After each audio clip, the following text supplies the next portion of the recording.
my head. Stupid slut, she dancing on my dick and also shaking ass. The body tried down right to me, and both shook my head. Stupid slut, she dancing on my dick and also shaking ass.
Just give me the word,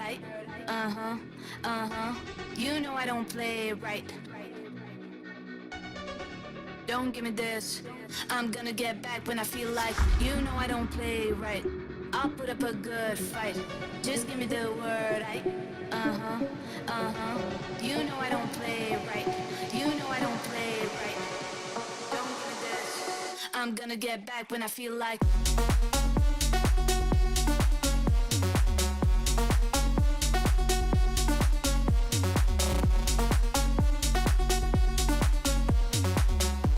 Don't give me this.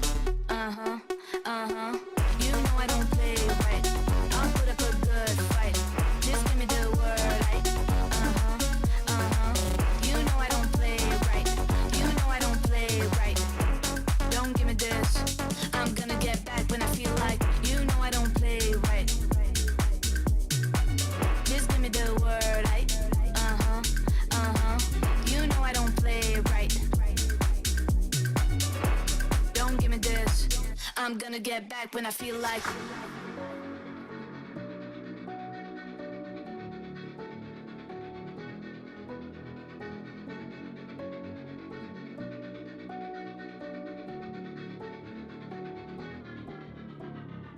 You know I don't play right. Just give me the word. You know I don't play right. Don't give me this. I'm gonna get back when I feel like. You know I don't play right. I'll put up a good fight. Just give me the word. You know I don't play right. You know I don't play right. Don't give me this. I'm gonna get back when I feel like.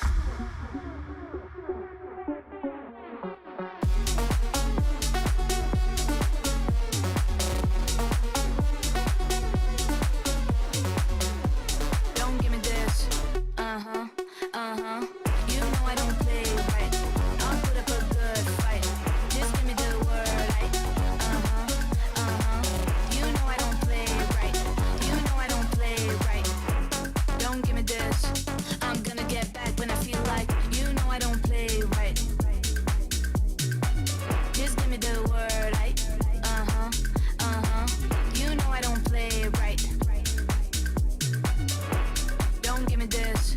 I'm gonna get back when I feel like.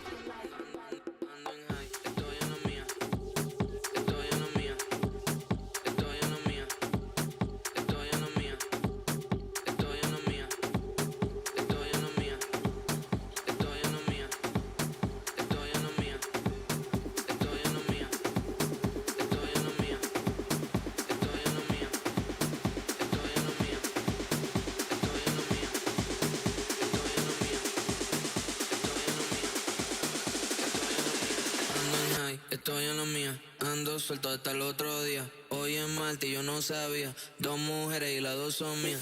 Ando en high, high, high, high, high, high, high, high, high, high, y yo no sabía. High, high, high, estoy en la mía. High, high, high, high, high, high, high, high, high, y yo no sabía. Dos mujeres y las dos son mías. High, high, high, high, high, high, high, high, high, y yo no sabía. High, high, estoy en la mía. High, high, high, high, high, high, high, high, high, y yo no sabía. Ando en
suelto hasta el otro día. Hoy es martes y yo no sabía. Dos mujeres y las dos son mías. Ando en high, high, high, high, high, high, high, high, high, high, high, high, high, high. Estoy en la mía. High, high, high, high, high, high, high, high, high, high, high.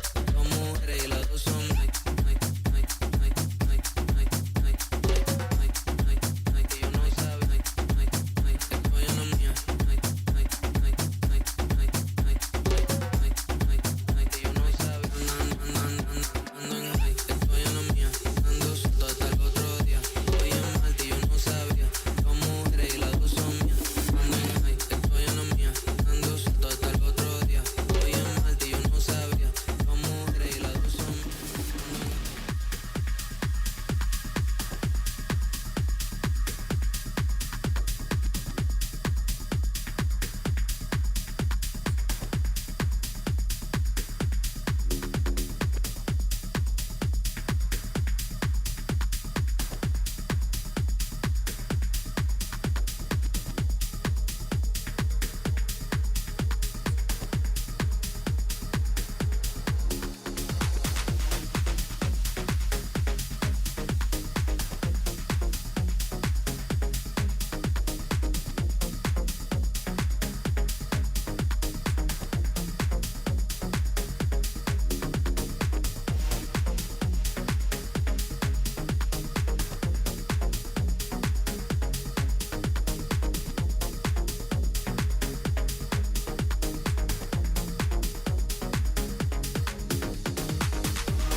This stream contains fast-flashing images that may affect viewers who are susceptible to photosensitive epilepsy and other photosensitivities. Viewer discretion is advised.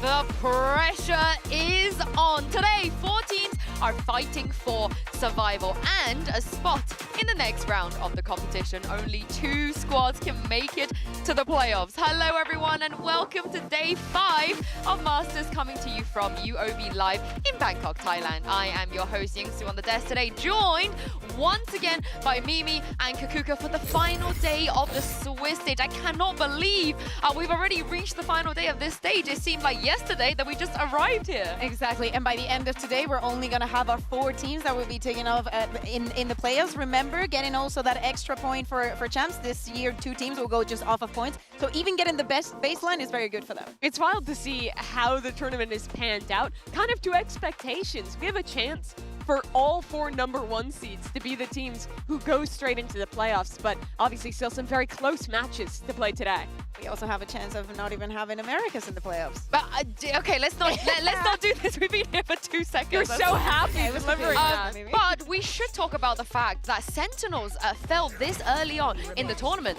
Yeah, this really was a shocker, I think. Team Liquid and Sentinels, this game was boggling the mind. It felt like every time the team with the better macro, with the advantage at the end of rounds, ended up losing. It was mud all day, map 2, but map 3 was vintage Nats, and it was so beautiful to watch. He was completely decided that he was not going to lose that map. I think that he had one good round and he said, okay, I feel like I am the only player who's still 100% into this game, and I'm going to abuse it as much as I can. And this other game was very much confidence coming back for T1, but a big disappointment for Trace getting stomped out, leaving the tournament without winning a map is a big disappointment for that team that had pretty high hopes after their run in China and back there. But that puts T1 in a much better position going into today. Yeah, of course, it's not all doom and gloom for the CM region because EDG are already through, Vitality are already through. We will have a draw show today at the end after the second game, which means those two teams, Kakuka, will find out whether they face T1, DRX, G2 or Liquid. I'm kind of pissed off that they cannot face up against each other in the first round, but I think it's also fair. It's good also that they're going to have a break. They played the first couple of games. Now, you know, bish bash bosh, we wait a week.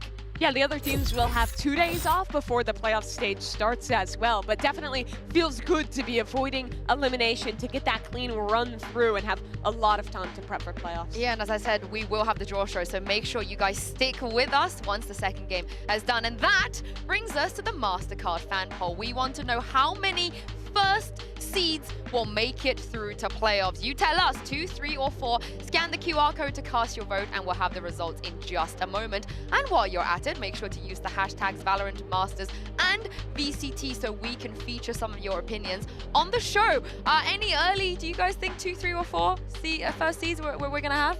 Early I mean, calls? we have 2. Yeah. I'm putting 4. Let's do 3. Let's do 3. I would like an upset. No, honest tournament, all Okay. 1 seeds. All right, Mimi's going 4 out of 4. We'll find out by the end of today. But let's check in on the MVP race, of course. Let's not forget the player that wins MVP here will win that coveted bracelet as well. And right now, it does feel like we have a clear front runner, Kakuka, in Durke. Absolutely. I think that the way that he's been playing him now in Vitality, but in this LAN environment, that just fits him so well. I love the fact that we are the ones that kind of like get to choose, not only us, but you know, a lot of people behind the scenes. It's actually just Bea who gets to pick. It's actually just me. I I'm decide kidding. who it is. So you better put up a good show, because otherwise I will not choose you.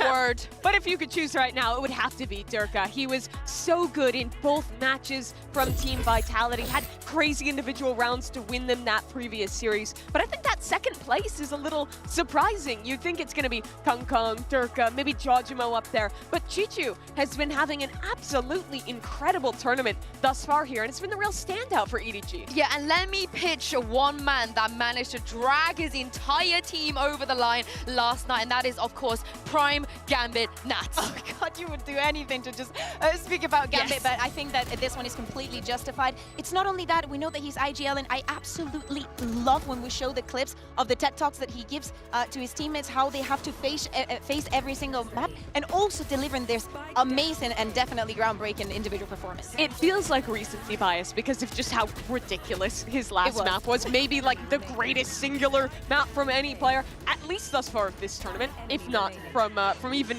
prior to that.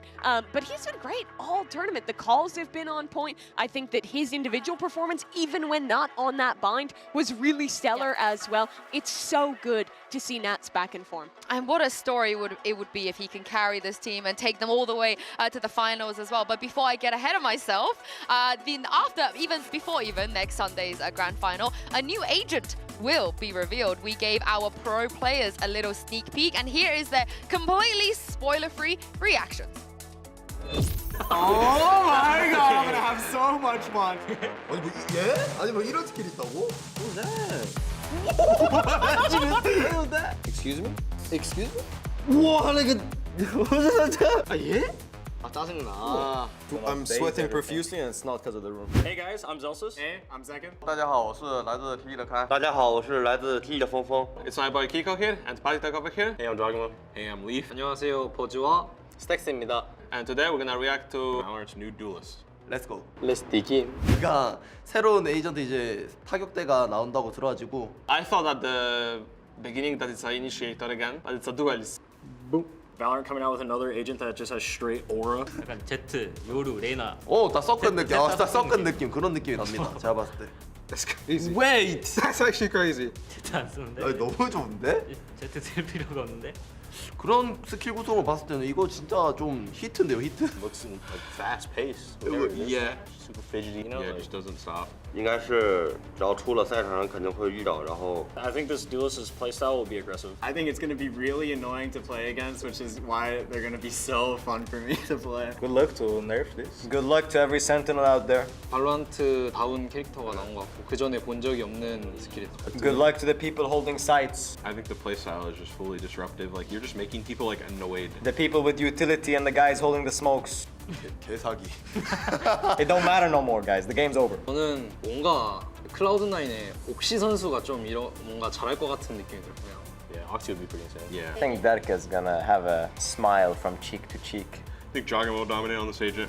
I think like Jogamo. I mean, Ospas is an easy one because he's the GOAT, but I think he'll like it. Just everyone. I think all the duelists are going to really like him. 但是也不是对所有人吧，我觉得，因为正是因为他的技能如此有创造力，所以说他的上限应该很高。 My boy over here to my right, he will go crazy on it. I'm telling you. But I think on every map this agent will be busted. Primarily jet maps, I would say. Yeah. It looks insane. 我认为应该是那什么 Lotus 啊，然后 Split 这种。 Couple maps it could be good on would just be like Bind, Ascent. I think Haven too. New duelist, Raze, Neon, Breach, Teo. No Yep. smokes, just go. Be sure to watch the Masters Bangkok Grand Final on March 2nd. To get a first look at Valorant's next duelist. And see a show match featuring them in action for the first time. For the first time. 최초! Zekken pitching a no smokes comp. I know Sliggy is watch partying. He must be absolutely buzzing to see this new duelist if he can play a no smokes comp. He's also so humble to say, oh, I think Aspas is going to be great because he is the GOAT. Second, you're also the GOAT. Like, don't be like that. But yeah, it's very exciting. A new duelist. We know how important it is in the meta to fit in. I would like it to have maybe some trade denial abilities because then it goes 100% into the comps. I'm shocked that Oxy was the guy mentioned. Right, It feels yeah. like it's got to be something specific to his playstyle. That's so cool to see their reactions. So very excited to get a look at the new agent. Yeah, we'll find out in about a week. But today, 4 world-class teams are up for elimination. And if your favorite is on the chopping block, do not worry, do not feel despair. We've got some hopium here for you guys. Make sure you snatch up your Don Herbal Hopium Inhalers. They are sold here in Bangkok to help wake the teams up for today's elimination matches. And I want both of you, I'll start with you, Kakuka, to sell me something, to give me some faith. So when I went to the store, I picked up this G2 Ascent. I think that it fits a lot. I understand how some people, especially after what happened yesterday with Sentinels, might be scared of If you're gonna cope, you gotta huff it. Yeah, I will. Let me get the explanation I'm first. sorry, I'm sorry. The after what happened yesterday, as I was saying, maybe they lost a little bit of hope, but all I can smell here. Success. Leaf getting an ace. Jogamo faking. That's the note you're It getting. smells like playoffs to me. So you should Ooh. definitely go for G2. Okay. I'm sold right now. So Mimi, what you got? The one and only DRX scented one here. I've got to cope for this team because they've been. Hold on. It smells good. It smells fresh. And you could not be more fresh than having a new comp on every single map. They have been changing things up. They've been pushing the meta. Their rookie players, Hyunmin and Freeing, on point. And they're in a regional rematch against a team they've already beaten twice this year. They only have to do it once more. Then they're into the playoffs, playing on the cutting edge, and honestly, in a prime position to go on a run. I think that. All right, let me. Unbelievable. Because It the primary smells so notes good. are we do not need new comps because you already adapted to the meta at the beginning of the year. All right, hold on. I will be the What's judge. it? Yeah, let me Okay. have it. You said what? What was it? It's quite leafy, but Leafy. wait, hold on. It kind of does smell like success. Oh, it's the G2 Gozen flavor. Okay, that makes a lot of Yeah. sense. Fair enough. I don't think they're That was like Mimi's hair. You gotta try this one too. Oh, okay. Oh God. Oh, okay. I'll try this one. I'll try this one. catch. I'll try this one. Oh, Mimi, you are It's good. lying. It's good. You actually were lying. Oh, I think I might prefer the scent of this one. Yeah? Just a tinge. Just a tinge. Just a tinge. But make sure you guys snatch up your own as well. But let's get into this first matchup. Of course, it's DRX taking on T1. We've got the script writers are getting a little bit lazy. It is a good old-fashioned regional clash, and of course the rematch of the Pacific Kickoff Finals. But this is the interesting thing. Even though this is a rematch, we have never had a Korea versus Korea match on the global stage. Mimi, this would actually be the first time we see it. Which is wild. For the longest time, DRX was synonymous with being the one successful Korean team going to global events, and then they got usurped by Gen G last year, winning the first trophy for an Asian squad. But now we have two teams who are both primed to make playoffs from the very same region, and even some guys who have played together, who have that deep history with each other and now against each other on a global stage. Understanding as well, and especially how close their last matchup was regionally. I understand how there is a lot on the table, as you were saying, Mimi, DRX bringing in the new compositions, even though this is a match that we have seen already this year. I feel like today's gonna have a different tint, a different taste. The grand final was 5 maps, but it was DRX winning. And it's wild because this is such a storied match outside of just these teams. It's happened 7 times since partnerships. Every single one, DRX has won. But for a lot of that time, they had 2 guys on the team that have now gone over and are playing with T1. Yeah, and this is why it's interesting, because usually it is Stax, Buzz, and Mako trying to get out of Swiss stage together. Yeah. But this time around, Kakuka is against each other. Yeah, exactly. And it's what we're saying. What you're seeing here is the score of that grand final. And as you're seeing, things are very close up together. That Lotus that we saw yesterday, it was just as good. And it's something that DRX has not found the solution to just yet. It's also a culmination of the curses and the blessings for DRX. Video, wake up! Sorry. He's gotta lock it. They never get grouped, right? DRX has never been grouped before at a global event as a team, but they also have a bit of a 5th, 6th place curse, which exactly, that's where they would lie if they got eliminated here today. So they've got to beat at least one of those narratives, depending on how this one goes. But you see the players on stage together, back when they were playing under that DRX banner, so much history. Exactly. Oh, I'm looking at Stax. I was going to say, who did you go with in the divorce of the previous I would DRX? go with Stax, but you know exactly what I would choose. Stax. Yeah, you've gone with Stax here. But it is the 2 former teammates versus the 1 former. Anything that we can read into that, Mimi? Any sort of advantage you think they might have over each other? I don't think they'll necessarily have any advantage. I think it's just knowing how your opponent plays a lot. Not necessarily what comp they're going to play, what their macro idea is, but the ideas they're going to have in a clutch, where they like to play on a map, little things like that that you pick up on. And when you're on the stage, you know you're losing a clutch to your former teammate. You know you're playing against a guy. That rivalry, I think it motivates you even more. I would love to see some friendly banter on the stage as well. You know, I want to see them giving it to each other. I feel like Mako is going to be giving it in the server. We have been seeing it. He's been having such a great tournament with him making the calls, but also staying always so cool and so calm. Just the Mako that we know and love. He's been solid all tournament, but he really shined in their last game playing against Vitality. Towards the end of that second map, he was the absolute hero that they needed on Abyss, stepping up, getting multi-frags in so many of their retakes. He's the reason that this series went the distance. And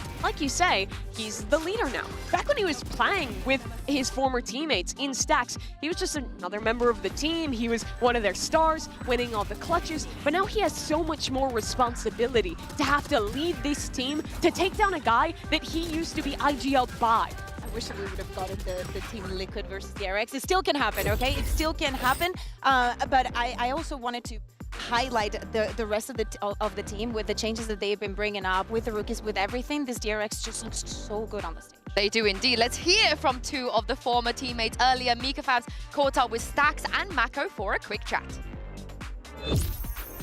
Hey guys, Mika and a very confused Jen over here with Stax and Mako reunited once again for a very, very quick interview. The 2 IGLs of this specific civil war. Now, Mako, you have been, Stax was your IGL before, but now you need to eliminate him. So what do you have to say about that? 마커 선수, 스택스 선수랑 이렇게 국제 무대에서 적으로 만나게 됐는데 뭐 예전 IGL이었잖아요. 근데 뭐 스택스 선수에게 할 말 있나요?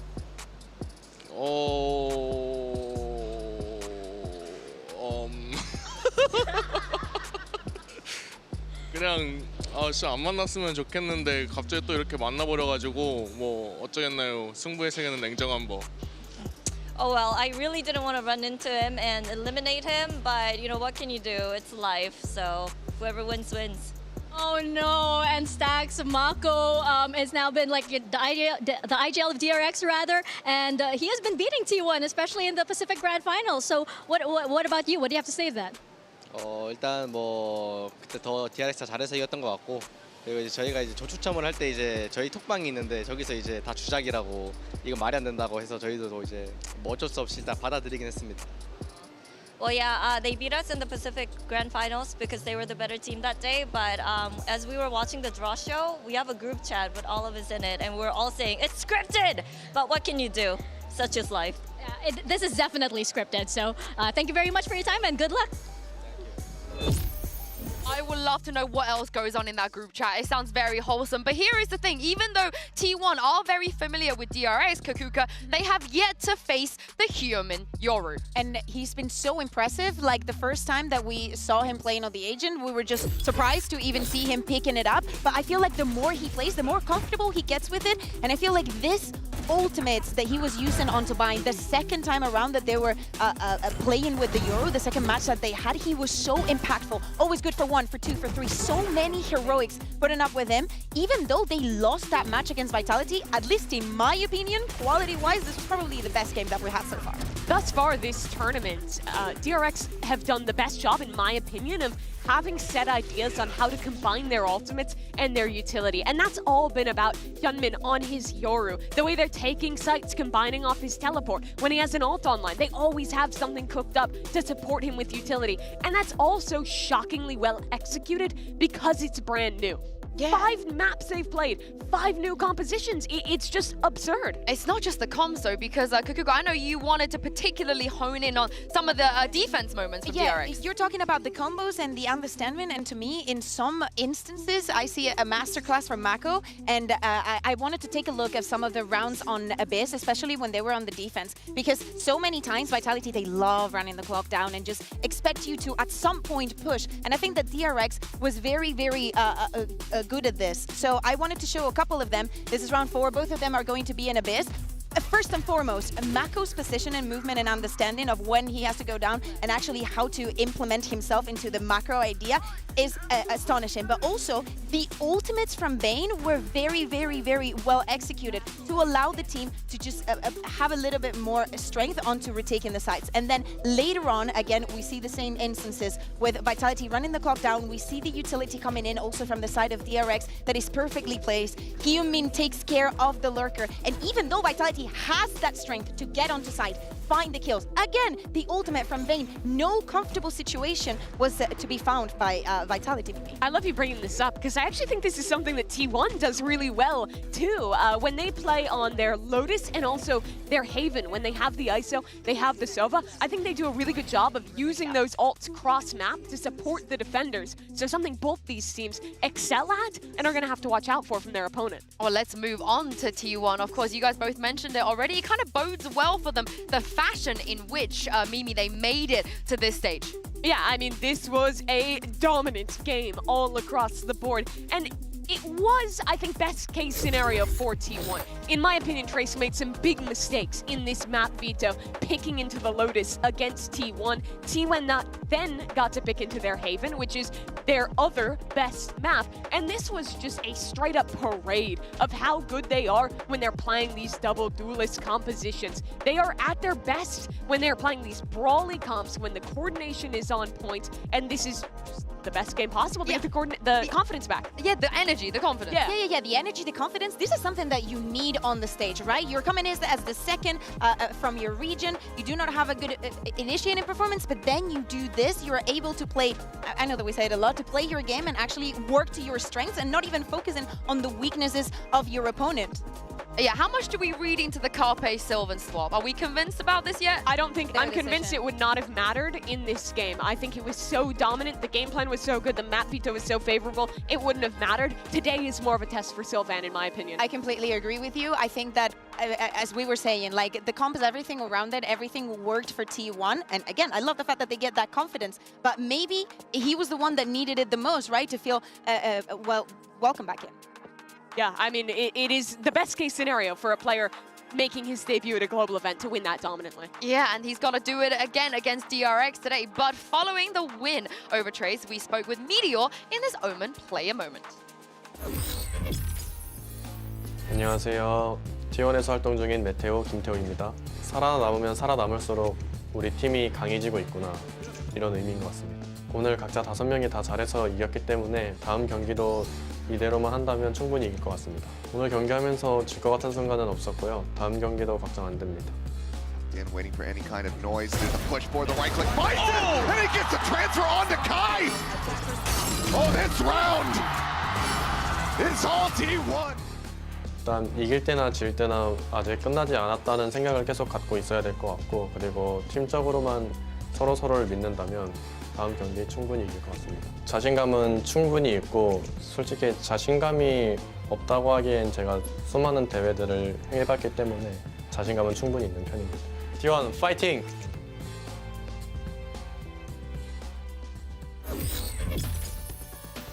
I really love what he said there. I've played in too many tournaments to not be confident. And I think we have to remember the fact that Meteor has been in these situations before. Kukuga has lifted a trophy, and he's probably somebody I will look towards when they do get in maybe a tricky situation to dig them out. Absolutely, and I think that him saying that he was determined to win, I mean, we saw it. He was not losing that matchup. If he's able to translate that win, that confidence, that trust that I am sure they felt on that stage onto today, I think that this might be the time. This might be the one time that T1 can win against DRX. It's the first time we've had 10 Korean players in one match at a global tournament in Valorant history, but it means that we are getting the best players from that nation. These are the guys who have been on iconic teams before, on the best DRX, the best version of Vision Strikers, of Gen G on their run last year, and I think seeing all that talent culminating now on their current teams, facing off against each other. It's such a cool way to conclude the group stage. It is, but I feel like we're doing texture dirty there. Because I feel like he probably deserves to be in that and top I agree 10. with Yeah.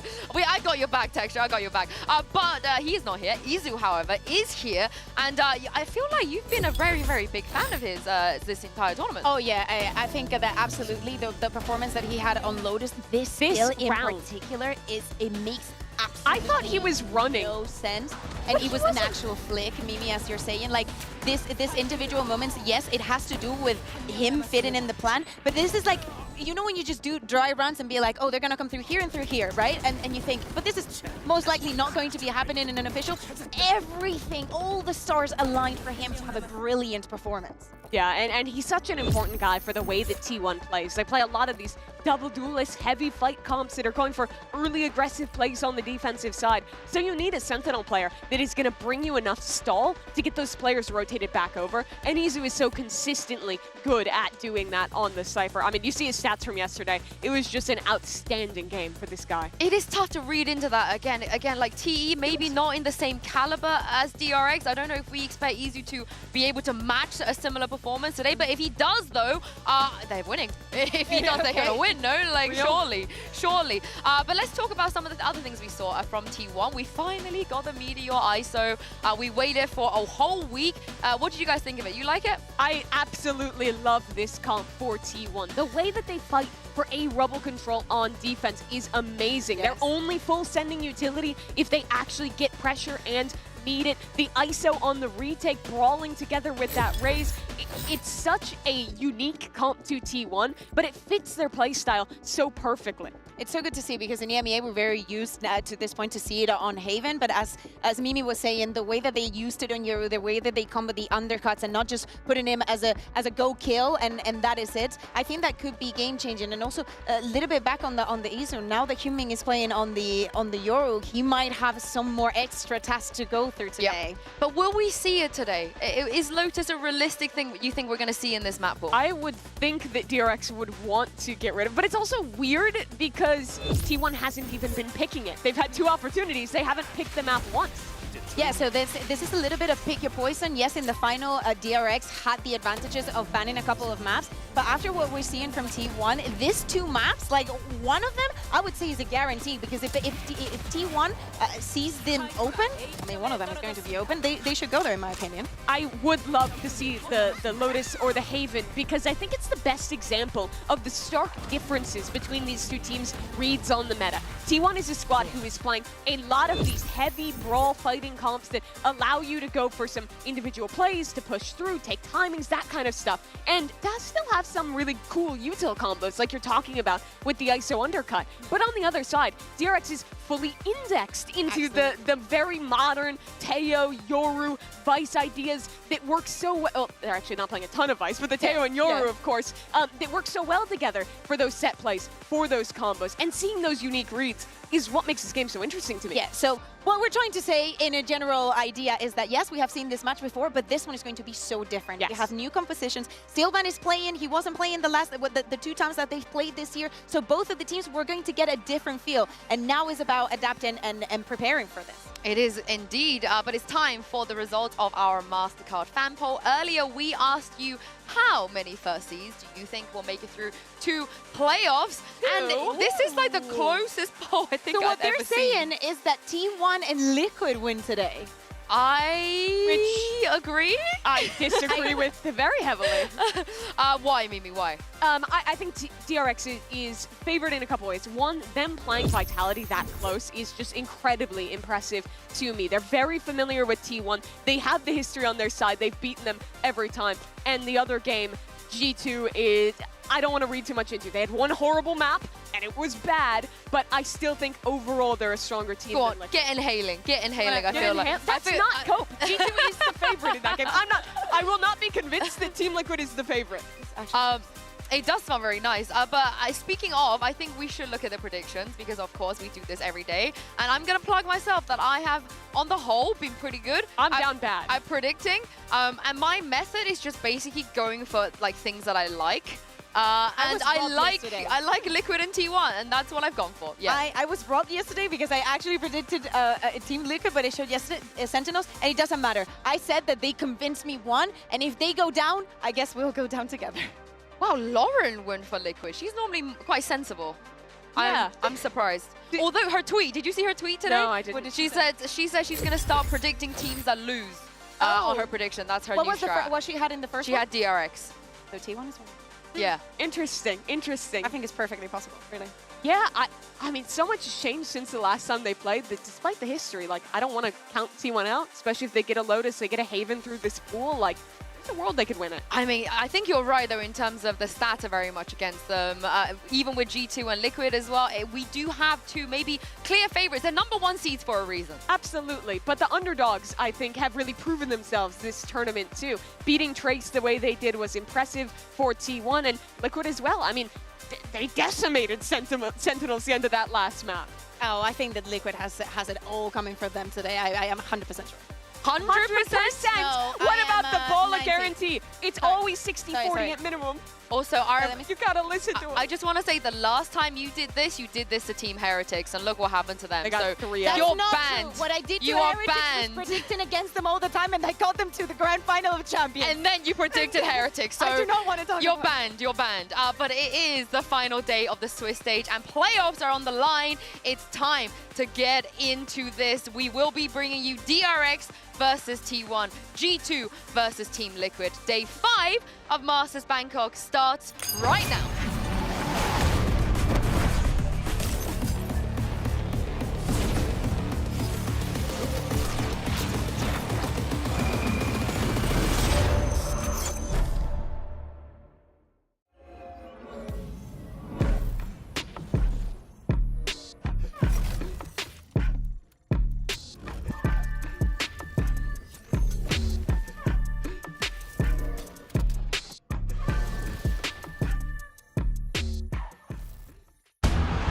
Utter domination from EDG. I think as the IGL, whenever you lose like this, you got to make sure your team keeps their chin up. The monstrous 13-4 decimating G2. Losses are devastating. This is what we play for. Nothing's better than winning and nothing's worse than losing.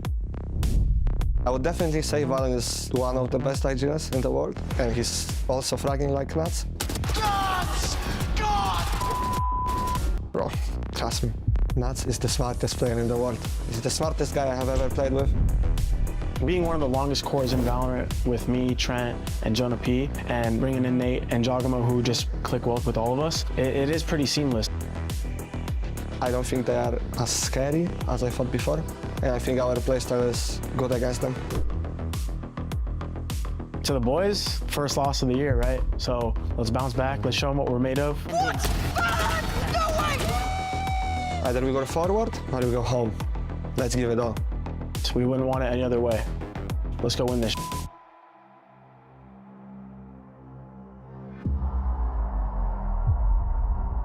살아남으면 살아남을수록 우리 팀이 강해지고 있구나, 이런 의미인 것 같습니다. 일단 이길 때나 질 때나 아직 끝나지 않았다는 생각을 계속 갖고 있어야 될 것 같고,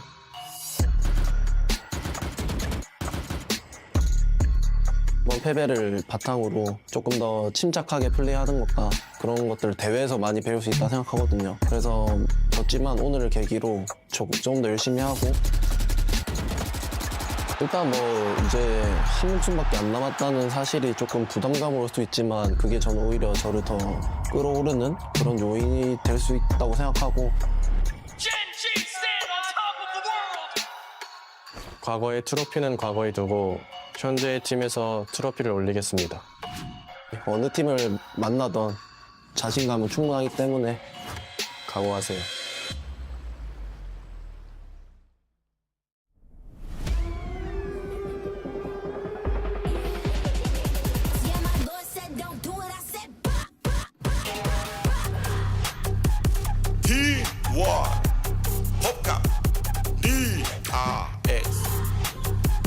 Korean teams have been a main stage at global events, but we have never seen this inter-regional clash on stage. The stakes are very simple. You win, you're going to playoffs, and if you lose, you're going home. Yeah, and this is a matchup that we've seen before. The last time, of course, was the regional final there in Pacific. But of course, DRX is not going to have those double bans, and the maps are looking very different for the teams. Yeah, a lot has changed since them too. New comps, new players coming in. And it really makes you question where T1 wants to go with this one. Will they have the opportunity to play into the comfort of the Lotus, the Haven we were seeing from them yesterday? Or does DRX want to target that Lotus out? We will see it in just a second as the map Veto's come out. But of course, to remind you guys that T1 will be coming in here as the upper seed as a result of the draw. And this Veto is going to be very, very interesting. Yeah, DRX has decided to not play the Lotus in the past. We had seen them ban the Pearl, ban the Haven, but apparently after what they saw yesterday and about the results that they couldn't find against T1, they decide to ban, and T1 is going to go for the Pearl. It's Okay, very like interesting here. We've already seen 5 maps from DRX. These are 2 more that they have not played yet here at Masters Bangkok to start the series. But for both these teams, choosing to ban away their opponent's strongest maps does put us in quite even territory. Exactly, and the Haven was open. We were speaking about the comfortable scenario for T1 playing that double duelist, but still they leave it for a decider, thinking that to some extent it could be kind of like a trap, you know, a little bit of, as I said, DRX is speaking their poison. But I am very excited to watch T1's Pearl. If they're playing Neon Yoru again, that would be so sick to watch on a global stage. I mean, speaking of traps, I also feel like a tiny bit of a trap here for DRX, because even though T1 lost that fracture against Vitality, they didn't look bad at all. They should have won that fracture against Vitality. If it weren't for Durka's off on the defensive side, they would have won that map. Don't get me wrong. Yeah, so this is why I feel like it's a bit of an even map.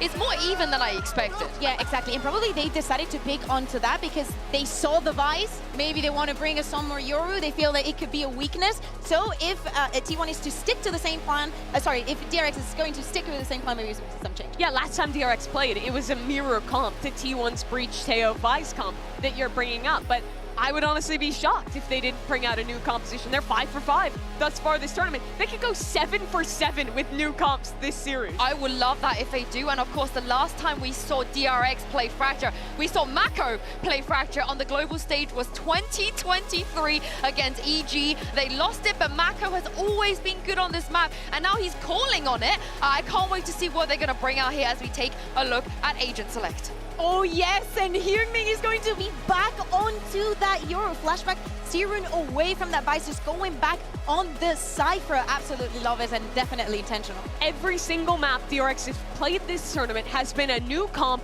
with Teo, Cypher, Yoru, an Initiator, and a Smoke Sage. And I love how committed they are to this new idea, but it means that T1 can't go off the history from this matchup to prep for this map 1. I want them to start very comfortable with the new plan, with the new ideas. We saw so many micro plays in the previous maps. That's exactly what DRX has to do today. As I said, we've never had a Korean team take on another Korean team on the global stage, and I know 2 people will be devastated if they missed out on that. Of course, it's Seth and Clint.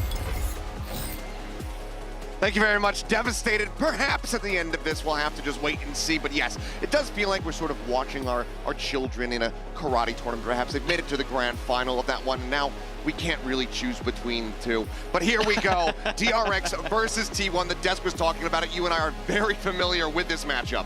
Yeah, this is going to be our 3rd time casting it this month, as it turns out. And an interesting thing about this, T1 with this roster hasn't been able to beat them. In fact, T1 hasn't been able to beat DRX ever.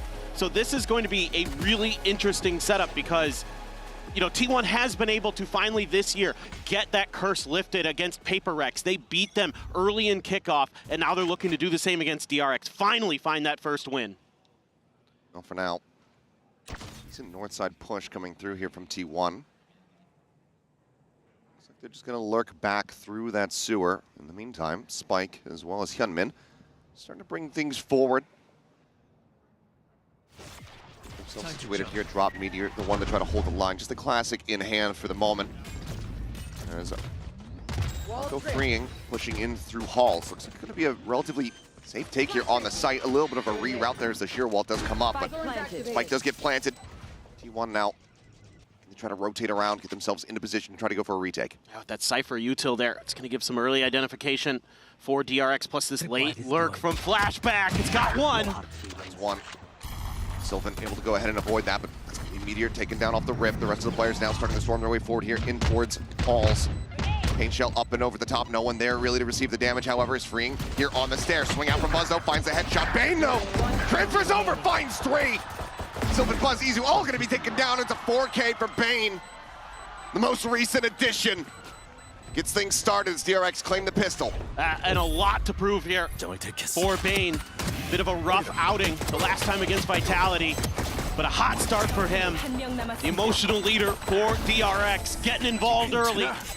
See if that can keep them fired up, but this is a map that DRX has been very, very good on. T1 has struggled. You can see part of the problem for T1 on this map has been map awareness. They're not always fully reading what's going on around them, not always fully accounting for some of these lurks, some of these flanks. And that early pick by Flashback really set the stage, kept Sylvan in a very isolated position on an island, trying to figure out what's going on around him. Norb grab for Hyunmin. One of the bigger changes here for this DRX comp is that Yoru. Really curious to see how that's going to play out. Trap set up, though. Flashback about to walk into this, but Meteor going to be taken down, and Flashback seems like he gets a very good sense of this. Toggles the cam, and now is going to start sprinting. That will be heard, but he has the tripwire behind. Right there. The early alert system is in place. 2 rounds in a row now. Meteor picked off the rip. Tripwire destroyed. See how he fares going into the next one, but for now, DRX firmly in control. Buzz is going to take the rope across for that north side, joined by Izu. I like this idea. A little bit of split pressure here. Yeah, I really like this idea from T1 because ideally you don't want to hand over any more orbs. Maybe you can find an exit frag, but just trying to find ways to die to the spike. You tripped the tripwire, so now you know you don't want to go through tree. Try to find a different direction to get in there and find a way to die to that spike safely. Let's see if DRX gives them the option. Ooh, stacks. T1 identifying that it's fairly unassailable here. So will wisely go down 4 remaining players here to the spike. Freeing just going to go ahead, drift away. And that is going to be a flawless here for the side of DRX. Winning out the anti-eco. Yeah, so for what it's worth, T1 plays that pretty well. One thing I'm going to be also really keen on in this matchup is flashback for DRX. Sure. And so far, he's doing a good job. Like you were talking about, identifying that he was going to potentially be under pressure coming out of A main, backs off. This was something he had a really tough time with against Vitality. They're really tricky in the way that they'll make contact and back off, or make contact and keep pushing, keep you guessing as that lone flank player, as that sentinel player. So, you know, maybe you'll clear the cam and then you kind of wait it out, you take a pause and then rotate somewhere where Flashback isn't able to keep track of you, where he's not really clearing space, something he needs to be very keenly aware of. A good start for him in that second round. Clear on the stealth drone, might have identified the presence of at least the one, but yep, the jump across there, Hyunmin taking space over here towards drop. Forces a tuck back from Izu. And that allows for the orb to be snatched up. Bane now just one away from that rolling thunder. But you're not taking any contact anywhere else on the map, and that's going to force a bit of a push out from T1. Double stack, swing coming through, a little bit of a delayed reaction there, but Fraying still able to find it. Sylvan going to be taken down. Grim now out of the equation, stun across onto Meteors. He tries to stay tucked in behind the boxes. Stealth drone looks to flush him out and will be able to do so. Now he's going to be suppressed for the next few seconds. Not flying his way, the pressure coming in off the flank. As there's those salvos down on the floor and Fraying able to find him. Second kill in the round. And for T1, in a bad position now as Flashback comes in with a backstab, and Stack's clearly not getting word of it fast enough. Spike planted. Buzz now on his lonesome. DRX looking for yet another flawless. Looks like he's just going to stay tucked. Try to see if he can find any exit frags here. We'll go across through sewers. An opportunity perhaps to find maybe Hyunmin, who's still there at Arcade, but at the moment staying here on this side. DRX at the same time. Blood in the water. Darks swirling. Buzz will be able to find one. A hell of a lot more would need to be done. And Bane swinging out. Go ahead and be able to take him down. Two more charges towards that next rolling thunder, and a bonus conversion for DRX. This is just a timing thing. T1 thinks they're going to be able to push a little bit of space with that contact towards Dish. They're assuming maybe it's an Arcade push. Actually, there's a two-man stack coming at them from the tree side. They pay the price there. Sylvan caught unawares, and that's rolling thunder in play as well that round. Very early for Bane, and they just smother Meteor out of there. And, big sigh from Stacks, the IGL of T1, because they're going to be on an eco. Sheriffs abound, a few half armors. Stacks able to avoid the salvos for now. Smoke going to come down. Certainly not much ambiguity to this hit so far for DRX. Quickly forced out of halls though. Sheriffs in hand will demand a degree of respect here. I mean, T1, the show just yesterday versus Trace. Get them in an eco position, they absolutely can claw their way back into a round. You've got some nasty, nasty Sheriff players. Look at this clear from Flashback. Getting through sewers, just sniffing around, not seeing anything, not hearing anything. Calls for rotation to come back over, and right now, DRX are gambling on the correct side of the map. Yeah, this is a great read. And this is the part of the map where a lot of teams are going to try to punish T1 because Meteor has a tough time on the Vice, locking this site down. It's been a real struggle for him and Sylvan, or him and Carpe, whoever, are typically locking this site down in their defaults. Trying to go for the push up here. Fault line to hold him in place for the moment. And his rotations can now begin. Buzz watching for that late lurk. Not wanting to get backstabbed by Flashback this time around. Oh, such a nasty blind shot. Hopes of having that impact here from Meteor with Sheriff in hand. Less and less likely. Looking up from the stealth drone, able to find one. Fault line going to be going through. Players here in tower going to be stunned up for the moment. T1 still trying to encroach. Looking for players here, looking for targets, but it's just going to be Freeing, mowing down two. Meteor does manage to find one, but swift cleanup here for the side of DRX. One casualty. Gunman happy to give his life for the cause as DRX get a 4-0 start. T1 just really looks lost right now, trying to figure out exactly how they can play for these retakes, trying to figure out how they can get a read on DRX. But it's just great map control, great map awareness, and great calling from Mako here. They're avoiding any of the traps that T1 is trying to set up. That's something that T1 is very, very good at. You saw it yesterday on that Lotus with, you know, the combination. Sometimes, in this case, it's not the ISO or anything like that, but they'll combo their utility very, very well. That's something that T1 has done in spades throughout this year. And if you can avoid that contact with them, the retakes sometimes don't look too strong. In this one, never even got started. It was dead on arrival. So let's see what T1 wants to talk about. Kind of curious. Right now they're playing mostly patiently, other than the push out at tree. It's just kind of trying to rotate through their spawn, trying to figure out timing, see if they can catch a lurk player or something like that. But so far they have been completely bamboozled. Here's to see Buzz coming into the round, 5,400 credits behind. Does he just go for that operator? Something that was giving, you know, quite a bit of frustrations to themselves when they were playing against, you know, Durka on that opposite side. Could not get that access over towards Halls. It's a good shout. Curious, it looks like he is in fact going to be picking that up. But we saw what he could do with it on Haven. Just yesterday. Yep, absolutely incredible. Just kind of looking to see if maybe Buzz can repeat some of that magic with the operator. Big part of his game. Playing over towards Dish, so might have that early contact here alongside against Flashback rather. There's the peek out, there's the kill. DRX now going to be well aware that this is in play, but T1 get themselves a nice early advantage. And that's huge, because now you can play a little bit more contact-based. You can react to the information you get. That's huge. Stealth Drone sees a bunch. Try to flash him off the angle. He's able to turn from it. Continues to swing out wider and wider, but he's just eating damage, and eventually Bane is able to find that kill. All of a sudden, nullified. In death, Buzz will find the showstopper, but cannot bring it out until round 6. Flash coming out. The Armageddon paved the way. Izu here up top. Jumps into it. I think he missed the timing on that one either way. Ends up falling to the wayside. Stax is able to find one Meteor. Still here, freeing. Trying to get him over the line. It's so damn close, but T1 will barely be able to scrape by with a round win. Up recovered, carried forward. That was a hell of a lot bloodier than it looked like it was going to be. I mean, the firepower for DRX still very strong. And the support there for Buzz, non-existent. A good read here by DRX that he'd be playing behind that box. Maybe they saw Pixel out of place or something like that. The salvos in the corner scared him off. There were some right next to him. And that kind of left him in a bad spot. Opted to try to find the timing to get through the Armageddon, did freeing. It's a huge win though for T1. Bulldog for Sylvan. Otherwise, they still had enough to scrape together a bye, but credit situation very dire for T1. Nice opening pick for Buzz. Another solid shot there off the rip. Flashback.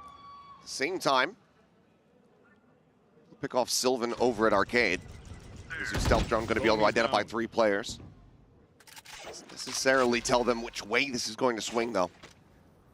So it looks like everybody just going to be taking the rope across to that north side, join in with Flashback. See if they can play off his opening. But Buzz is repositioned. He's tucking back over towards the spawn side, however, for a moment had an angle in towards Arcade. Right there. Now kind of gearing up for more of a retake situation. They don't have much info on the map. All they know is that A main left undefended. So that's going to let Meteor slide back over. Worried that they might already be in tower. That's how late they are on finding anything on this side. Stealth Drone obviously going to give this away. Gets it cleared out, but there's a showstopper in play. Slaps it down. Gets a hell of a lot of damage, but cannot find the kill on the Mako. Still alive with 3 HP to spare. No margins here for him. Let's quick up in the tower at that range. Shorty not going to be doing too much. Freeing. Going to swing, able to find one. Meteor puts him down. Ult available. Does he send in? Looks like he's just going to challenge in for the fight and is able to find one more. Flashback dead. Bane on the floor, and Izu's got the cover to finish off Mako. T1 get themselves back-to-back round wins. That's that coordination you need as T1. Really good util coming out from Stax and Izu. The salvos there to flush out the angle for Meteor, to set him up nicely on that ramp. Really good coordinated play. Even though that showstopper doesn't do a ton of damage, Mako trying to accelerate his way through. But Meteor holding the line there, has the Razor Vines to protect him, to isolate that angle. And that coordinated util combo from your initiators. Very nicely done by T1. Now they're starting to get the wind underneath them. See if they can soar a little bit more. T1. Stealth drone again. This looks like a crunch from DRX. Flashback just jiggling forward. Breaks that shear wall. Just some spam damage. Actually, does manage to take Gummin down quite low. Meteor gummed up. Wow. Still has the lineup, knows the setup. Is able to take him out. Mako able to find 2. Sylvan answers one back on the Bane. 3v2, the rotation still coming through. Buzz trying to get into position. Izu, if he can find one would give him that Armageddon online, has the salvage to try to clear out some of these angles. From here, this is going to prove to be pretty damn difficult to get themselves back in. Final smoke from Mako dropped here to block off Gen. And Flashback going on a bit of a walkabout underneath the sewers. Salvos, Mako has to back off a bit. Forced away, is able to escape, eludes that damage. Time starting to tick. Izu on the chase, swings the corner, finds one for the Molly's going to burn him down. Buzz now alone here on the site. Sends to the flashback, swings back in. Snappy finds the readjustment, tries to get a weapon swap in, but Flashback is here to cover. Sprays down the corpse of his previous teammate. And DRX get themselves back into the driver's seat, not allowing for T1 to get ever closer. It's just a great execute. That's going to be the hallmark of both of these teams. These attacker side setups that they're able to come through with. Great coordination. Mako able to swing in, find a bunch of big kills, 3 on the round off the back of that molly. Desk was talking about it. Mako has always been so fearsome on that Brimstone on this map. And it doesn't matter which side he's on, attack or defense. He's got tremendous mechanics, and already T1's economy after winning 2 in a row. Back to broken. Good shot by Meteor. Marshall looking for some impact here. Sylvan's going to be the one able to find it, though. You just got to trade out on these Brims. Flashback, however, holding down Halls. Stops the push. Continues to just be lurking so damn well. Buzz and Meteor, however, are in the right spot. They're in a decent position. Shot into the chest there on the Flashback. Paint shells considered. Shots continue to fly. Just trying to stop the flood here. The swing out. Hyunmin able to find the headshot. Now it is all down to Meteor. That's the fake out. Hip fire, finds one, forced out into the open. Gets freeing through that box. Cannot find the follow-up. And DRX not allowing these thrifty wins to come through. This is just great stuff from Flashback again. And when I was VOD reviewing DRX's last match, this was one of the biggest pain points for them against Vitality, was Flashback not being able to control those angles by himself. He was often, you know, getting overwhelmed in 1v2s. Vitality was doing a great job in those situations, or in a lot of cases, just 1v1s. I mean, yeah, you're going up against Durka, maybe the best player in this tournament at times, and he was diffing him pretty hard, if I'm being honest. But today, looking a lot sharper, a lot more in control. And the way he's using his util, playing off of it, or just understanding the timings, all of it seems to be much more in sync. Obviously, there's a lot more experience here as well, playing against T1 a couple different times, so definitely a lot more comfort for him in DRX. And another big thing is, now hold that thought. T1 still a world away. Have to break the trip. Flashback there, trying to shut this down, but 3-player approach coming through that north side over towards Dish at the moment. Double Armageddons at the ready. The swing coming through. Wide swing out, Buzz. Plants his feet, finds one. Orbital strike now going to be called in. Sylvan just trying to clear things out. Push up over the top of the ropes and freeing. Going to be taken down. Play advantage now here. Forced away. Armageddon shutting them back in towards Halls. The door opened up, and Meteor guns down 2. Mako out wide, just trying to play delay as much as he can. Final smoke, tries to drop it down. Swaps back over onto the Vandal. The jump out, cannot hold his ground. The defuse comes through. T1 persevering, getting themselves a flawless round win and multiple ultimates out of DRX's hands. Oh, finally, T1 is able to find some space on the map with these early lurks. And this time around, it's just too much for Flashback to deal with. Singing his praises at the beginning. Has an unfortunate situation there, a 3v1 to try to hold down. Freeing then, trying to make a play off the back of his Armageddon. Not gonna do anything. And Meteor getting some good value there out of the Steel Garden, something that I felt like had been lacking from his Vice play so far this year. Was finding good opportunities to use that ultimate. That one right there, very, very good. Secured him the end of that round. So tip of the cap to T1. Now it's gonna be a weaker buy for the side of DRX. Hero Rifle in Hyunmin's hands. Flashback needs to run, needs to get onto that rope ASAP. Okay, just pops, swings out. He's still gonna fall, just not fast enough. Mako now almost goes for the peak there into Halls. Bane just strafing into the site. Meteor's tucked away. Looks for the second. Hyunmin able to find one. Just in the corner, avoids the suppress. The narrow relocate is now rolling thunder. Crashed across from Stacks. Buzz, another showstopper in hand. He's looking for a target. Doesn't exactly know where Hyunmin's at, even with the stun. He's able to find the headshot. Coming back in from Sylvan, but now It'll just be too much pressure coming their way. DRX crumble under it. T1 continue clawing their way back into this, now looking for a 6-6 half. Kind of curious if maybe now a timeout going to be thought about by DRX here. It's just these three-man pushes from T1. They're just saying, let's just group up, let's just swing a direction. Run them down. Let's just run him down, exactly, because if we have the numbers, if we're able to catch Flashback in particular on his own, if we can guess where he's going to be, that's going to give us a huge advantage in the round, because we're knocking the Lurker out, we're setting ourselves up for these 5v4 retakes. You know, both these teams, again, very execute heavy, so you want to be the one that's in position earlier to set up for that retake, for that flood, because if you let DRX plant their feet, they're going to have very, very difficult post plants to root out. Timeout is there. Glow chatting with the team. Figure out what exactly is going wrong. Granted, thrifty attempt in the last round. Able to get a couple of those ultimates away. The Rolling Thunder, the showstopper used. Window of opportunity there, window of weakness that DRX can try to exploit to get themselves back into the driver's seat and ensure a round advantage at the half. Get themselves still holding on to this Rolling Thunder. I mean, to me, this is just Termi calling a timeout because of what was going on in the map, not necessarily that particular round result, but two rounds in a row where, you know, T1 is doing the same thing and they get caught doing it twice. So got to make sure, and now maybe just a focus on the south side of the map. Simplify the game plan a little bit. Just have Flashback watching tree. You try to make a push towards A main, see if you can get it to go. And it's a four-man push for T1 in response to that. They're going to continue, try to just take space, try to double down on what was working those last couple of rounds. Meteor on an island, though, on A. Line set up. Not ready yet. A glimpse there, Hyunmin. Able to find him with a couple shots, but once again, this crunch getting ready to come through. Flashback. This time not going to be pressured out. But that was enough to divert. Just Meteor's presence was enough to divert DRX. It's so unorthodox to have Meteor on A by himself. They can't imagine that that's the case. They have to try something different. See what Stax can do here. Fault line at the ready. Now just Jiggle peeking, spots him out. Freeing not able to find that headshot there. His flashes fly. Obviously, all of T1 nearby.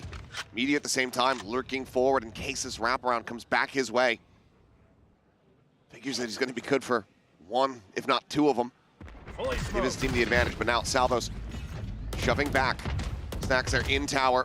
Push comes through. They here for the moment, though. Pressure continuing to keep DRX contained as Meteor gets closer and closer. Flashback watching the angle, will have to hit the shot. Rolling Thunder now going to come crashing through. I think Stack's able to avoid that one. Meteor striking, finds one, finds a second before Bane can come to the rescue. The wheels now starting to come off as T1 get themselves just one round away from tying things up at the half. 10 seconds left. What a gutsy call on that timeout by T1. And it was just enough presence shown by Meteor to send DRX into the stack of T1, into their strong side. DRX now, after such a good read early on, 4 rounds in a row, may end up splitting this half. And Meteor there finding great timing, great patience there to wait until for sure that Rolling Thunder kicks off, and that's when he slams in. Phenomenal patience.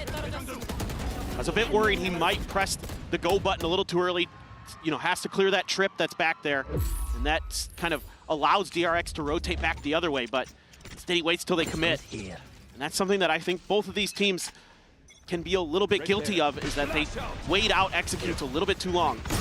State of affairs here. Glass cannon from Mako. Bring however, able to find that opening kill. Forced back away here from the Salvos. The Wise Wing coming through from Izu. Looking to try to take some space, but it ends up getting shut down. It's Flashback. Comes away with 2. The Neural Theft now going to be invested in Meteor, is all on his lonesome. Still going to be thrown, but it's a shallow one. Doesn't catch the players here on the site. Realizes now that they were in a lot earlier than he had anticipated. Has everything to do.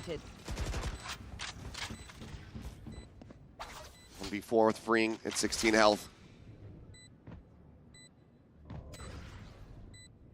Malco just not giving him the wide enough angle to try to get some damage through. Flashback tucked at Arcade. This is a nigh impossible situation here for Meteor. Salvos gets a chunk. Now down to 41. Flashback should have the cleanup here. Oh no, Meteor does win that. Headshot coming through, but there's so much more to try to grind through, and Bane will go ahead and put an end to it. DRX 7-5 at the half, secure themselves a lead, but this was a fantastic run back from T1. Some really good adjustments made by T1 in terms of just countering how DRX was trying to play, especially Flashback. Well, this map is contentious to say the least. Let's see what happens in the second half when we come back.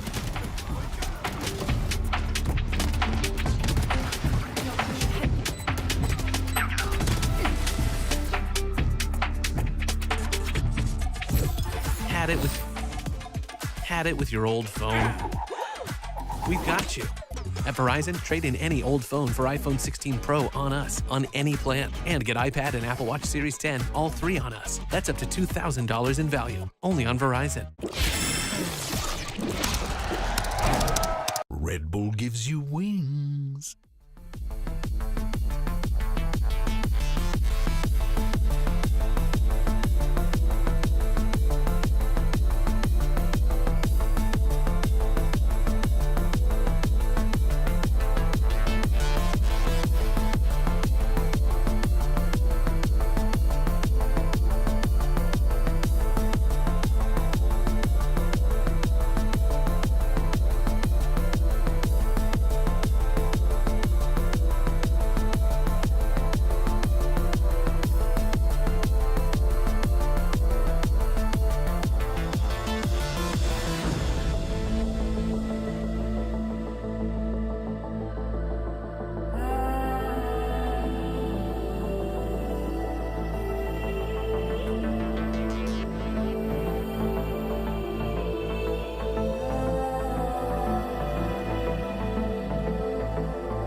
Alrighty, we are about to dive into the second half here on Fracture. First map of this series with elimination on the line.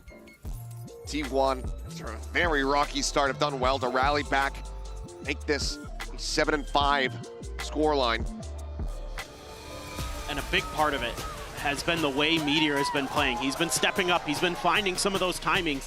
His side anchoring, a little bit sketch. Martin getting caught off guard there. But his lurks have been really good, is where I'm going with that. So let's see if on this attacker side, Meteor can find some more of that space, find some more of that value for DRX, shutting those things down. Sight holds on B with Flashback and Mako going to be very, very crucial. Hyunmin being able to spread the map with those Yoru TPs as well. See how that new duelist changeup will work for DRX coming into this half. I was pretty surprised they changed on this map as well. I thought this might be the one where maybe they just stick with the Rays, but you know, really went all in on Yoru for this event. Seems like they have adopted the same thought process around freeing playing nothing but Taeho. Yeah, why not, right? On the Yoru, but so far that impact hasn't really been seen. Even in the rounds that DRX were able to win to get themselves this advantage. I mean, Hyunmin, he creates some space, he opens things up, but he hasn't been fragging the way that we've seen him in the last two series. It's, especially on this map, it's really tough for yours. Entry coming through, Buzz to go ahead, 6 a landing and finds 2. Frank Payne, both going to be taken out. Hyunmin now noted here on the flank. Mako slowly creeping his way in from the spawn. 2-player advantage. Monstrous here for the side of T1 as they look to get themselves another pistol win. Look at Sylvan. He's out Narnia. He is. He's going to rope across the back. They want to play this out as patiently as they can. Pain shells here at Mako's feet, forces him back, and he eats an immense amount of damage. Haven't been finding one, but I don't think this flank is going to be noted whatsoever. Not anticipated as Sylvan gets closer and closer. The call here to send him back across the rope could be absolutely devastating. But it won't even come to fruition as Mako now. Last one standing with just 12 HP. The win not in his sights. Some charges perhaps towards that orbital, his goal, but cannot find any more. T1 win the pistol, tied up 1-1 here in the map. Just a great entry here by Buzz from the drop. It's a couple banger shots with the Ghost. Really breaks things open there. Oof. Snappy stuff from Stacks, but definitely has been Meteor's map so far. And a big time pistol win for DRX. And you got to start to worry or excuse me, for big time pistol win for T1, you got to start to worry about DRX. One thing that I noticed just kind of watching them on stage was they looked a little nervous. They looked a little shaky against Vitality. Whereas on that T1 squad, a ton of experience and a big opening kill. Was finding Henman off the rip, up and over the top he goes, lands on the box, and Mako goes down. Turns back, keeps his teammate protected, grabs the orb. Showstopper. This round is all buzz all day long. Like you said, Showstopper now online. It is just freeing. And given the way that he's just sprinting around, well, we'll be able to find a kill. Oh, almost a second. It seemed like he just wanted to get this round over with, get into T1's bonus. We are tied up at 7-7. All right, the speed and acceleration for T1 has been working so far. Really get past that utility, get on top of that box. That's some really nice blast packing from Buzz. He's going to be rewarded with a Showstopper in the bonus. So this is scary for DRX. Have to be very aware of the positionings that T1 is going to be taking. Don't want to lose a player early. That Showstopper if you can help it. Yes, this should be. It's an interesting setup there with that tripwire right at the edge of tower. Trying to catch players, setting up, I believe, Mako. Salvo catches it though. I did. Ends up getting cleared out. Cam still situated. Deltron not identifying Flashback's position there on the site. In the meantime, though, double push up through Halls. Meteor goes in to challenge this. Young man on the counter swing will be able to take him down. Showstopper now, however, going to be drawn out. No one here to receive it. In the end, going to be a bit of a dud, but still space open up for T1 to get the plant going. They're going to have so much control. I mean, they've got Dish and main control. DRX only has one option, and that's the brute force their way through. They might try and clear main first. This is going to be challenging no matter what. Get Sylvan escorted back. He's going to be in position for the Molly lineup. Realizes that's a fake out, but the real thing comes in. Stacks in the face. The Molly now sent through. Bounces down for the delaying. DRX realizes they can't even try to go for the tap here on the spike quite just yet. They still need to open up some space. They need to clear all these angles. And now the salvos are ready. Can hold a half. Hyunmin trying to scale forward, finds one. Half held. Half hold is there as Hyunmin looks for an ace for himself, but cannot make it happen. The hold comes in. DRX win the round, but they lose absolutely everything. Oh, on a knife's edge there. Izu playing that really nicely. But the fact that DRX commits to that half hold, sacrifices Mako, allows them to get that round win, but just barely. And they're going to be hurting economically going into this next round. Meteor running out on a 1v1, quite a bit of damage, it's a pretty easy cleanup. I thought Sylvan might have the jump on Hyunmin there. He got ahead of the flash, swung wide, but Hyunmin with a nice reaction to take him down. Let's see what now T1 wants to do. Looks like an arcade push. Flashback here, trip this time. Hasn't been cleared just yet by the salvos. Stealth drone out. Getting a little bit of information. They're going to know that at the box it's clear, but Mako with the shotgun. Lingering here inside the smoke with a timing Buzz! Able to find it. That's devastating. He would have been absolutely dead to rights. Flashback does well to find the headshot. They lose out on Hyunmin at the same time. Spam across through the smoke past the Jen Bane. Gets taken down and freeing. Locked in position here by these Thorns. That smoke only going to last for so long. Dissipates, he breaks the line of sight. How do you try to get a jump on somebody? Frenzy at this range. They're using that Teo utility to smother him out of the round. It's going to be difficult for him to find the opportunities. Trying to be as patient as he can. Maybe stacks a Meteor on the way out. Re-wraps back towards the ramp. No. Maybe he's going to die to the spike. Seems like they have a well-assessed idea of where freeing is going to be coming from. Able to avoid him, so freeing will just go down to the spike, but that means a T1. Not allowing for that thrift to come in. Got to sprint it there. Okay. Gets in, dies. That means a T1 tie us up. Still neck and neck, 8-8. Obviously a weaker buy, but a few things go pretty awry here for the side of DRX. Just the timing there. Mako thought he could read these smokes. Yeah, you can see it. He knew the timing was just a bit off. Sure, flashback. Got the one and done. Beyond that, just some smoke spam for T1. Anticipating the flood retake attempt by DRX, just shutting it down before it even starts. This is a very important round for DRX. Their money is in the bin. T1 just have coffers up at the moment here as there's a trade up. Mako Hyunmin on the floor, just stacks lost here in transit over towards the site. Flashback gonna be noted, the spray coming his way, swings back out of the cage, but Buzz is good for it. And already, it's the backpedaling coming through. The call to save has to be made. DRX not finding purchase. This aggression out from T1 off the rip, just too much, overwhelming them. T1 will now gain the lead. This is pretty wild. I mean, this execute style of Valorant that both of these teams play, you know, who was going to be able kind of coordinate and outguess the other better? And so far, T1 has been making the better reads, the better adjustments throughout. First half in particular, I thought those were some really good calls by Stax and Autumn to change things up as this one went on. But here on this attacker side, they're just in cruise control. Send Buzz in, Buzz go kill, break open the site, easy money. You know, obviously there's some good util behind it. Izu's doing a great job on that Taeho, finding a ton of value. Meteor's just Meteor, man. Looking much more like himself these last couple of days. Oh, for sure. I think this is the best performance we've seen from him on this Vice in particular. Yes. But it has just been electric here today. Look, I'll be honest. I was saying a couple days ago, take Meteor off Vice. He's not ready for it. He's proving me wrong right now. He looks way better, much more comfortable, much better reads on the map. I talked to him right before the match. I just asked him, how you doing? He goes, 나쁜지 않아. Not bad. Yeah, I'm all right. Let's see what this has done to the economy here for DRX. Stinger in hand. Scout out onto freeing.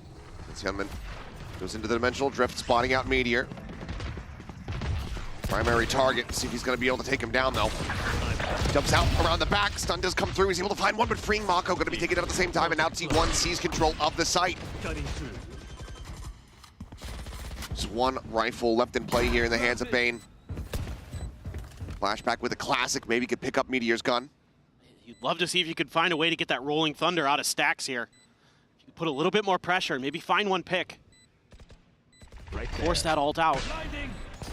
Flash in. Bane just getting team flash, though. Coordination starting to break down, you can see. Slow creep up, getting ready. Aftershock, clear off one angle. Swoop back through. Bane able to find Izu, but not before Hyunmin gets taken down. Gets himself a second as Buzz will fall, and suddenly the ground back in towards their hands. Rolling Thunder, however, gets the Suns across, but stacks himself. Fault lined, stunned up, swings in, finds one. The time is just not going to be there. Shut up and let me work. Bane realizes that it's a lost cause. Will take a kill, get another ult orb, but he cannot stop T1. Red Bull clutch goes their way. They now move up 10-8. They're absolutely frying on this attacker side. I mean, credit to DRX. They're able to force out that big ultimate, but still couldn't find that round win. For a moment, it looked like the hope was there. Again, just Sylvan pushing through those smokes, disrespecting Mako's util. Great job. This aggression from T1 needs to be accounted for. You've got to find a way to maintain arcade control. It's being sending players down into sewers to create some crunches. That's been the one round that worked for DRX in this half. Was when they were able to set up a crunch from multiple directions to really just smother T1 out of that round. This is starting to look dire. T1 is in much better form than we've seen the first two times against DRX, especially on a map that has plagued T1 throughout this year. This has been one of their pain points. And it seems like they're finally starting to find that confidence, finally starting to find that groove. Can DRX punch back? We absolutely need to.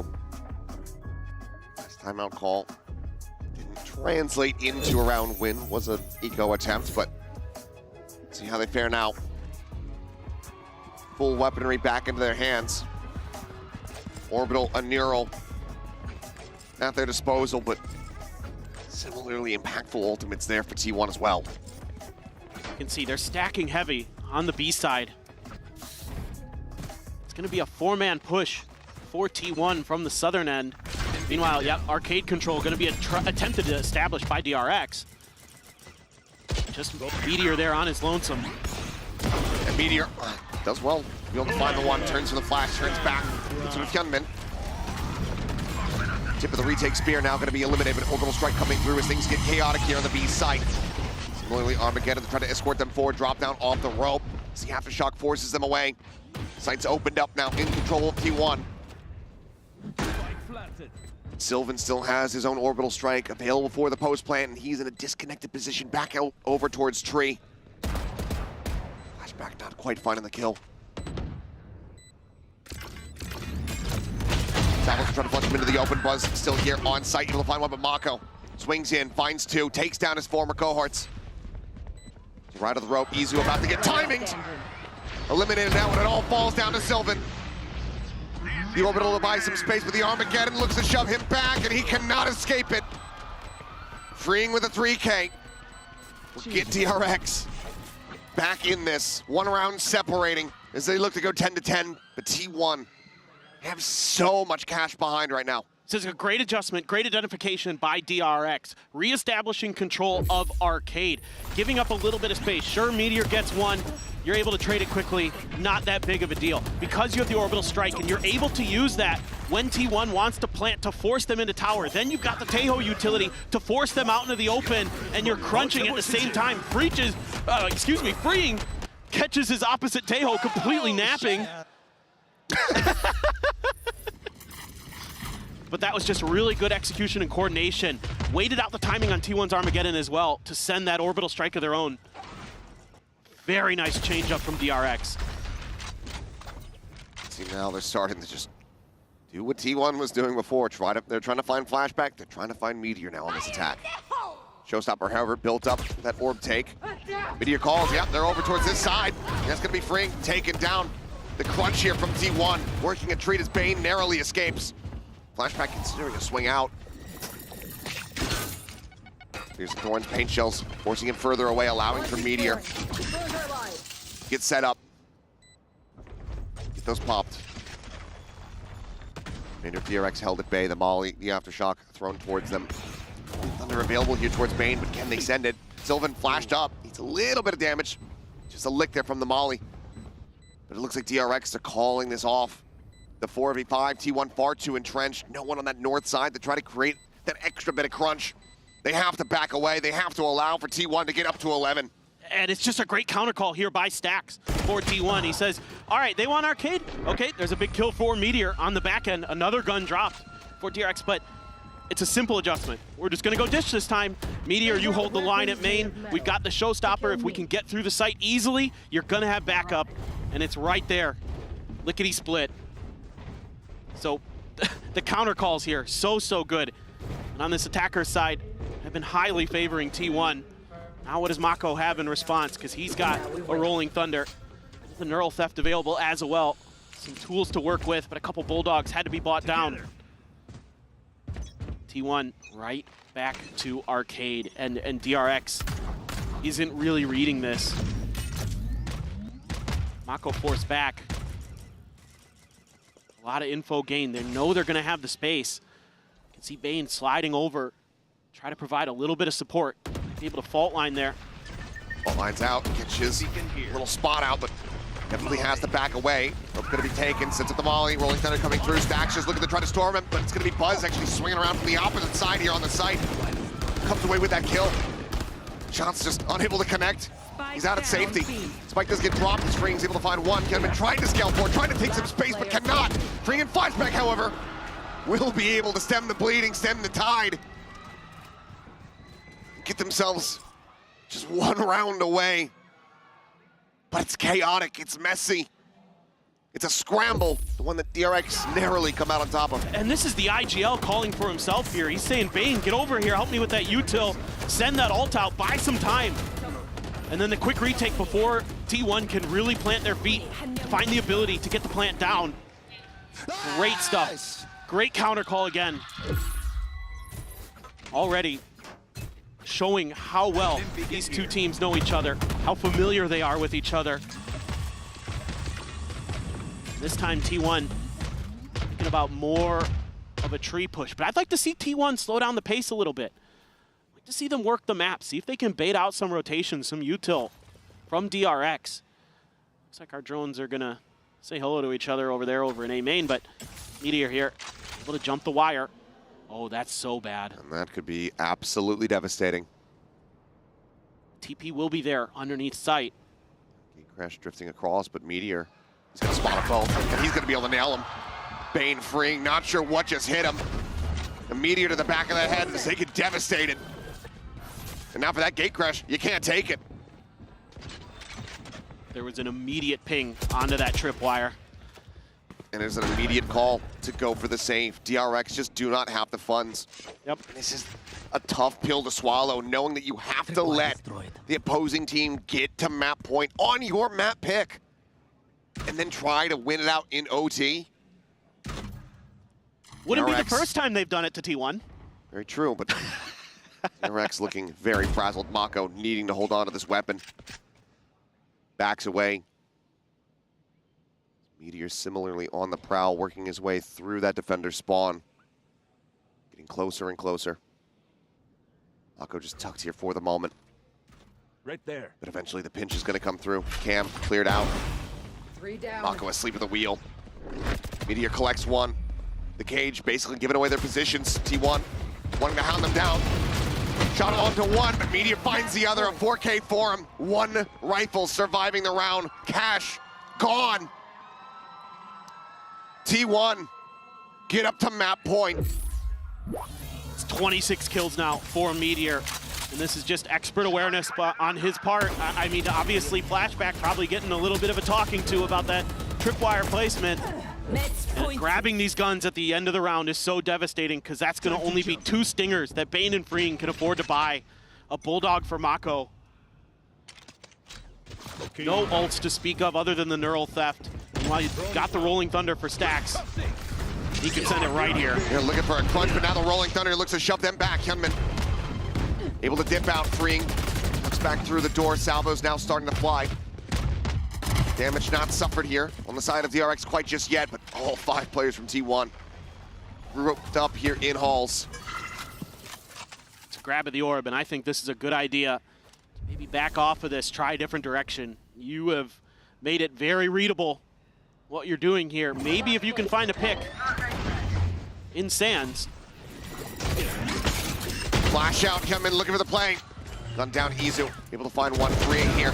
One enemy Covering remaining. fire to go ahead and stem this push coming through. Somehow, some way, DRX. They managed to win it out. They can scoop up these weapons. The 2 dead. Minor amounts of cash, still gonna be a bit of a weaker buy as they try to push this into overtime, but they are persevering, and that's gonna be a timeout called here from T1. It's a good idea from both teams. DRX there, just knowing that they can bait that Rolling Thunder out and just fall back. T1 so committed to this A hit. They weren't changing their mind no matter what. Come hell or high water, they were gonna try to break through. Buzz goes in all on his own to try to create space. Gets shut down at the point of attack. The rest of the team crumbles behind. So DRX there, able to just get an early read on T1's positioning and lock down the A site. T1 here, a little bit concerning. We saw this on Haven when they played their very first time, where T1 had a lead and fumbled it, sent it into OT, had another lead in OT, had a 3v1 against Flashback, where he was able to clutch out to send it to another set of OT rounds. And then DRX ended up winning that Haven. So T1 looking to avoid that again here on Fracture, a map that has looked much improved today. This is a much better version so far, but I need to see T1 a bit more active on the map, and it looks like they're gonna try and set up a B crunch. 3 up top, 2 down below. Whereas DRX, they're looking to get aggressive out of dish. Curious, how quickly do they try to go for this? I mean, you see the pings covering that north side. Seems like, yeah, they're gonna call for a full crunch. Solid enough understanding of where T1 is going to be. They actually shut them down. That's just gonna be ult invested here. Steel Garden. Taking away their weapons. Space given up. Tripwire gonna be cleared out here on the site. Meteor able to find one. Bane dead. Over towards that spawn side.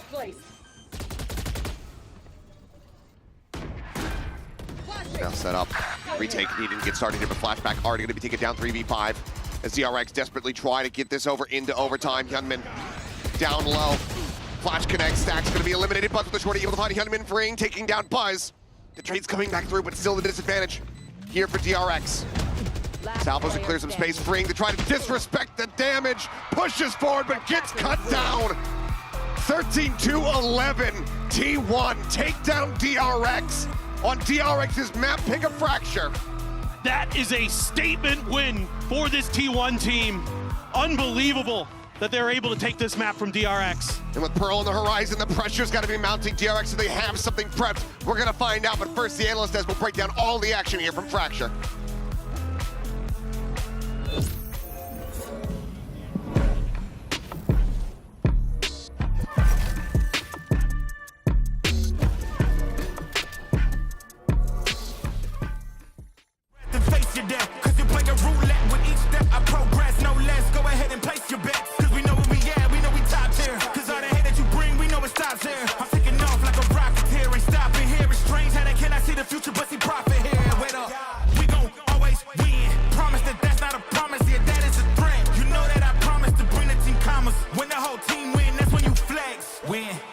And I'ma do it again. Watch me win, then watch me do it again.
Mika and Jen here with Autumn of T1. Congratulations on that first map. Now, this rivalry, this T1 and DRX rivalry again and again, do you feel that the victory against Trace Esports gave T1 some clarity, and do you feel that T1 finally gets that victory today? 감독님, DRX 상대로 상당히 좋은 모습을 보여주고 있는 T1인데요. 경기력이 아무래도 트레이스 e스포츠전 이후부터 확 살아난 것 같거든요. 직전 경기 승리가 이번에 있어서 도움이 많이 된 것 같은지, 그리고 DRX 상대로 오늘 드디어 승리를 가져갈 것 같다고 생각하시는지 궁금합니다. 네, 일단 트레이스 e스포츠전 때 승리한 거 덕분에 저희가 이제 패승하고 나서 이 흐름을 이어갈 수 있다는 선수들이 믿음이 있기 때문에 다들 자신감 있게 플레이하고 있어서 그런 게 확실히 오늘에도 이어져 있는 것 같고요. DRX가 잘하는 팀이어서 분명히 두 번째 맵도 힘들 거라 생각을 하기 때문에 그냥 잘해가지고 진짜 이번엔 이겼으면 좋겠습니다. Yeah, after that win against Trace, we went from 0-1 to 1-1, and it really helped us create that winning momentum. But we can't really keep our guards down because DRX is a strong team, so we really need to keep our heads in the game and stay focused for the second map. Thank you very much. 감사합니다 and good luck.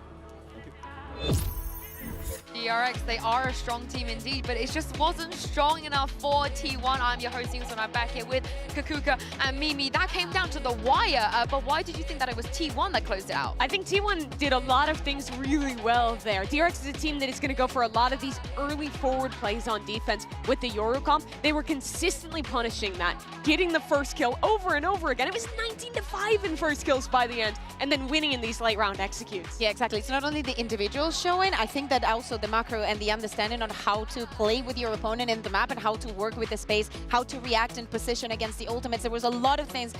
It was a very toe-to-toe match. It could have gone to either of the teams, but I think that T1 deserves the win. Yeah, especially after the start that they had as well, because it was all about DRX. We can't forget our HyperX reflex moment of the day, this 4K from Bane, Mimi, to kick things off. Yeah, it was such a nice start for DRX. You thought this was going to be them running away with the game, and this guy, he's been really good this tournament for DRX. One of those players who's not a rookie, not a new addition, but I think both Bane and Flashback got a little underrated after DRX's rough year last year, but they've definitely been having their impact here at Masters Bangkok. And also, because we're speaking about the Teco, Hyungmin going on the Yoru, that there's so many other questions, but this play, even with just the Classic, is beautiful to see. It wasn't enough though, but it was a good start for them in the map. Actually, at some point, what was it, like 5-6-1? Yeah, Ben was really good individually, but I did take issue with some of the macro on their defensive side, with oftentimes playing the initiators away from the Yoru on one side of the map, trying to hard anchor. This to me felt like a DRX. It was a little out of sorts and didn't look super practiced on this fracture. Yeah, but T1, they had to bounce back, like you said, 6-2 down. There was some timeouts called as well, but eventually, just before the side switch, they found their groove. So this one is actually right after the timeout, and we're going deeper into the round because we want to talk about the proactivity coming from the defense on the side of T1.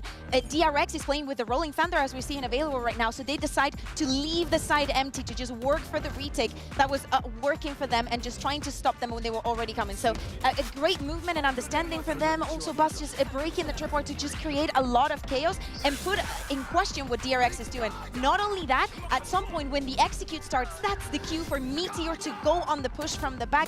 This was literally perfectly played from T1. And this is showing a really high-level understanding of how your opponent likes to be played. They have never seen this comp before, but across all of DRX's matches, they have a tendency to go for an early idea with the first wave of util, then reset, and they're very often re-hitting into that same site late, honestly, across all of their maps. T1 did a great job of being proactive on pushing through flanks, figuring out where DRX is going to be executing, and having fast flanks exactly like that round, ready to go. And Meteor is the guy that we spoke about, you know, the experience, the veterancy, knowing what to do on this stage. Kakuga, I think he showed it all. Yeah, absolutely. In the round that we just saw, also when he plays on the attack, I feel like he was a little bit exposed when playing against Vitality, and he has fixed so many of those small mistakes. But on the other side, we also need to speak about Free and how he was using his utility very, very well, and the impact that he was having in most of the rounds. For T1, though, it's great to see the veterans get going. Both Meteor and Buzz stepping up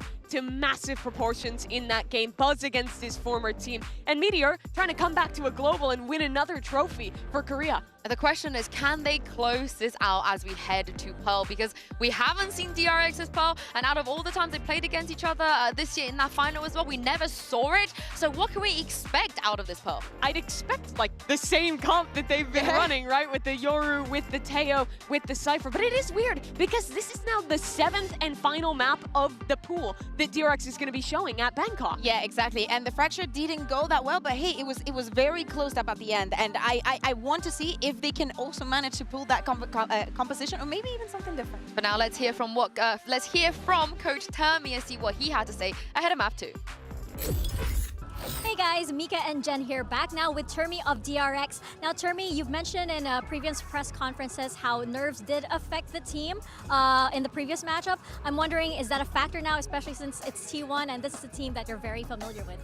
물론 지난번 경기 이후에 기자회견에서 선수들의 긴장감에 대해서 좀 얘기를 하셨는데 오늘 선수들이 어느 정도 긴장한 것 같으신가요? 좀 아무래도 익숙한 상대를 만나고 있잖아요. 저번 경기 때 조금 긴장한 모습들이 몇 번 있었어서 오늘은 좀 최대한 편하게 게임을 하자고 했고 사실 1맵 같은 경우는 굉장히 선수들이 지금 뭐 스크림 하듯이 편하게 하고 있고요. 뭐 결과에 상관없이 편하게 하고 있는데 뭐 몇 번의 실수로 인해서 졌다고 생각하기 때문에 그런 거에서는 훨씬 더 많은 발전을 했다고 생각하고 있습니다. We really talked about coming into today's matchup, how to be comfortable on stage and not feel the jitters. And I don't think there was a lot of nerves that affected how map 1 played out. They've been playing it really well, and they've been playing their game as we do in scrims. So yeah, going into the second map even, I'm pretty sure that there won't be nerves affecting the result of the game. So I am confident in my players. Jeremy, thank you very much for your time and best of luck. And I wonder if they're confident in this comp that they're bringing as well. What do you guys make of this? Interesting. They're playing the Vice here. They've been very committed to the Cypher throughout pretty much every map for DRX. But I think Vice is incredibly strong right now, especially against a double dive comp. Moving away from the Sova, moving away from the Killjoy into the Fade. Like, they're not going to have that that much feeling of comfortability when it comes to this, but I want to see if they can actually make it work in every single map, as Mimi was saying, changing so many things in such little time. If this is the map that takes T1 to playoffs, though, there's no more T1 comp than a double duelist Neon Yoru to make it happen. So excited to watch him play it. I cannot wait to see it as well, because for DRX, Achilles and Paperton, they have to win here if they want to make it to playoffs. They absolutely do. Can they deliver a 3-map banger series with Haven, with Meteor on that ISO to try to close this out, or will T1 make quick work of them? We're about to find out as we get ready to jump into Pearl. There are some awesome things going on here from DRX's side coming into this Pearl.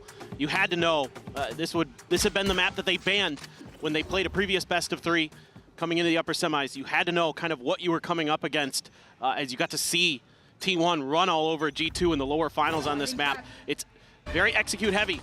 A lot of the things that they're going to do are going to be based off that Neon Yoru combo. Hyunmin, though, taking a lot of damage. And they continue to swing. Izu just playing forward is going to just absolutely devastate them. 3 kills found, fast-tracking that dimensional drift on this map when you're going up against a double duelist. Not something that you want to be going through. Flashback just eating the bone here for he and Mako. There's only one option, of course, here, and that's to fight their way out. For the moment, getting ready to join back in, but everyone from T1 clustered up here around the spike, around the box. Tuck away on the one, Mako. Huge headshot. Knocks out Stacks, pop flash gonna be dodged, but as they all swing back together, Mako hits the floor, flashback, low on HP. Just get whittled away at as Sylvan collects 2, and T1 take the lead in pistols, take the lead on Pearl. Yeah, Izu's been so good these last couple of days, man. He has really been on point and not slowing down here at all on Pearl. Disgusting. Just holds it down, and they walk right into it. They line up for him. It's a nice shot by Mako, but the damage was already done. I mean, this is going to be really tough if somebody like Izu just goes on a tear on this Yoru on this map. Obviously, on this attacker side, the Vice, it's going to be a little harder to find some of that impact to slow down those double duelists. And that's something that DRX really is going to have to be aware of. Ping gets 1. Should know that the rest of the team is going to be behind this, just given that they have no money, no economy. Nebula to try to slow up, just going to be disrespected. They push forward, still been able to find another Meteor. Out of the flank, Mo's down 3. Down A. Pushes back up through the smoke and even finds the 4th, despite being low on health. Flawless anti-eco from T1. They're just so ready for this. Get a little bit of contact, fall back behind the site, let Meteor swing in and do what he was doing on Fracture, knock people down from the sides. Nice hold there from Sylvan, gets out with just a lick of health left. And then Meteor, full flash on the 3rd while he was full flashed up. Gets the 4th in there as well. So you're gonna be carrying over all of those guns, a couple Bulldogs, an Outlaw, Guardian. Full armors though, having to be bought up by DRX, having to buy down to a Guardian because of that Outlaw being in play. That drone, I don't think got the... Ooh, nice shot by Hyunmin. What a swing. Yeah, just swinging out, able to find the headshot. Izu put on the floor. Outlaw now lost. Solid advantage. They were looking for early aggression. We're DRX, and they found it, and they bested it. Meteor's repositioned already. Looks like Buzz being called across the map. Try to join in, perhaps. The Meteor just with a Spectre here. Odds certainly are stacked against him. Gets himself tucked here alongside the screen. Nano at the ready. That's going to be cleared out of the smoke. Looks for the push up, but ends up getting fully flashed out. Hyunmin able to go ahead and collect the second. Site now opened up. Rotation at the beginning here for T1. Buzz on the swing. Just trying to find a timing, but ends up getting cut down and makes things harder for the two remaining players here on his squad. Try to find some value now. As Stax and Sylvan. Sylvan's going to go on a walkabout. That Vice wall is going to be there in his face to make things even more difficult. Nice shot by Stax. Snappy one. There's a lot more of that, though. Pushes out here onto that walkway and is not ready for Bane over at long. Ends up falling down, and Mako, solid one tap. Puts down Sylvan. DRX get themselves on the board, not allowing for that bonus conversion to come through, and only lose out on one player. Yeah, this is a really nice round for DRX, and now I'm going to be curious to see if they're going to start putting a lot more pressure towards the B side of the map. It's a lot harder for a solo Killjoy to lock this site down than a Vice. So if I'm DRX, I'm going to test Meteor on that site. I know he's been good today. I know he's been fired up. But just in terms of util that's going to be available to slow down B executes, I think it's a really good option, especially before T1 is able to get into an operator, potentially. We'll see Meteor grab those from time to time. For now, DRX showing a little bit of presence, making sure that that angle where Izu was pushed up earlier is cleared. But look at this setup. Oh, Hyunmin gonna try to go for the grab here. Relay bolt gonna be sent out. They back off the angle though, and Bane. Low down Buzz, Izu at the same time, just taking some added fire woven into the back lines. Puts him to 16. Once again, solid advantage for DRX off the top of the round. Once again, start cutting their way across towards B. Love this. You've already drawn out a lot of players. TP's trying to make its way over a little bit further to help the rotations, but Meteor's going to be under a lot of pressure. There's a little bit of util, has the one nano there and one at the back. Get the first one baited out. Versus Ward trying to disrespect his own nano, but here's a swing out from Hall. Sylvan there. Provides some cover, takes out Hyunmin, but still end up losing on Meteor. Izu catching a glimpse there for a brief moment, but cannot collect the kill. Bane staying alive. Swing the back Halls, however, Mako not ready for it. As they all get massacred, freeing just now arriving. Two players, close angles. Spike not planted. Needs to clear it all out, and he can't find one. Sylvan, big round from him. Gets 3. It's T1. Maintain the lead, maintain the advantage. Yeah, Meteor buys just enough time here. Disrespects his own nano. This is a great opening pick for the side of DRX. Flashback finds that kill on a Meteor off the back of the fade util. But then Izu with 16 health. Best Mako in Halls. And that was the angle that DRX really needed to break open if they were going to get through onto that site, because T1 was rushing to flood through to deny the plant. Thank you. Because Izu wins that battle, they're able to do so. Let's see what got in store for us. It is a stinger for Hyunmin. Does have his ult though. Could send that through. You can see Meteor playing way further back, anticipating this ult coming in. Doesn't want to deal with any of this. Does pop both nanos. Hyunmin's going to be very aware of that. Sees a glimpse there of Meteor. Sylvan, however, also reinforcing that spot. They'll be forced away by the salvos for the moment. Hyunmin set up, pushing forward, maybe about to make contact here against two players. Just has that stinger, so doesn't want to go for the peek. Needs to try to see if he can get somebody to swing into him. Cosmic Divide at the ready here for T1. Push coming in, finds the first, stacks the fall. Bit of damage onto Izu, but the time he's going to be found as Izu swings in before that flash can connect.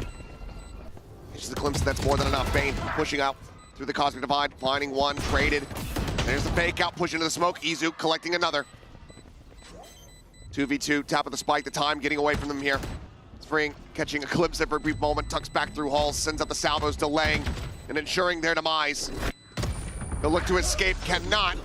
But nor can Izu. DRX fight back, only one player surviving. Cash not in the greatest spot, but they keep it close. They're doing good to get these round wins. This is exactly what I'm hoping to see a bit more of from DRX. Punish the lack of defense that T1 is going to be able to set up on that B site. Obviously, you have the dimensional drift. It makes it a lot easier to get that info. T1 there has to play retake pretty much the whole way.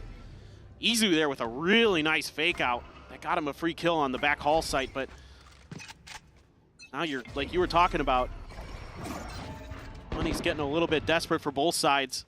T1 going to invest a little bit in this round, but not much.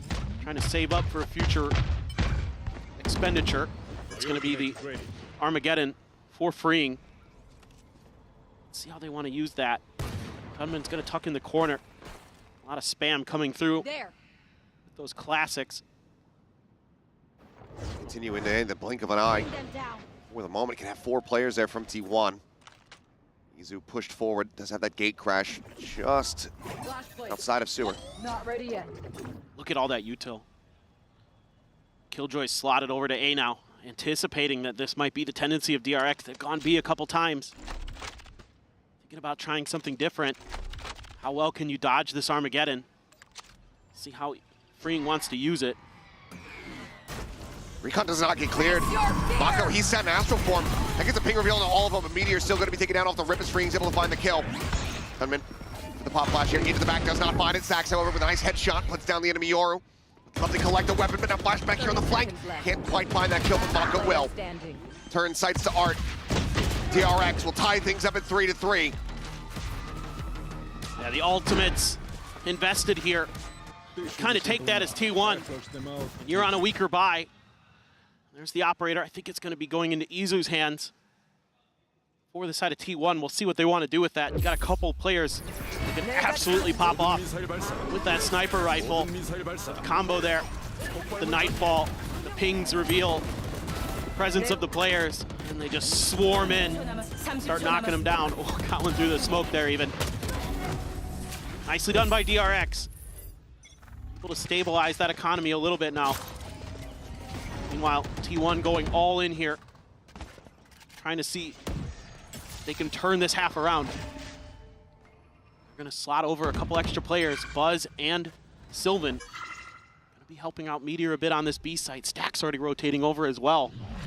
So they've got a decent read that this is going to be a big hit. Armageddon, though, going to force Buzz out. Jumps him back, disconnects over towards Stacks. Next 3 rounds, gets himself up top here as quickly as possible. Meteor going to take it out, but Buzz go ahead and equalize. This gunman will fall. Goes for the re-peek though. Freeing kind of losing the plot. Somehow Buzz comes away with another. 3 kills for him, but now just down to Izu. You are divided. Cosmic Divide even going to be invested here. Thinking about it, waiting, wanting to try to go for timing here perhaps. To peek the halls, nothing spotted. Cutting through. Looks like it might just be a quick exit, maybe one more peek down below into the gate crash to save this operator, because T1 does not have the catch behind to get themselves another. Certainly not much he can do at this point, so just going to TP out, but really, really well done by DRX. Able to use that Armageddon to clear back halls, to get Hyunmin in there safely, gets a kill along the way. Buzz does his damnedest to re-clear that space. He swings in there, finds 3, almost breaks things open for T1 on that Neon. But instead, it is going to be DRX finding a 4th round. And they need to string rounds together here on this attacker side. This T1 comp very much built for their attacker side. We'll get to that when we get there. A lot of ults to think about as T1 as well. Kind of curious. This might be the moment for a timeout. Try to dial up one of those tricky plays that they've got in the back pocket. Can catch you out, maybe grab a Hunter's Fury. Have the overdrive in play as well. Lockdown is there, but with Tejo in play, you know, yeah, it's there to bait out salvos. Pretty quickly nullified, which does lend to the quandary, let's say. T1 continuing to use, the Killjoy here instead of that Vice, which Meteor looked very good on Fracture. Sure. because you know that freeing, he's not going to play something different. Yeah. I mean, in my mind, it's probably just a little bit more of an attacker-sided methodology in a way, because you do have those nanos for post-plant. I mean, obviously, yeah, you could argue the Razor Vines, and I tend to agree with you. I'm kind of grasping at straws to really sort of put together a better theory. But maybe I think for Meteor, though, in general, like when he's at his best is when he's able to play off of the info utility with the Cypher, with the Killjoy. Even though he, yes, did look very good on the Vice finally, I think, you know, generally he's more well known for his Killjoy Cypher play. He can lean a little bit more into that comfort as well. But yeah, certainly when you're going against a Tejo, dude. Yeah. Well, DRX in the lead. 3 rounds consecutively here for them, T1. The attempt he had. Still that operator recovered in hand. Quick little fake TP out. Izu just staying tucked here for the moment. Plethora of ultimates available. Buzz as well with that overdrive. Could absolutely start tearing people limb from limb. Stacks be under a little pressure. Just a one and done position, but stealth drone there. Meteor tries to play ahead of it. Can't find the shot. Timing does get suppressed. Forced back away. The nano gets cleared out. Now you've got a great read on this as T1. If you can gum them up right at the choke point, Stacks might be able to hit a great Hunter's Fury. Third set up. Hyunmin TP's forward, gets himself here onto the side, sprays down into the smoke, and it's going to be Meteor who comes out on top. Buzz now, the overdrive in play. The pinch coming through from Art. Mako able to find one. Buzz falls down to 10 health. Marked out, looks for flashback, only gets a smattering of damage. Cannot find that kill. Lockdown going to be destroyed, of course, quickly nullified. All freeing has to do is save the salvos for that. 3v4. Op needing to find value, and value has been found. Mako going to be taken down as Stacks looks for a little bit more. Izu gets a second. Escapes into the dimensional drift. Narrowly escaping, just trying to buy some time as Meteor with that Vandal. Looks to try to prevent this spike plant. 7 seconds remaining. Flashback finding Meteor. Rotates around towards backside. Izu finds a third, and he gets the fourth. The monstrous Red Bull clutches Izu. Moment over moment. Makes every correct call and ties it at 4-4. And by the slimmest of margins with the timing on the dimensional drift, he's able to get out. This looked so good for DRX. I love the patience, trying to wait out those ultimates, trying to get T1 to get into bad positions, and it works a treat. But then Izu shows up with the operator, knocks a couple down, dimensional drifts hell out of there, and then comes through with a crazy clutch. Unbelievable. Izu has been absolutely electric. Quick jump peek there. Mako, seeing the operator, has to just back away. Can't try to challenge, can't try to lurk forward on that angle anymore. And you're struggling to find information on right now is DRX. Haven't seen much on the map, but they're going to use the dimensional drift instead to make sure that they can figure this out. Backpedal from Stacks and Meteor on site. This is one. Hyunmin just trying to harass here. Gets himself tucked away at dugout. Meteor forward into the smoke, freeing, pushes up, is able to find him. Buzz trying to rotate around, but Flashback still able to find him, but it's not quite ready for Sylvan. Just find the kill. Stacks swinging in towards Secret. Hyunmin going to be taken down. 3v3, the wide swing, but Stacks wise to it. Cuts down Bane and freeing. Only 6 HP. A lot now on the shoulders of Mako, and they're still 23 seconds away from those salvos. A couple flashes to push this angle. Grab well, but it's being blocked. They're just holding for the defuse. The swing out, freeing will be good for one, but cannot bail them out. T1 will get the defuse. Will get the operator off the floor, and they will get themselves back into the lead. Stacks does such a nice job in this round, holding the back lines. Freeing there, nice little crouch spam. Meteor not quite ready for it. Flashback catches Buzz, and then Sylvan's right there to trade. And these two wins here on the back of the site are basically what wins T1 that round. Stacks doing a really nice job holding the line. Sylvan, a fantastic round for him as well. Great awareness on the map. Seems like the comms starting to come through for T1. Starting to look a little bit better, and you can see the frustration from Bane. They're really starting to feel that pressure. Obviously, this is a team that came out of the region at #1. They beat this team across the stage from them to get here. Sent them to the lowers, met them in the grand finals, beat them again there. 7 times these teams have clashed. Yes, a couple of those off-season tournaments, best of ones. How much do you want to count that? Kind of up to you, but it's always gone the way of DRX. T1 look to change that here today. Well, and I think this just goes to show that T1 put this team together because it has experience, because it has that ability to get you deeper into tournaments. And we've already seen it a little bit in Pacific. We might be seeing it here again today.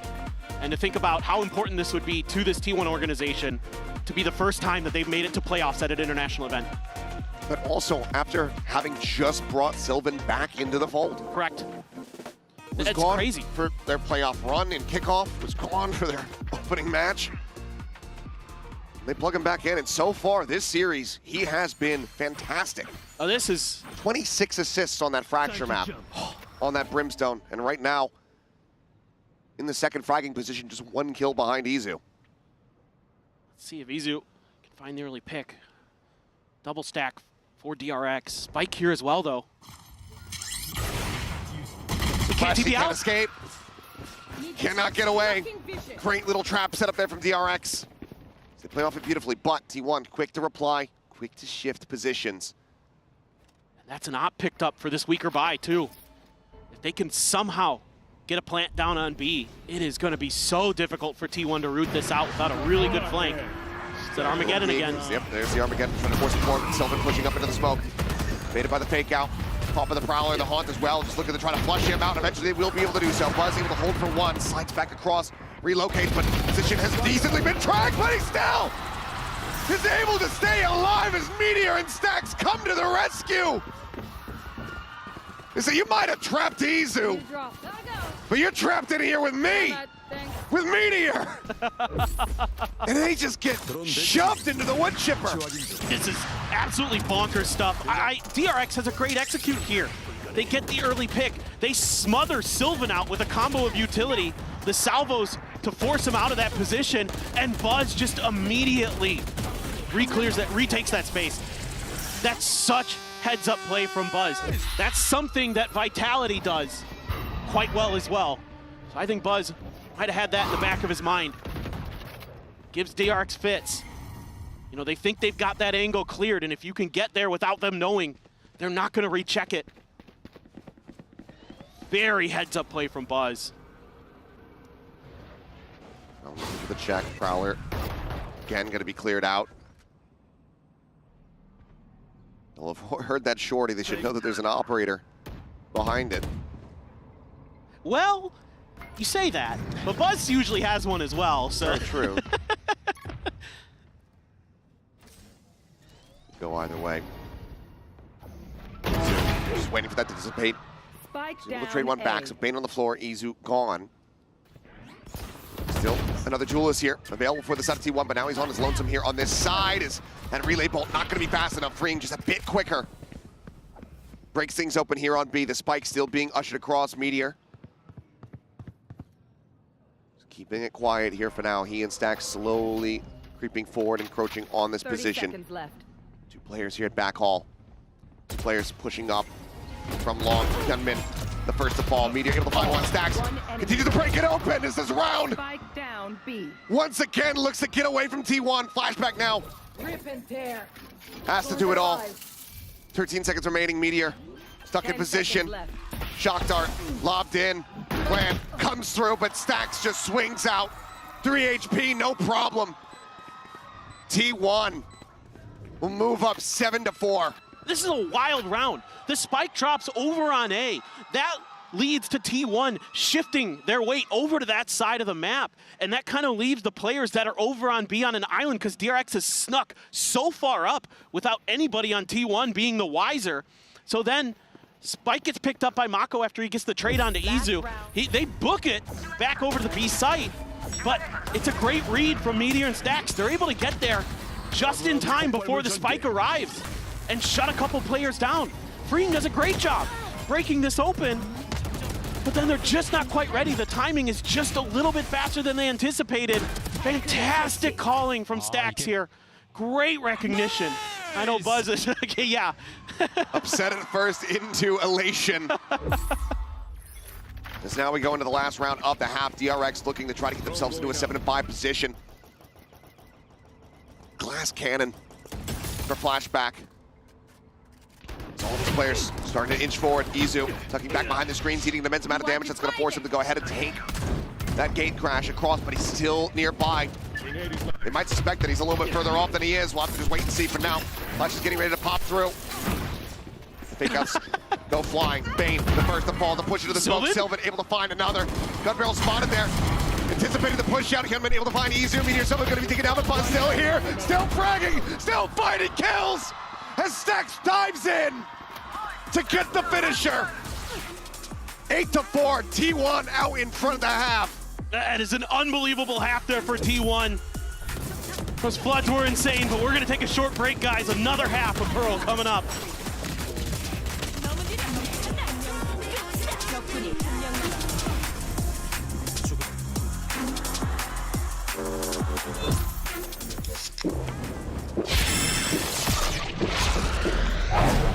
Red Bull gives you wings.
We are back and about to go into the second half. This time, T1 coming in with a monstrous advantage. 8-4 on their map pick of Pearl after DRX get that side selection. Now they shift to the attack. This is potentially where we're really going to see this double duelist composition come alive, even more so than it already has. Absolutely. I mean, again, my eyes go right to flashback to the Vice. I like the composition change up from DRX. A lot of what T1 likes to do on this side of the map is do things like throw up the fast lane, set up that to cover where the TP is actually landing so that Izu can get in safely, and then they'll do things like double swing hauls from both sides. Buzz will run to the other side. They'll use smokes to cut off the entries from Link and from Heaven, and then they'll smother you out of halls. Stuff like that is what T1 can do here. But if you have that Vice wall, if you have that Vice utility to slow it down to prevent it from really finding that coordination and that speed that T1's going to want to play at, this could be a good half for DRX, and it has to be if they're going to keep their tournament lives alive. Slow to start. 3 players here from DRX to try to hold this back. Meteor waiting for a late linger. Stealth drone chasing forward, just seeing the turret here for the moment, but not go far enough to actually identify that killjoy. Buzz sliding in, joining in alongside Izu, making sure that there's no one here in halls. As Meteor gets ready to try to go on this flank, disrupt the efforts of DRX. Minor delays there from the salvos. The plant can now come through. Stack sticks it, bring down to 41. Meteor unable to find the shot there. Flashback, however, going to be taking down Sylvan as he tries to get himself over in towards that connector. Stack's firing back for one. Buzz now going to be taking down the Hall's position. A little bit weaker, but they line up for Izu. Mows him down with a frenzy. Flashback swoops in, is able to find that one, but now finds himself in a 1v2. Now both positions. Gets up over top here of the screen. Has to tuck back. In which is 18 HP. It has to be clean. It has to be one taps. You got Meteor on the opposite side. Safe here on the corner. Gets off here for the half, is trying to bait him forward, goes for the stick. Meteor tries to run him down and will. 3-1 in pistols, T1. Look to bring this series to a swift conclusion.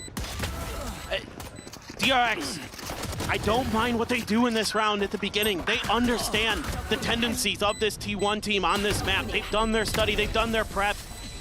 They're playing for retake on B. If it's gonna be that B hit. It's only a matter of time.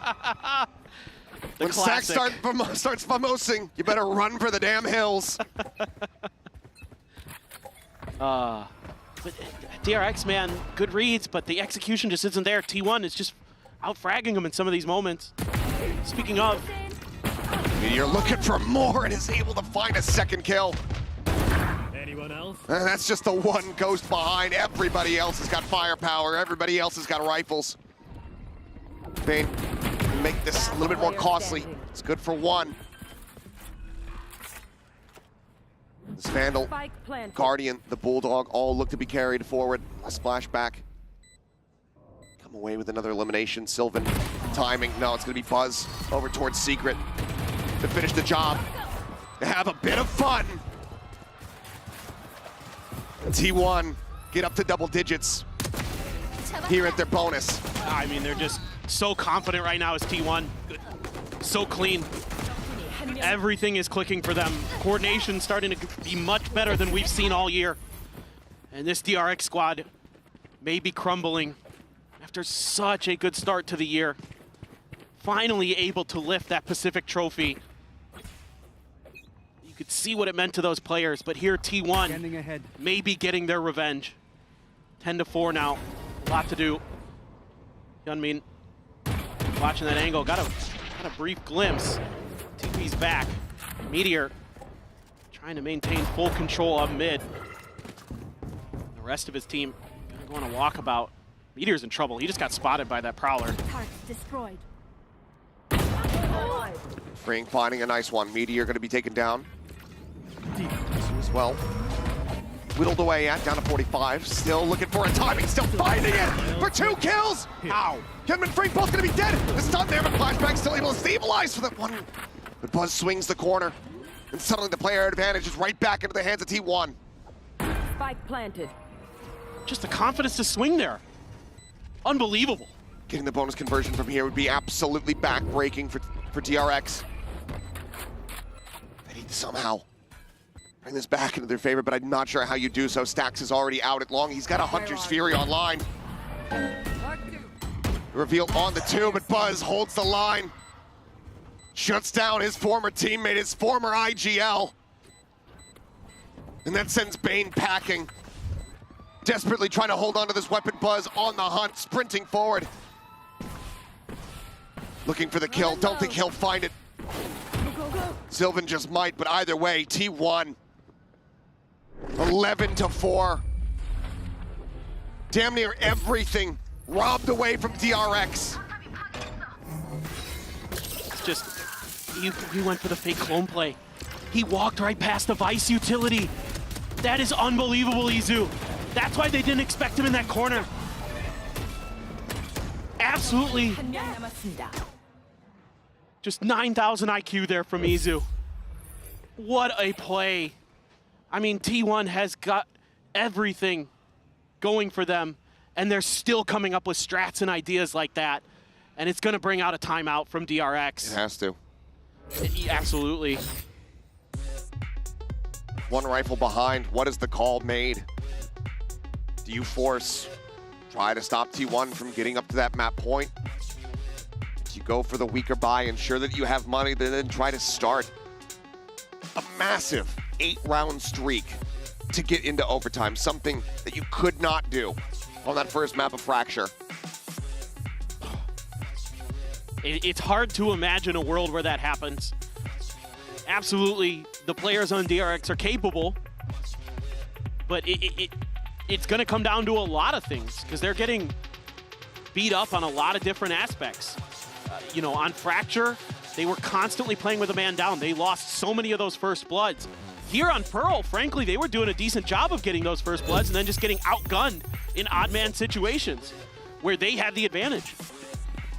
It's like everything they've tried just has run into a brick wall because this T1 team showed up today and showed that they have that veteran presence. They have that big stage experience. They have that playoff experience with Stax and Buzz in particular. Meteor as well, of course. So there is potentially sort of an experience factor. Izu trying to make his way through. Checking things out. Comes out of the dimensional drift. Alone in the halls is flashback. Meteor on the lurk, finds the timing on to Fring. He just has no idea. Flash it towards Hall, the cut across, easy with a peek, flashback, gonna take it down, TP's forward! Bane's stunned up, he's knocked out of the park! As Hyunmin cannot find anything! A flawless round! T1 are up to match point!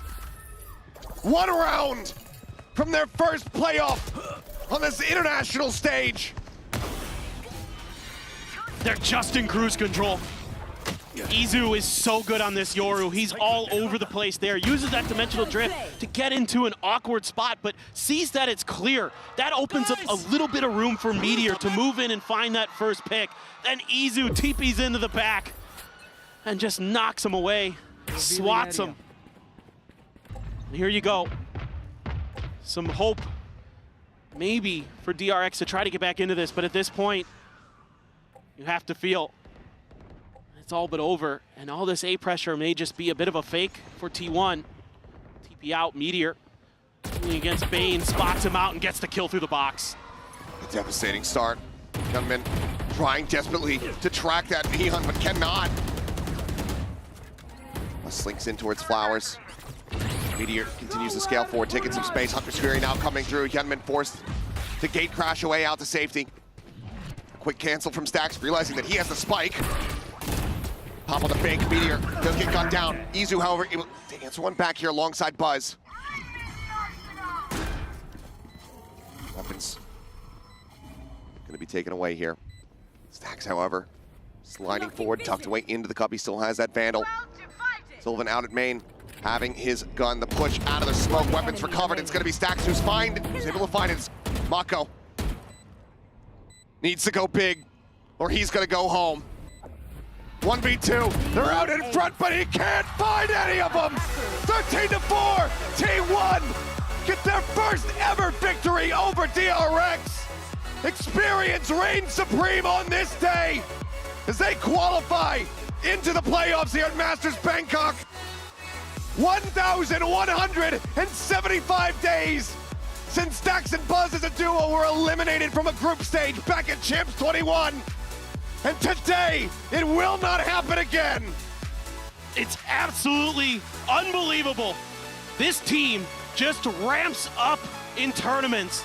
They always look a little slow to start, and they just get better and better and better. And it's that experience that you're talking about, Achilleos, coming through. And you can see the emotion here. These players know each other. They're in group chats with each other. They're friends. And on today, they had to be enemies, and someone had to go through in this Korea versus Korea battle.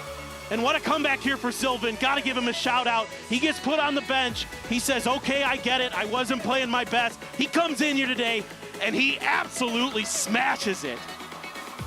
Ends up being the second fragger there behind Izu, 15, 8, and 10.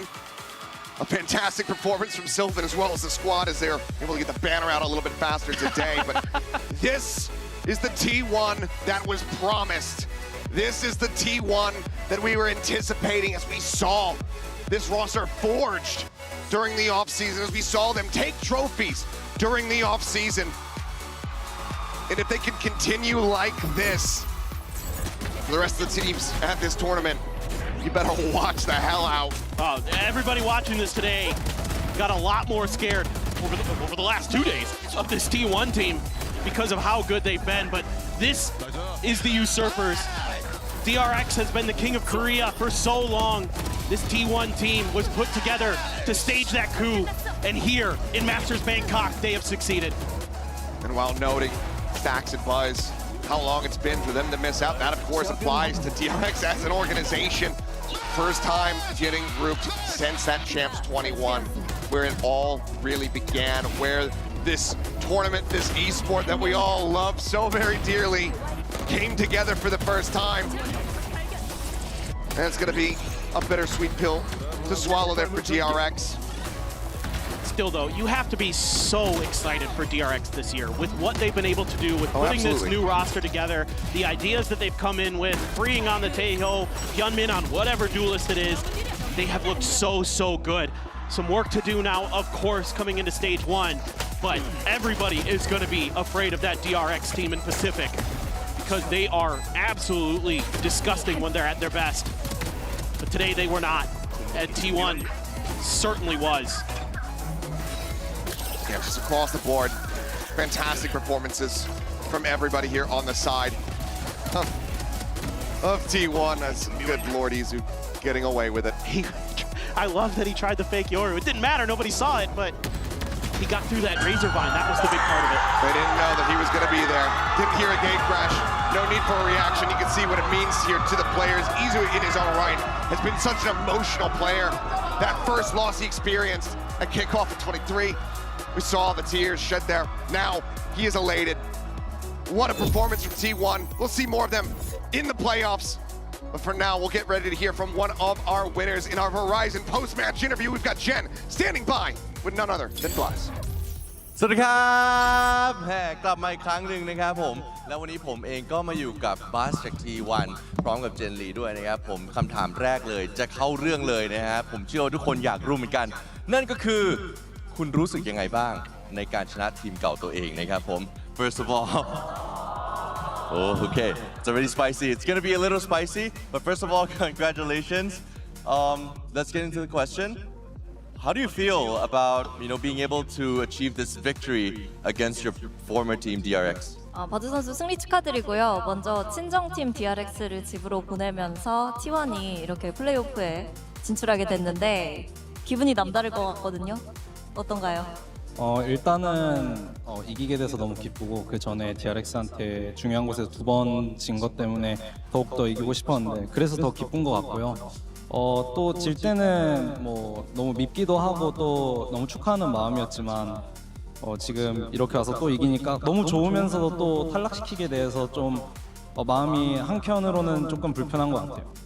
Yeah, I'm super happy about this win, but a little bit sad to send the fellow Korean team home. I mean, we lost to them twice this year when it mattered, and to be able to get that revenge and come out on top this time around, obviously it feels good. And when we lost to DRX, I was happy for them for the win too, but I was a little bit angry as well, so it was a little bit of mixed emotion here and there.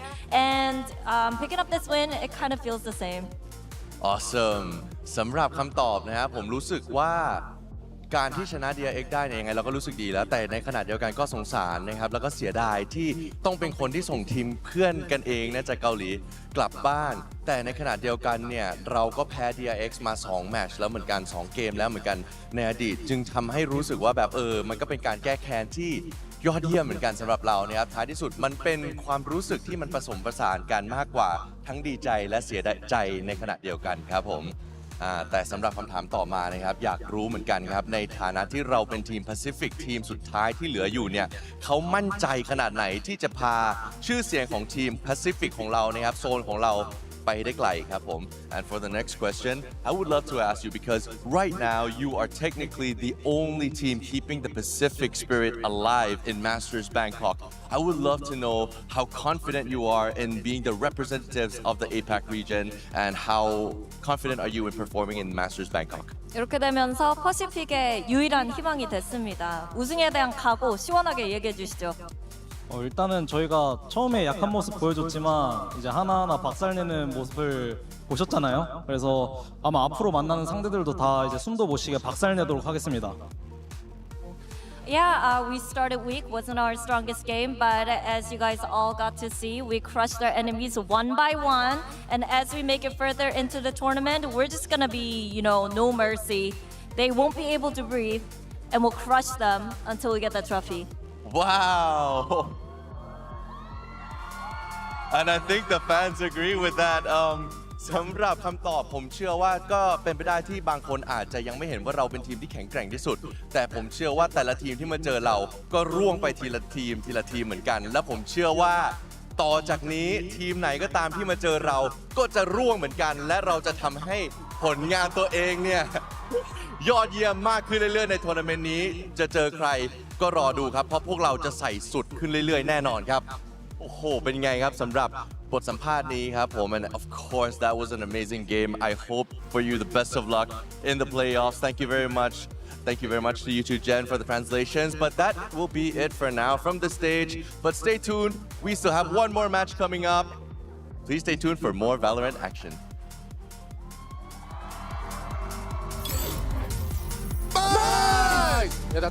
What's up, guys? Who's the best team in Korea now? Come on! 물어, 찔 물어.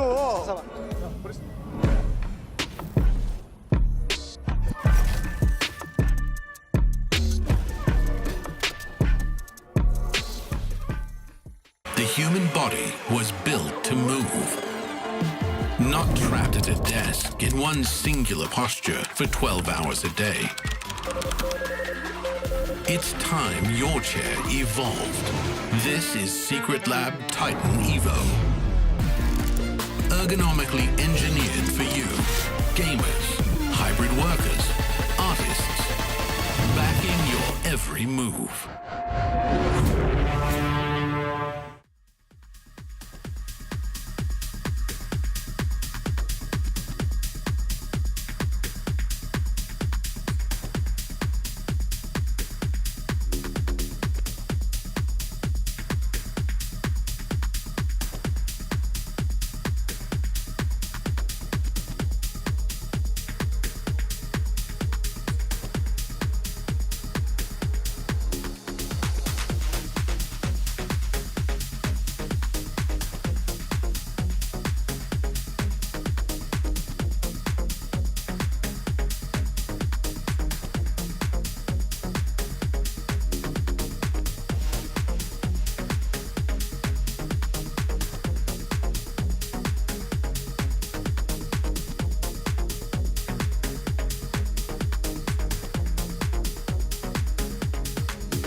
Welcome back once again to day 5 of Masters Bangkok and our final match of the Swiss stage. It will be between G2 and Team Liquid. I'm your host Yingsu and I'm joined once again by Mimi and Kukuka. Now the people that predicted 4 firsts going through are going to be very sad because T1 managed to pull off that upset. I'm people and that was insane the way that T1 dismantled them the first game. The fake clone coming out at Masters 2. What a game for T1. I'm so excited to watch them in playoffs. Yeah, exactly. Them again with the double duelist, making their staple even in an international level on a global stage. I absolutely love it. We do have to talk about this game here though because it will be EMEA versus Americas. We've seen this matchup a lot and we do have the record here here for you since franchising on which region has been coming out on top, and it is Americas, but not by like a massively long way. 5 games. Yeah. That's significant. Close, it's close. But it's not bad. I think that especially things evened out a little bit more last year. I do see something in front of you still, something you were coping with before. I have absolutely no idea what you're talking about, but from the beginning of the game, the rivalry between Americas, what was an A, and EMEA has always been present, and I think that when we come into these international events and we ask regionally who they want to go up against, you know, some of the opposing teams, some names. I think it's also really interesting always because of some of the differences in styles. It always depends a little bit what it is, but here it's like G2 leaning into a lot of some of the very new stuff, while you have ATL who's like coming back out looking like they're playing 2021 Gambit again, and it's still working. That's a good thing. That's ultimately a good thing. It is a W for sure. But the pressure is on for G2, of course. Not only are they the last Americas team here in Bangkok, they also want to be the first Ascension squad to win a global trophy as well. Ahead of Masters, Achilles had the time to sit down with Valen and Jonah P for a quick look back at their journey.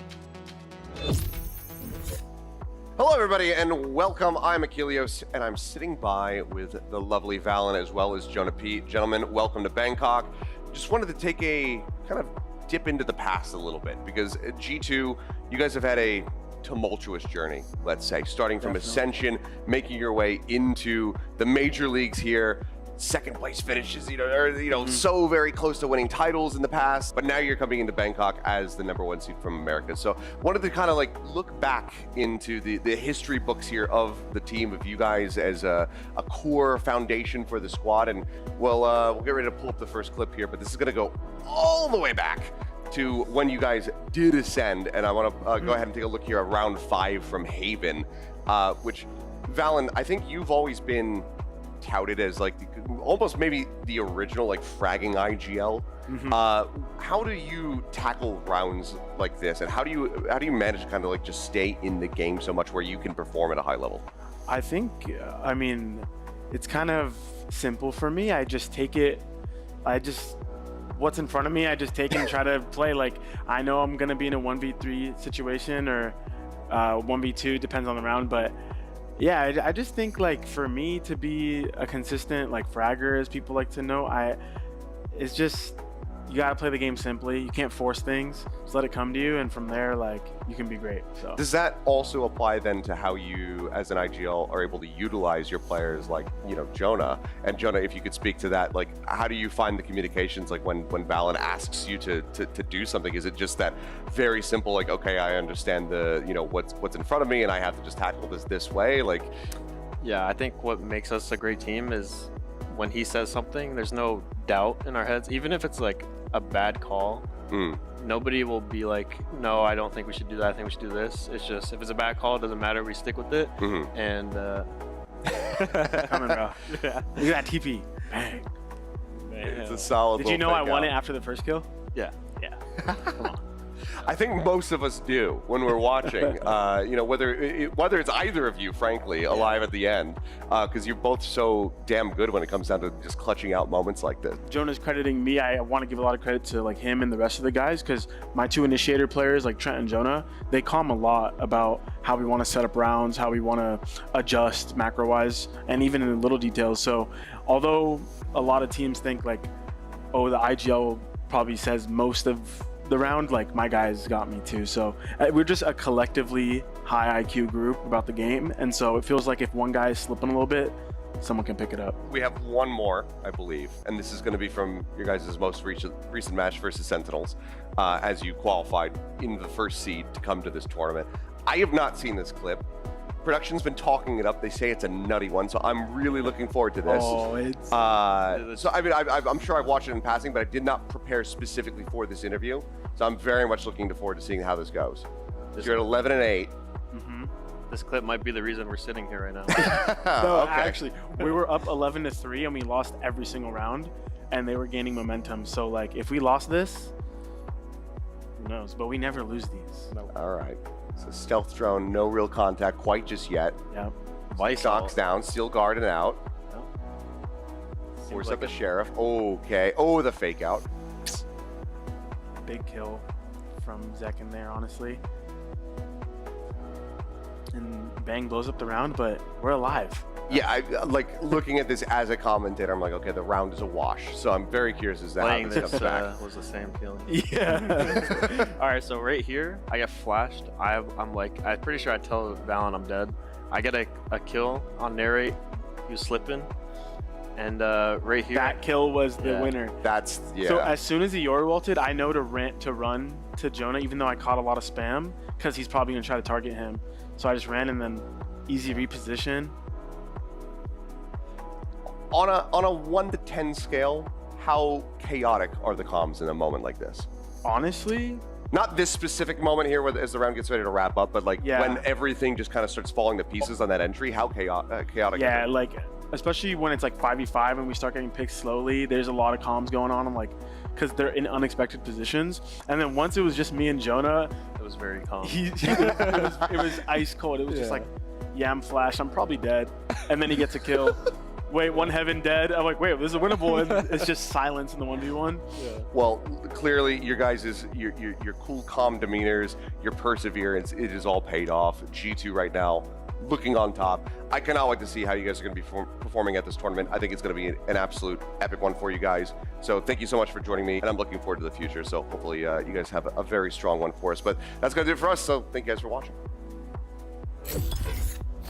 It's been a great journey for this course so far, but that was before Mimi. They had Jogamo. And Jogamo was the guy that people thought would bring G2 from a contender to a team that is going to be winning trophies this year. And thus far, he's been fine. He's been solid. He showed up in their games, had his moments, but he hasn't been the superstar that people expected. And I think when you look at a G2 that is in a elimination moment, that is in a very tough position, you have to harken back to this guy at his finest when he was winning trophies, taking over on the dive duelist. He's playing the Yoru now. It's harder to have that same impact, but I think in a match like this, you have to see the best from Jojimo, and he has to prove why he was that long-awaited player that people thought would bring G2 to the next level. Yeah, and he's going up against a team that's already in this tournament. Kakuka proved that they are a contender. Oh yeah, absolutely. I think that yesterday we saw amazing things coming in from the side of Team Liquid. Do not get me wrong, this Abyss was messy at best.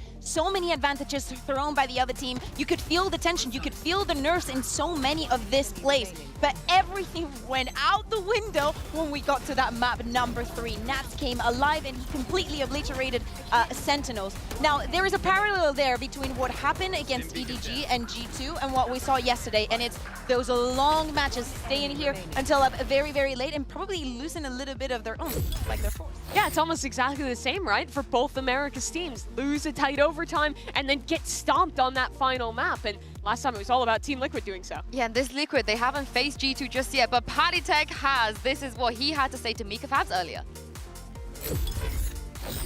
Hey guys, we are back in the tuk-tuk, this time with Patitech of Team Liquid.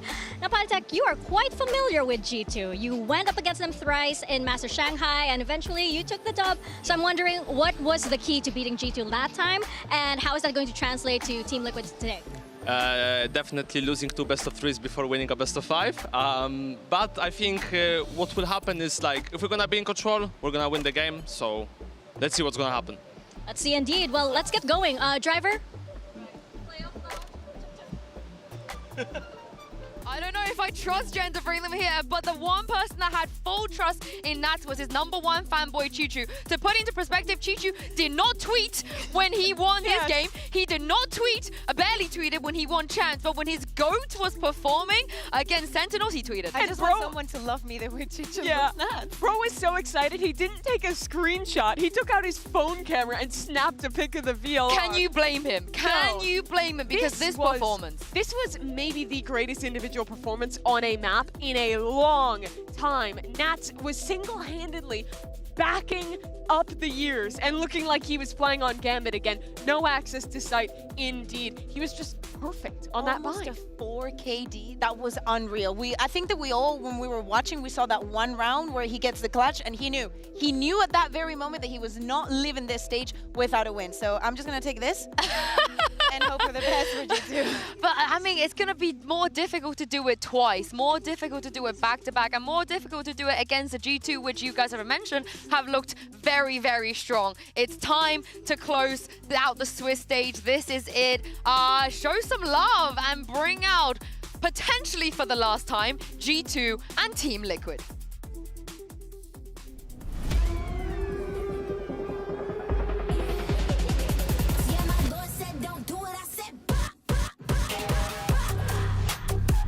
Team Liquid, hook up, G2. There is only one spot left for playoffs, and it comes down to a classic regional matchup. EMEA versus Americas in this showdown is G2 versus Team Liquid, and the loser will be going home today. Back in EMEA, it was a lower bracket run for Team Liquid. They're comfortable here. They made it to the finals here. But for G2, seeing them on the verge of elimination is a shock for a team that had such high expectations. And of course, we have to bring out the conversation around the map, Veto. What is going to happen? We saw G2 leaving that bind open, EDG peeking onto it, and them getting the defeat. The good thing about Team Liquid is, as you were saying, Mimi, a lower bracket run, especially the one from Liquid and EMEA, guaranteed them so many reps on so many maps, so many things that they tested, so many things that they changed as well. But for G2, those numbers are smaller. Yeah, and also, do they want to play against G2 on Pulse? Surely it's going to be the exact same thing as yesterday. Yeah, there we go, where they float the Lotus. But they lost yesterday to Stand on Lotus. G2 also very good on that map. So I think that one's tough for Team Liquid. But it's interesting to see the binds left open and TL not go into that one again. They looked lights out the last time they played that, and it was a big struggle for G2. Yeah, I think they just want to go for comfort, like the split is out. Yeah. I think that number 2, it has to be that haven for them. I also love the Lotus. I think that it's going to be a brilliant map to see from both of the teams. I think all things considered, this is a really nice map pool for Team Liquid. Yep. Them getting Abyss as the third map, that's the map they want to play every single time. So you feel pretty happy if you're them about this. And especially thinking about how the Americas team have done in that third map. If we get there, I heavily favored Liquid because that is probably their best map. You say that, but I think it's really strong for G2 as well. It's the one map in this pool where we're going to get to see Leaf play on the Chamber. They have really good macro on their attack side. They proved that when they stomped Trace. So I think they have a real fighting chance on map 3 if we do get there. But yeah, if we do get there. But let's talk about this first map pick here. How do you guys feel about them picking the Haven? It's just comfort territory for Team Liquid. They looked really good on this in EMEA. Both teams play the Breach tail. The biggest difference is that G2 is locking the Vise, pulling out the Yoru, and they have a ton of great ideas cooked up to combine with Jojimo's Yoru. And I want to see if the preparation is going to be on the side of Liquid here, because as I'm saying, even though they get all those reps, there is also all that tape to watch for G2. We know that they're going to be heavy on prep, and they feel so comfortable with this composition. No Yoru clone to deal with the Vise. I think the attack side, Nats has to be figuring out how to bait out this utility, call around it, and find the right site at the end of these rounds. And I'm going to say this again, Kamek on that. Tejo is fantastic on Haven. We're ready to get this elimination match started. So let's send it over to your casters. Here's Panda. I love the nickname. It's just making me smile, and so is this game. America's up against EU. I mean, you can't help but love it, but the momentum couldn't be more different between these two, right? You've got G2 coming off a devastating loss, right? Heart-wrenching sort of thing. And then Liquid with probably the upset so far that's caught my eye, somehow besting Sen in a way I didn't think possible. Yeah, the way that third map closed out was just simply ridiculous. Now they have a chance to eliminate another team from Americas, but this G2 squad was looking so fierce. If you'd asked who wins this series 5 days ago, everyone says G2 2-0. Now, 100%. We're not so sure. No, because again, look, I'll never beat the allegations about my EMEA love, but anyone in their right mind would have picked G2, right? Seeing what we'd seen, everything looking good, but there's something in the water. We had a Nats that was such a vintage performance, but that's all aside for now. Team Liquid going to be starting out on that attacking side, and of course on the other, G2 need to look locked in here today. Yeah, G2 doing a lot of work to clear out any late wraps, any late lurks going in, but what it means for G2 is with 2 players on the flank, this retake is going to be fairly weak coming out of spawn, and Team Liquid are set up with 3 players eyeing this choke. Look at the timing, maybe they get the pinch right, but it's actually Leaf to go down first. Allows them now time to worry about that flank. The trip's been broken, the eye should turn, and suddenly all this pressure feels a little bit segmented. It's not having the same impact. Oh, Nats might be back, baby! I'm so terrified. If he has another performance like he did against Sen, G2 might be done. I'm watching that round thinking just not again, not again. Nats was just the America's killer yesterday on the Viper, now on the signature Cypher too. But really in this round, I think Team Liquid choosing to fight 5 players on site, looking so much towards C-Link there, did wonders to counter out what G2 were trying to accomplish on that multi-flank. And we kind of talk about it as well in this. I do want to see Liquid keep this round clean. They're going to be up against what looks like classics. But yeah. Bigger picture, G2 have tape on Liquid. So if you're going to be like coping super hard about the EDG stuff, you could say maybe there wasn't enough tape on EDG to see what they were going to be like with that new meta. Nonsense, but sure, maybe that's the way you see it. You've got tape on Liquid here. This is something you can really lean into. This team has played a great deal, so there should be no excuses. It's also not a revolutionary comp or anything like this from Team Liquid, as they make quick work again. G2, I'm a little surprised to see them showing so many of these flank looks already round 1, round 2, but that early conditioning, trying to keep that in the back of Team Liquid's minds that, hey, G2 are going to be testing those extremities. Again, when you've got someone like Nats, I feel like I'm going to be saying his name a lot in this, you're going to be thinking about flanks a lot of the time, considering it's one of your biggest kind of, I don't even say win cons, but it certainly looks good with him at a 5-0 start. And someone else who's not necessarily fall below the conversation line, but Kiko coming out of that regular season was probably one of the front runners in my mind, certainly putting up numbers here. Outside of that as well, Patatech didn't have the best performance either, even in their victory, I would say. Considering we know his heights, I'll be very interested to see how he does here coming into this game up against G2, who are now at least on that bye. Yeah, the fun there of Patatech back against G2 he played with back in the dawn of Valorant. But look at this, Jogamo stepping down into mid here. Trying to be aggressive, assertive, and it might be rewarded. It is! Back-to-back damage, looking for a third, and he actually might get out with his life. No trade, no punish. It's Nats to try and claim at least something back with a pick towards Leaf. Now look at this, once again, G2, one player on the flank, now looking for the retake. Coming into the site, Jogamo's already found 3. Yeah, this time he's not letting this one slip. It's all down to Nats in a 1v4. Made to a 3, but it doesn't matter. G2 calm and composed, and I love them stamping authority of confidence with Jorg on that mid-walk. Yeah, they just find that moment to slip over into Bunny, and you could see Jaw as well sort of eyeing, do I go for the flash and peeking for that 3rd kill? He chooses not to, and I think that decision sort of saved the round. It was very near to falling apart here after he gets that 2nd, right? Because he hadn't quite converted. But G2 keep things composed, and Jaw already looking good here at the start. And I think that's something that's essential to this team, is getting Jaw having that big performance as well. Seeing him light things up, do well, get that confidence building early. As I said, we do talk about that disparity in those previous results, how much that can affect a player's mental going in, but now we're going to have at least Liquid on the buy, so we see what they can do with theirs. No massive ults to bank on. Yeah, they've got Natses, but it's not exactly a headliner. No, not at all. It's interesting to see Team Liquid moving into this mid space once again. G2 a little bit overcommitted towards A early on in the round. By throwing that early cage, Team Liquid thinking they could keep an extra player over there. A little blast from the breach is going to push them back, and Camo will do good to break the Vise wall on B. Early into the round as well, they only wasted 30 seconds to deal with that utility. Yeah, and I'm looking to see them kind of go through the protocol list here. I want to see how well Liquid managed to navigate all of this. Exactly. Now they've pulled players to B. It's time to re-clear A. It's just Jaw over there. And what they can do is, actually, if they take out Jaw, they remove that ultimate from the retake. Okay, spots 1. Stick around too long, and I like the reaction though from G2. Yeah. This pressure down middle. They're walking down into mid, and Jaw is going to find 5 players. G2 can heat up on this flank and try to potentially pinch in, except that Team Liquid have already found the timing with Jaw falling down. Okay, this is going from bad to worse here. Nats is holding the flank as well. He knows where everybody is. The original icon is still doing this sort of work.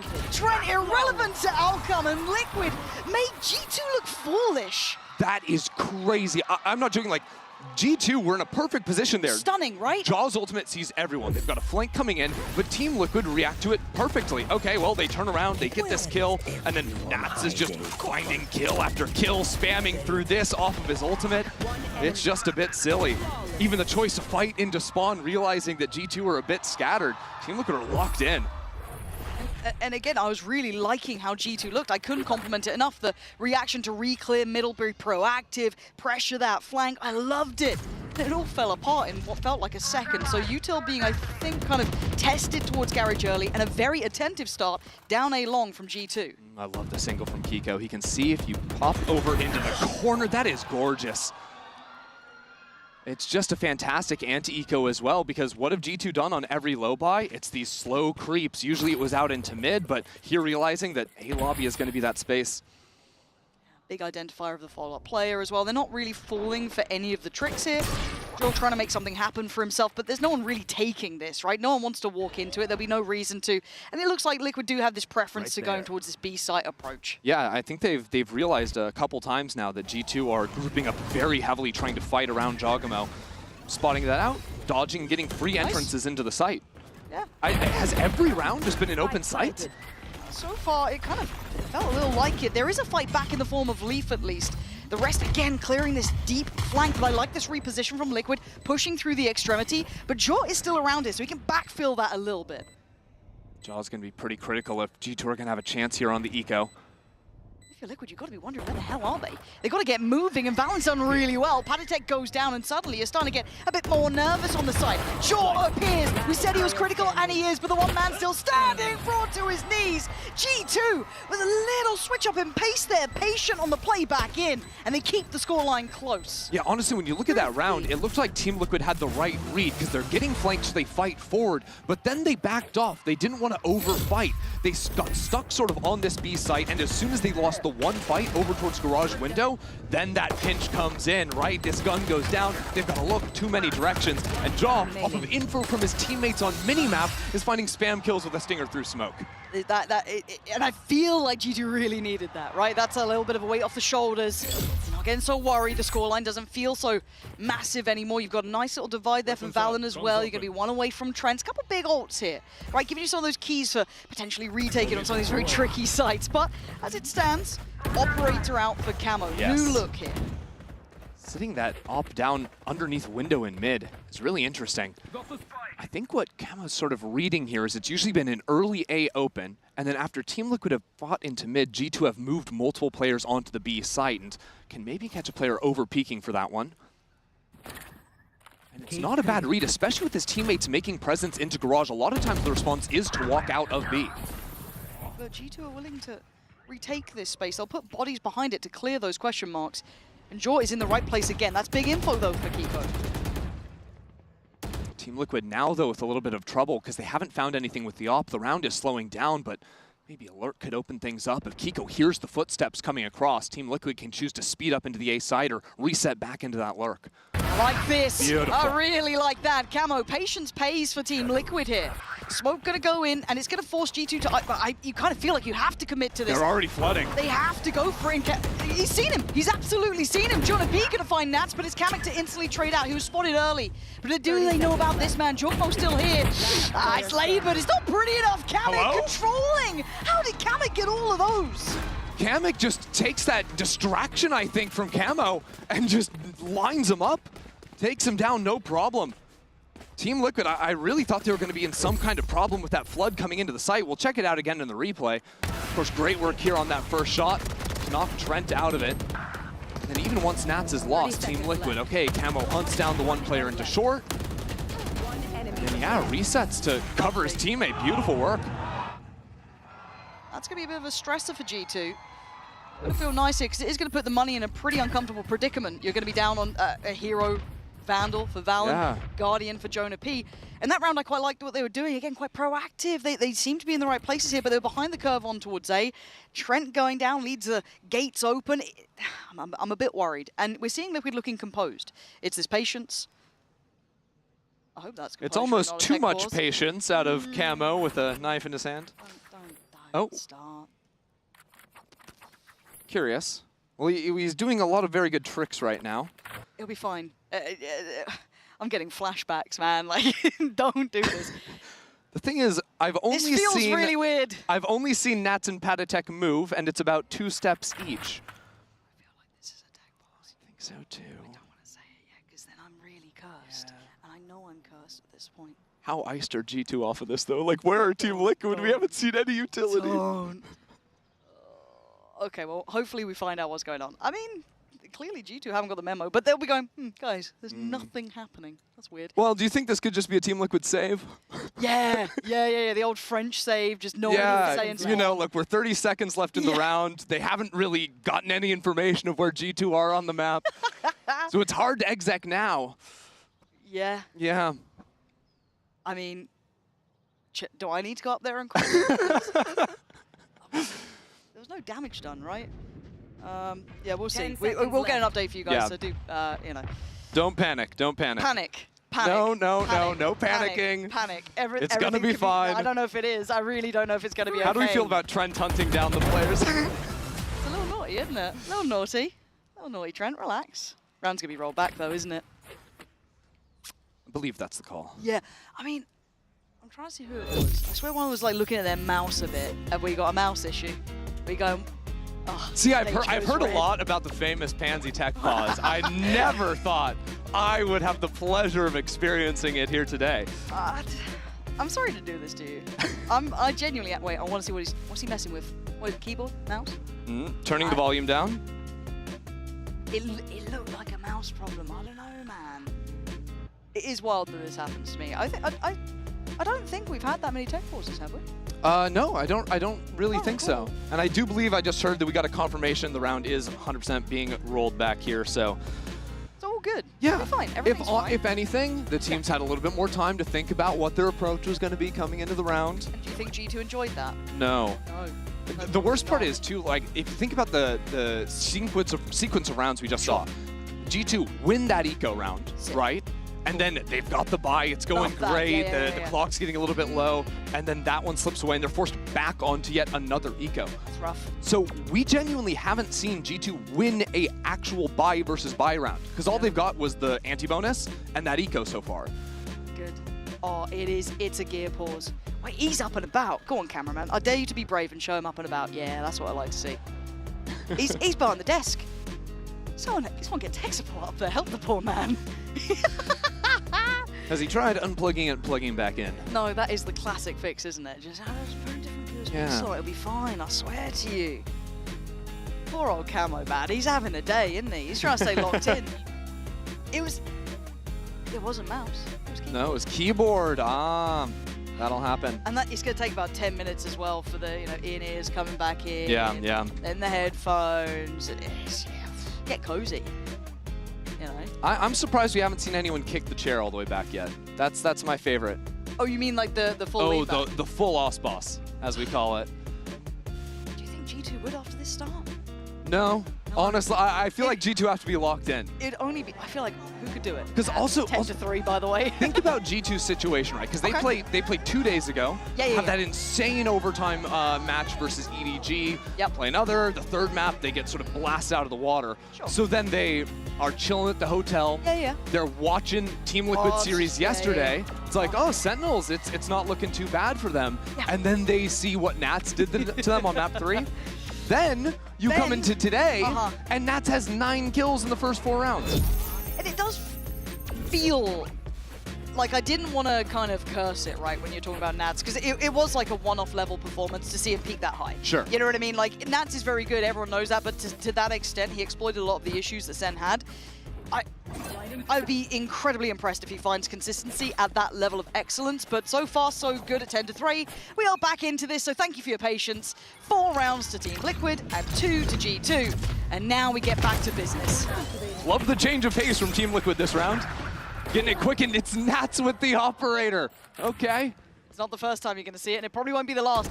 And you probably wouldn't expect him to outdo Jaw, but this time he does, and Kamek very aware of the angle. Hold on now. But Jonah P, cleaner with it, controlling towards middle. Trent the only A player right now, and it's just a Sheriff in hand, but Valon's got a hero rifle, Jonah's already gotten one with the Guardian, and there's some pretty hefty ultimates for G2 to try and convert this numbers advantage. Okay, they're building. Nats here, going to get the ult. He can go back down towards Sewer. Oh, that ultimate is going to try and push players into Leaf, who sprinted up into window. It makes no difference. I know. Like, they can pause on this one. They're going to get the info on the ult here unless Leaf moves now, and he... Oh! How the heck did they get away with that? Nats was almost dead. It looked almost so likely, but Patatek finds some space on the side. Valon on the side swing takes him down, and suddenly Liquid are being held at the door. They're not getting the access they want, but Nats still alive, an operator in hand. Let's see. Nats, is this like the game against Sent? You've been spotted. Uh-oh, Kiko's unraveling the crossfire. Jonah P and Trent will not let that slide. A Mastercard Thrifty coming in, and G2 just stay off the guns. It's just another eco that they're winning. Yeah. It's just a little bit silly. Quite frankly, like Jonah P finds that opening kill into mid, right? That's a big one. They toss 2 ultimates in to make sure they're securing it. It's a little bit shocking, especially considering that, okay, yeah. We took him down. Jaw had a Marshall. It's not a true 1v1 just yet. Again, and I do think there'll be question marks if it continues this way, right? Because we're back on a bye now. We do have the shorty coming, excuse me, Bucky coming out for camo. Does have the knives to lean on, but they do like to go for these explosive B approaches with this sort of thing, and it looks like, once again, they're at least implying this early. Yeah, that smoke to teleport into, Jet can dash into the site. We'll see how aggro we're getting. Look at that with the Bucky! Already trading 1 for 1, and Team Liquid are still on a warpath. Kiko diving in towards C Link, but Trent has done well to slow this hit down. Trent's done exceptionally well. He's kept them this B site, he's kept them in the numbers game, he's kept them in a man advantage. He is the hero that they needed right now, and he might have to still keep going. Kamek and Palitek alive here. They can hit the pause button for a second. Big drone. Yeah, but they don't get much off it, sadly. They're looking for almost a slam dunk. They're going to force the swing. Uh-oh, beautiful. What the hell? They're making it work. Jorgamo going to strike back. It's all on Kamek in a 1v1. Operator for Jor. He's got his ult as well, as does Kamek. But again, in these situations, how does this unfurl? Kamek going walkabout's completely unknown. Jorgamo took the TP out, and back to back. Jorgamo now finding that impact on the side, but I've got to say, again, in my mind, Trent doing well in this round. So much impact coming out from G2's individuals. Absolutely, right? G2 go for that fast flood into the site, and they'd had the early stall too, which allowed them to actually get in position for that one. The fact that Jogamo finds the pick onto Nats, who's going from the flank into window. It's a really chaotic round, you know? Team Liquid really tried to blow things open, fighting in towards A-Link, then they switch over into C-Link too. I really think Team Liquid are trying to make these rounds almost as chaotic as possible to catch G2 before they're sort of in motion for their own retakes. Yeah, and it looks like attack timeout coming in for Liquid, but I feel like if Trent didn't have that level of impact on the site, though, that could have gone completely different. What an incredible round from him. Yeah, it's one of those things. I feel like G2's supporting staff are so effective. Yeah. At holding down sites. We saw it from Jonah P with the Guardian in hand the previous round. He's sort of known for his play with the Guardian and the Sheriff in Americas. Trent too. Fantastic work in that last one. Even when, you know, Jogamo is falling or when he's stuck on the operator on the opposite side of the map, those guys can step up. Yeah, and this becomes the kind of puzzle solving for Team Liquid. Already claiming 4 rounds, but now normally if that timeline kind of felt more honest, you'd kind of think that G2 side would win more and more gun rounds, but that felt like the most stable gun round they've actually been able to convert in a minute. So it hasn't fully stabilized yet. This is still very much up in the air, but it is going to break Liquid's bye, right? So they are going to be down to the Stingers, maybe odds and ends to even out the money a touch, but I don't think that Liquid have found a huge flaw in G2's approach yet. I don't love these kind of straight into Bs. They haven't been working out. I want to see them explore the rest of the map here. I think that pace change could come in incredibly well for them. It's going to be important too, because G2 are switching up their side holds, right? Jogamo's moving that operator over towards C. Leaf on the Vise, going to be playing A and looking to place, I think, a forward Vi as well, over towards Stack.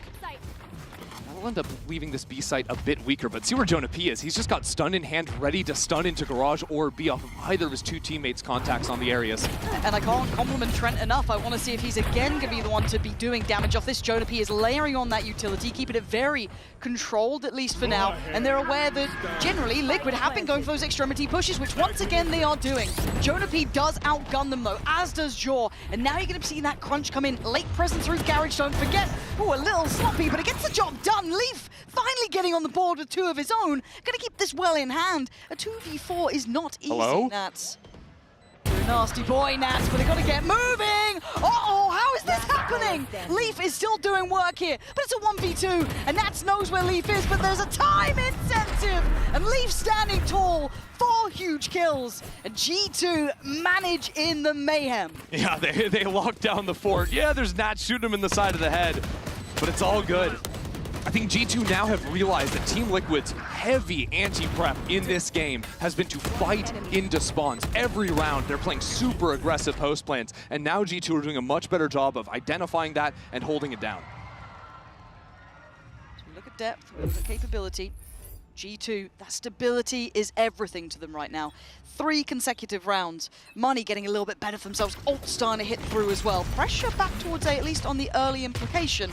No full follow-up to it yet, though. Yeah, I think the annoying thing for Team Liquid is because they went for the B rush on the eco round. They haven't actually seen what the differences G2 have in their setup coming out of the timeout. They don't know about the Vi setup on A. They don't know exactly what Jog is going to be doing with that operator. So they've got to be very cautious working forward here and don't have a lot of cues to play off of. Who's the one exploring first? Trying to keep the stun. Force him for now. Playing out of connector. Shot missed. Wow. Jonah P gonna just put that to the chest of Camo, and that's a man up to the good around the minute mark. And look at Joe going walking. Exactly, creeping down into C. Team Liquid have no space on the map. Apart from, I guess, Kiko, who's held down A long, but he's not in a forward position just yet. You still with that Vice wall there, right? You still got security in that. They're happy enough leaving one on it. I think this round is going to hinge on what Nats can accomplish on B. Team Liquid have very little time to make presence known over into A, so Nats is going to have to snap onto something. Because if he takes too long, I think that stack is just going to run out of time to work with. They don't know about this Vise yet. Only now do they realize there's a wall and this stall is going to hurt. Yeah, this is rough now. Paranoia's gone in. They're going to have to make something of it, but look at the time being bought here. It's perfect. And this is just outdone G2 with a magnificent approach. You got 10 seconds. There's nothing you could do. Wrap it up. Spike's still down there. Yeah, Leaf, go deal with them. Ooh.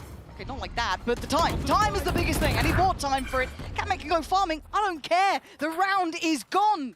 And it's a misstep from Liquid here, and a perfect example of G2's adaptation being rewarded. Exactly, and I really do believe this all goes back to what Team Liquid chose to do on the eco. It's a really hard decision to have coming out of a timeout on an eco round where it's, okay, do we go for the rush play that might give us a higher chance of winning this round? Yeah. Or do we play slow and figure out what the changes our opponents have made? And because they went for the former, they just ran into time issues without any type of scouting. As soon as they lost their duelist, it was just, what do? We have no plans.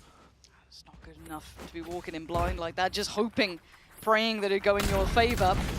And now we look at the pace again. Much heavy a look towards A. Still got a buy. Yes, could be lacking in some areas. Obviously, Paditech, they're just down on the Sheriff. This looks simplistic in approach, at least for now. G2 have a double setup in mid. Nats could be running into some serious trouble if he tries to play into that B space.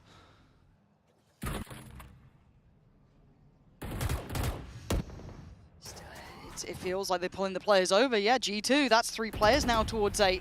Smoke close and away we go. Nats trying to navigate through middle, but still, it's all going to be held down by G2. They got bodies here. This feels like it's falling flat, and it is. G2 making light work of Liquid. This doesn't look threatening at all. Oh, you didn't see Kiko. Nats. Guess where he is? Right behind you. Good luck, Kiko. Have fun, Kamek. You're not going to do a thing here. G2 have elevated in the last couple of rounds. And Kamek can try and make it look good for the scoreboard, but that'll be about it in a 1v4. G2 back in control. Yeah, Trent and Jonah P keeping it locked down over on the A site. Finding the 2 kills through the spam, then their util is coming back off the cycle because the hit's coming in right on that 1 minute mark. Just stopping Team Liquid in their tracks completely. Those are the guys that, again, Jogmo's off in Narnia over on the B side. He's not helpful. So to be able to lock it down like this is just fantastic. Feels very readable right now. I feel like G2 have been doing their homework, and Liquid just, I don't want to say falling short. 4 rounds is doable. 5 would be much better for them, but still, this doesn't feel inventive. It doesn't feel unknown. This mid space is really strange right now. Team Liquid going for an ult play back in Link. This is wild. Camo straight away takes away Leaf. It's pacey, but G2 have been good in this sort of chaos. They've kept up with this, but it's a lot of players in a very awkward situation. Jaw is surrounded. He wants to fight out. Jaw will not back away, and maybe he should have, but he couldn't. G2 still staying in this with 3 standing, but the C site is lost. It's a 3v3 right now. Alan has an ultimate, there's fighting cross, this determines everything. Jonah P opening it up, now can call in his teammates to ult back into the site. And there it is, ult comes in. Kamek was ready. This was nice, 25 HP. We've got to know that that space could have been occupied. Jonah P is on the money now. G2 looking so much better. That was wild. Team Liquid just blow open the round, but again, it's Jonah P finding those kills. It's Jogamo turning around to deal with Camo's jet when he's surrounded on every single front. Oh, it feels like Liquid ran out of steam there, and G2 showing their depth at 8-4.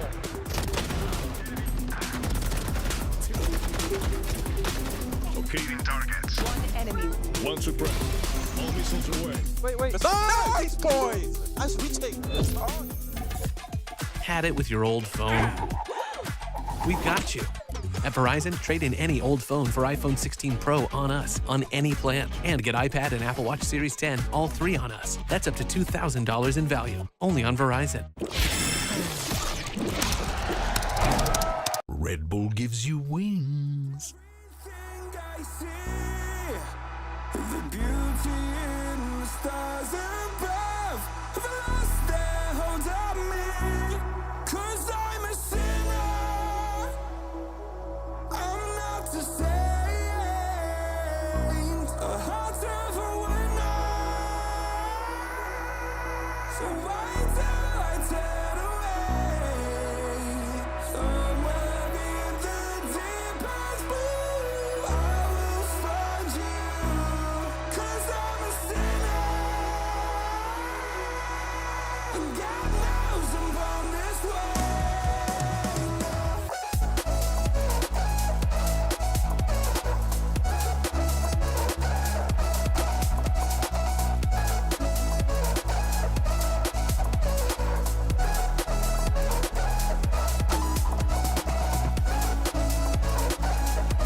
It was a volatile start. You know, Liquid came out swinging. It looked like we had a bit of a game on our hands. Nats looking like maybe it was another sort of, you know, one of those. He was owning.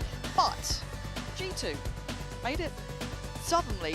What, 7th round? Looked like they had no problems at all. Yeah, 6 in a row. Easy. Yeah, 6 in a row to close it out. Very impressive stuff. Honestly, if you want to just talk game plans for these two teams, it felt like G2, after that timeout was called, lights out. Could not be touched. But Team Liquid came in with a really interesting read. It was all about fighting forward in those post plans, stopping G2 before they could really get into their retake. So I sort of feel like Team Liquid will have a lot of these hard reads on G2 coming into this series. Do or die series for them. And on their defense, I wonder what that's going to be. It's going to start on Pistol with a heavy fight over C-Long. Oh, this could be a straight-up biff, isn't it? Just 3 on one side, 5 on the other. Numbers looking a little bit better for G2, but let's see. Already very well. Oh, this could be so sick. This is so sick. Look at the pour on of Util. They put it right through the blender. Kamek the onto to really draw blood, though. And G2 fighting it out. It felt like Liquid had the read, and it didn't matter for a moment. How on earth did TL only get the one? Their utility was genuinely perfect. We're going to have to wait to the replay because I thought they had absolutely everything they needed. Oh, that's gutting as well. That's a wind out of your sails, right? For G2, you're grinning, right? You just Hold got... on. Hold on. Yeah. Kiko. No way were you going to make that anymore.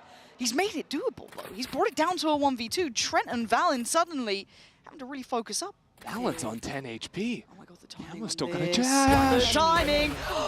Trent, you absolute superstar. He was phenomenal during the regulation rounds on that B site. He was impactful there, and he might have just saved that one from becoming a tragedy. But the start of that, Liquid knew it all. Yeah, please, let's see that again. Oh, there's a counter stun, so at least Patatek is stunned. I'm not sure what happened to Kamek and Nats on the other side. One down. It felt so good. Yeah. I mean, benefit of the doubt is there could have been, you know, some like Yoru Flash something that forced them off the line. I'm going to assume, but that was hard to see through all the mess of utility being tossed out there. That has got to be an absolute gut punch for Liquid in their mind, because they had the right read. But doesn't matter, still got to click the heads, and it was G2 out on top, dealing with whatever cards thrown at them. Leaf quickly going to get out of there. Ooh. Wow, just barely misses it. Yeah, it's the finest of margins. But in the meantime, G2 have staked their claim on this C site. And yeah, there's Sheriffs on the other side, but they should be 10, right? Yeah, I mean, G2 went for the full buy here. They don't care about the bonus. It's just about winning that round. Call with the heavy round advantage coming on through here. Double stars to stop the flood out from C-Link too. Wall to cover the flank. This is a solid anti-eco setup. This is really uphill. Liquid looking for options and finding very little, and that's the only one to do it as G2 stalwart on this site. Oh, G2 again. They invested heavy into this round. They were not going to take any chances here. Geeko, if you get one more, he's keeping him close to sight. There we go. G2 going to recover the more prized possessions of the Guardians and bits and bobs. Yeah, and the Bulldog there too. All good. Now the thing is, Team Liquid bought a lot of Sheriffs that round. Yep. They've got 4 light armors. If G2 identify that, which getting all those kills, they see the Sheriffs on the ground. This could be a time to force up into an Outlaw, genuinely, for them. I'd love to see it. Why not? It's a weird call to make, because on the one side, when you have such a buffer, 10 to 4, it's like, just take the bonus here, Sure. build up your economy, that's totally fine, but this could have just been the nail in the coffin had they gone for it. Here. What a course correction for G2 this would be. After what was probably a real sour game for them. Coming back into this and looking like they are really on the money. This is dreamy. But can they even make it hurt now for Liquid? They have the better guns on the Liquid side. They should have everything they need. But once again, into this retake scenario. A lot of good utility for G2 to play with. Both flashes for this fight into Garage and the teleport out with an early kill. G2 can now fall back into long because there's no smokes. Yeah, that was just profound aggression, and it works wonders, leaving just Liquid, as I said, down to 4, struggling uphill. G2 making it hurt, turning the screws. As Panatek gonna face the music on 23 HP, and Kamek by his side, but how are you meant to deal with this? You can't. You know you can't. Time is going to be going, and Leaf, a little unlucky on the time, but it doesn't matter. They're going to make it to 11 on this round. This is more than the first nail in the coffin. This is the gateway to the map, pretty much. That is just brutal. I mean, how many flashes do G2 have just continually fighting into Garage? Kamek needs to keep this rifle online just to be a potential hero, and he does. Lucky boy. The faintest size of relief for Team Liquid. Look at the money now for G2, 3 back-to-back rounds. You don't often see that. Liquid are on the ropes here in map 1. And this is the absolute worst feeling as a coach, too. You've played 3 rounds and you have to call a timeout. You have nothing to go on. Nope. You've seen a pistol and anti-eco, just these like random C hits. You don't have anything other than looking at the forecast your next few rounds. How do we get ultimates to play with? How do we win this big swing round for us? Hey, this is the G2 we wanted, right? I think you said it well at the start, that if anyone asked you head-to-head between these two teams at the start of this tournament, everyone would have gone for G2, right? It was the logical option in most people's minds. And it was that one upset, that one strange game it felt where the stars aligned, that Liquid looked beyond their means by a long shot, right? We saw the best of some of these players. Now, there's nothing saying they can't do it again, but they're on 4 rounds, and G2 have come out looking like they should. They are one of the most favored teams here. They are arguably the favored team. You could throw EDG in there. You could throw Vitality in there, sure. But pound for pound, they should be putting up 11 rounds to the likes of Liquid. This is much, much better from G2. In fact, they turned it around after losing the pistol, those few scrappy rounds early on in the half. They've just been completely lights out. And genuinely, I'm really happy with how Jonapi has stepped up in a lot of these eco rounds, and Jogamo as well, because I think Jogamo got completely shut out in that series back versus EDG. But now Team Liquid, everything riding on them to keep competitive in this opener. Now we kind of get into the rougher end of this for Liquid too. Their buy now going to be shattered, right? They can get some bits and pieces, but it's Kamek's Vandal that is their prized possession. Right walk. Well, that's bold from Panatek, and it's labored, but it's got the job done. Leaf is removed. Now You've just got, towards A. Yeah, you've got Nats playing up towards Heaven, trying to get a kill off the trip, but there's too much utility to break the trips. Yoru is just unfair. Easily dealt with, but the flood coming in quick. Yeah, they've got to make this one work, though. Panatek going to put his life on the line for it. Pressure starting to mount now. Nats dives in, head first. He takes the fight, but Trent again, in these critical rounds, Trent comes alive. I can't stress it enough. but an ace? No way. Full minute to play with, but that spike is in a bad way. Oh, yeah. The thing is, when he goes for the exec, he has the missiles, he's got a stun to play with. Camo and Kiko are stacked. There's a world. Yeah. Have you ever heard the story of the Trent 1v5? Started off with 2 Surely incredible not. kills. He was down to 79 HP. Almost full util left here. And then he goes for that play out of from sewer, the spike. Awful position. Swain comes in. It wasn't this round, actually. Right, it was yeah. a different one. But It was that other one. It was the other one. Yeah. Hey, lifeline for Liquid, Yeah, right? They needed that. It was probably around he was playing Sova on Yeah, Ascent. yeah. That's It's usually the That's Trent 1v5. But genuinely, okay, so Team Liquid, what have we seen from them in that round that gives us a little more faith? It's that mid-walk, right? I think one of the things playing the Spies is you have a little bit less like scouting control over mid-space than you do with a Killjoy turret or a Cypher camera, those types of things. So maybe a small theme Team Liquid have identified, trying to flush out that space. Looking this next round too, they've got 3 players ready to fight there as well. Might be the right shout though, but Jaw without ult is going to be an issue, right? He's got that Stinger nice and close as well. Any America's hands looks good. Kiko doesn't want to leave this, but he's going to have... Oh, his team's... Nats saved him! I thought he was dead for sure. Surely Kiko was going to die there, but no. But now panic stations. Utilities coming in. A dash to the side. Counter ult. It's an absolute mess. Kamek even taking down Camo. And Jonah P putting them in their graves. What the hell has just happened? I couldn't tell you. But Palitek and Kamek, the only 2 alive, split on the map, but an opportunity beckons, takes away Trent. Now we've got to see a response from Paddy too. He's got to take some space here, but look at Jonah P's position. Oh, yeah. It is stunning. Offsets the time, wins the fight. He's basically won in the round. Kamek's going to have to go nuclear in this.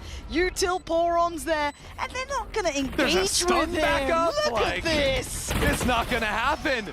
G2 somehow see through the pandemonium on that. I mean, double Teho ults. Valen's trying to just dance around both things. Jonah P spamming people through smokes. It's just a little bit wild. Just a touch. That's what. Good luck understanding this. And look, like, okay, Jugget's team stunned there, coming out of the ult a little bit early. Oh. And they still win the round, even through all of that.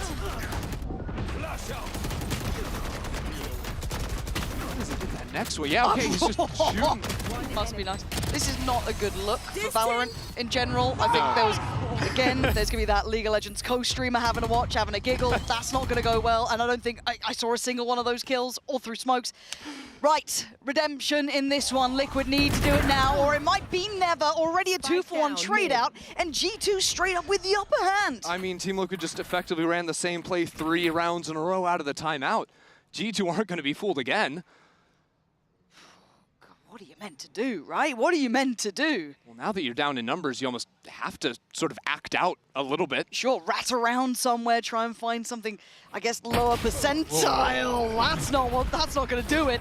G2 looks so in the driving seat here. Nats and Kiko, yeah, probably some of the 2 heavy hitters from this team. People have looked at these 2 as the ones to be able to bring them back to the forefront. Jog did not care. 13-5, it's a dominant display from G2.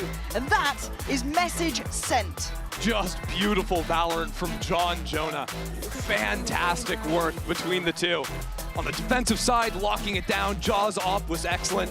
And once G2 realized that Team Liquid would just go, go, go, they slowed down the rounds, they knew exactly what was going on, they had Team Liquid's number.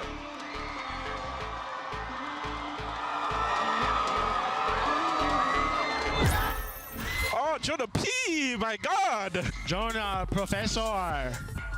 Nice, Trent! Nice 2-test. See? The classic. Hit with the classic. Give me the classic! I shit on 3 of them with no armor, not even touching me.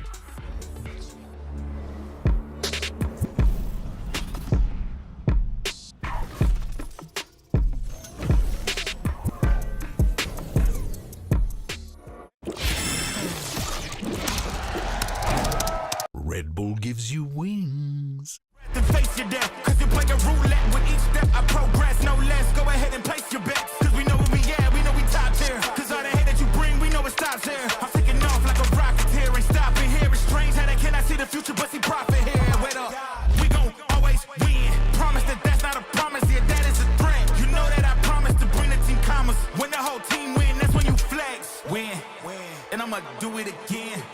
Watch me win, then watch me do it again.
Hey guys, I'm here right now with Josh of G2. Now, Team Liquid, they got some early momentum that time, and then you took a timeout, and G2 started ramping it up. So I'm curious what you told them that time that really gave them that momentum.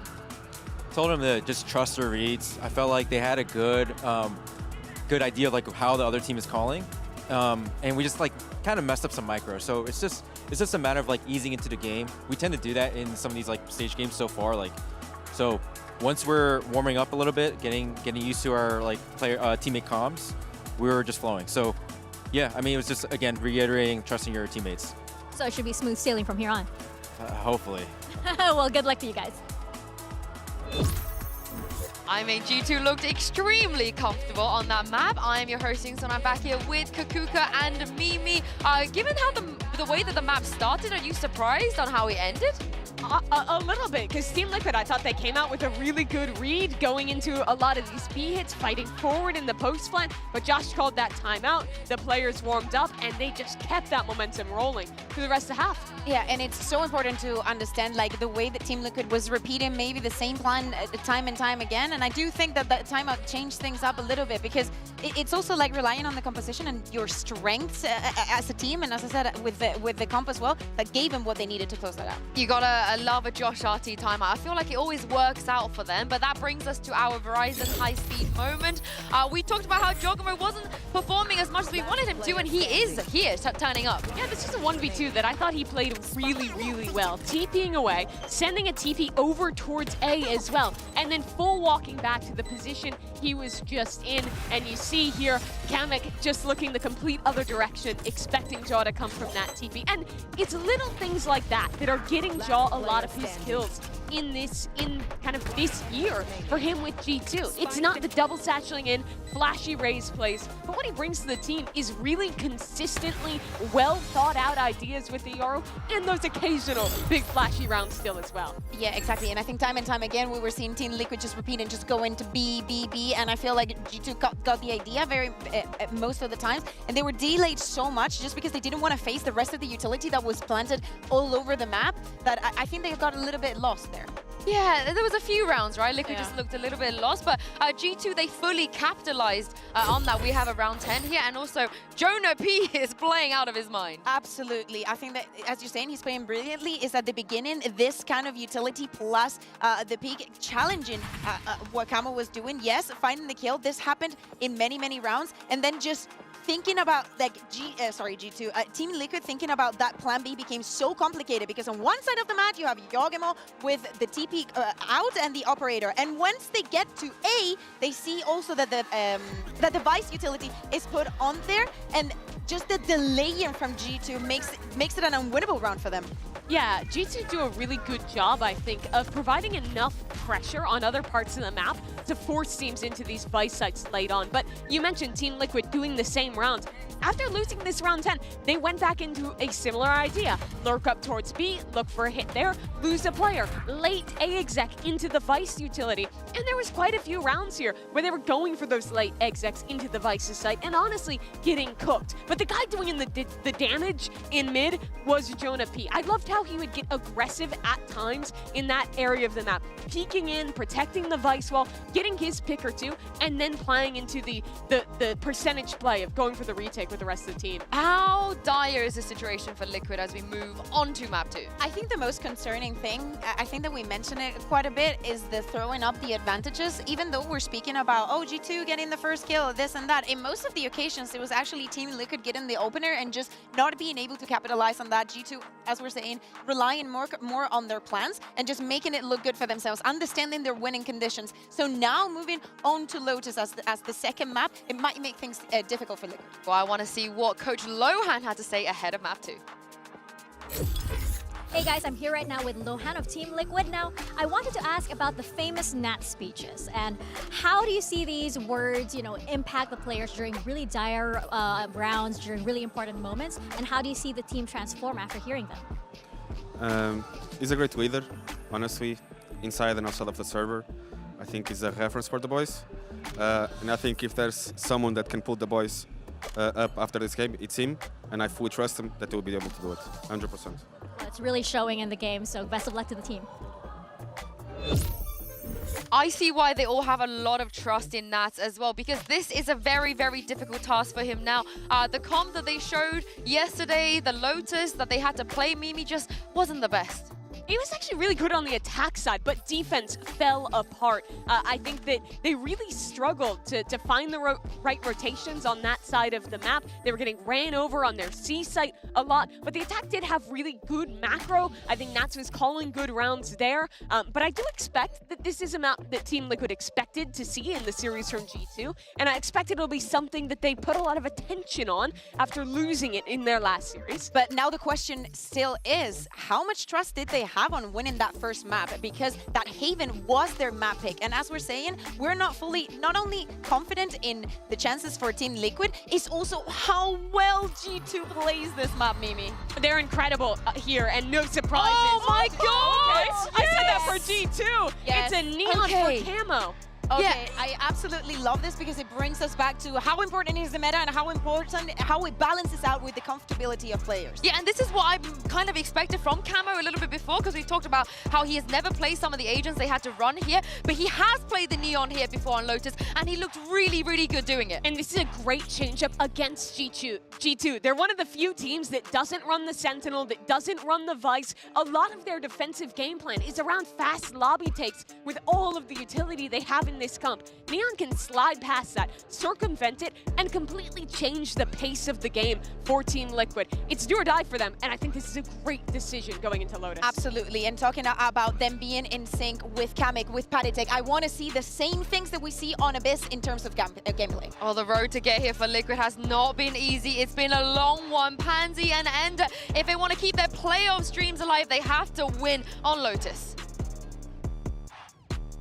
It has been an arduous task to get here for Liquid, but now you are facing off against some of the best in the world. G2 coming out on map 1 looking lethal. However, Liquid have adjusted things here. Whether or not we think it's enough, we'll probably find out mostly in the second half. I mean, genuinely, yeah, I'm excited to see what those execs are going to start looking like on the attack side of things. But I think what this speaks to me for Team Liquid is a very heavy anti-prep, right? Mimi's touching on it, how good the Neon can be against no Senti and the lack of necessarily needing a Yoru. But really, to me, this is reminding me of what the first half of Haven looked like with all these aggressive plays. They had a read, they had a game plan.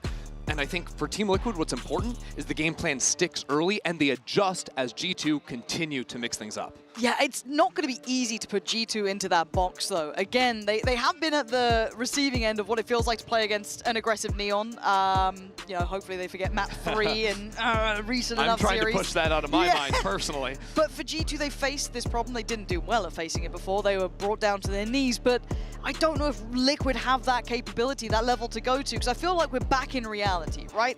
The game just gone against Sen, we saw what could be with Liquid. You know, that was the highest potential from them, an absolute thriller of a game. But reality hits you quick, right? You're brought right back down to earth.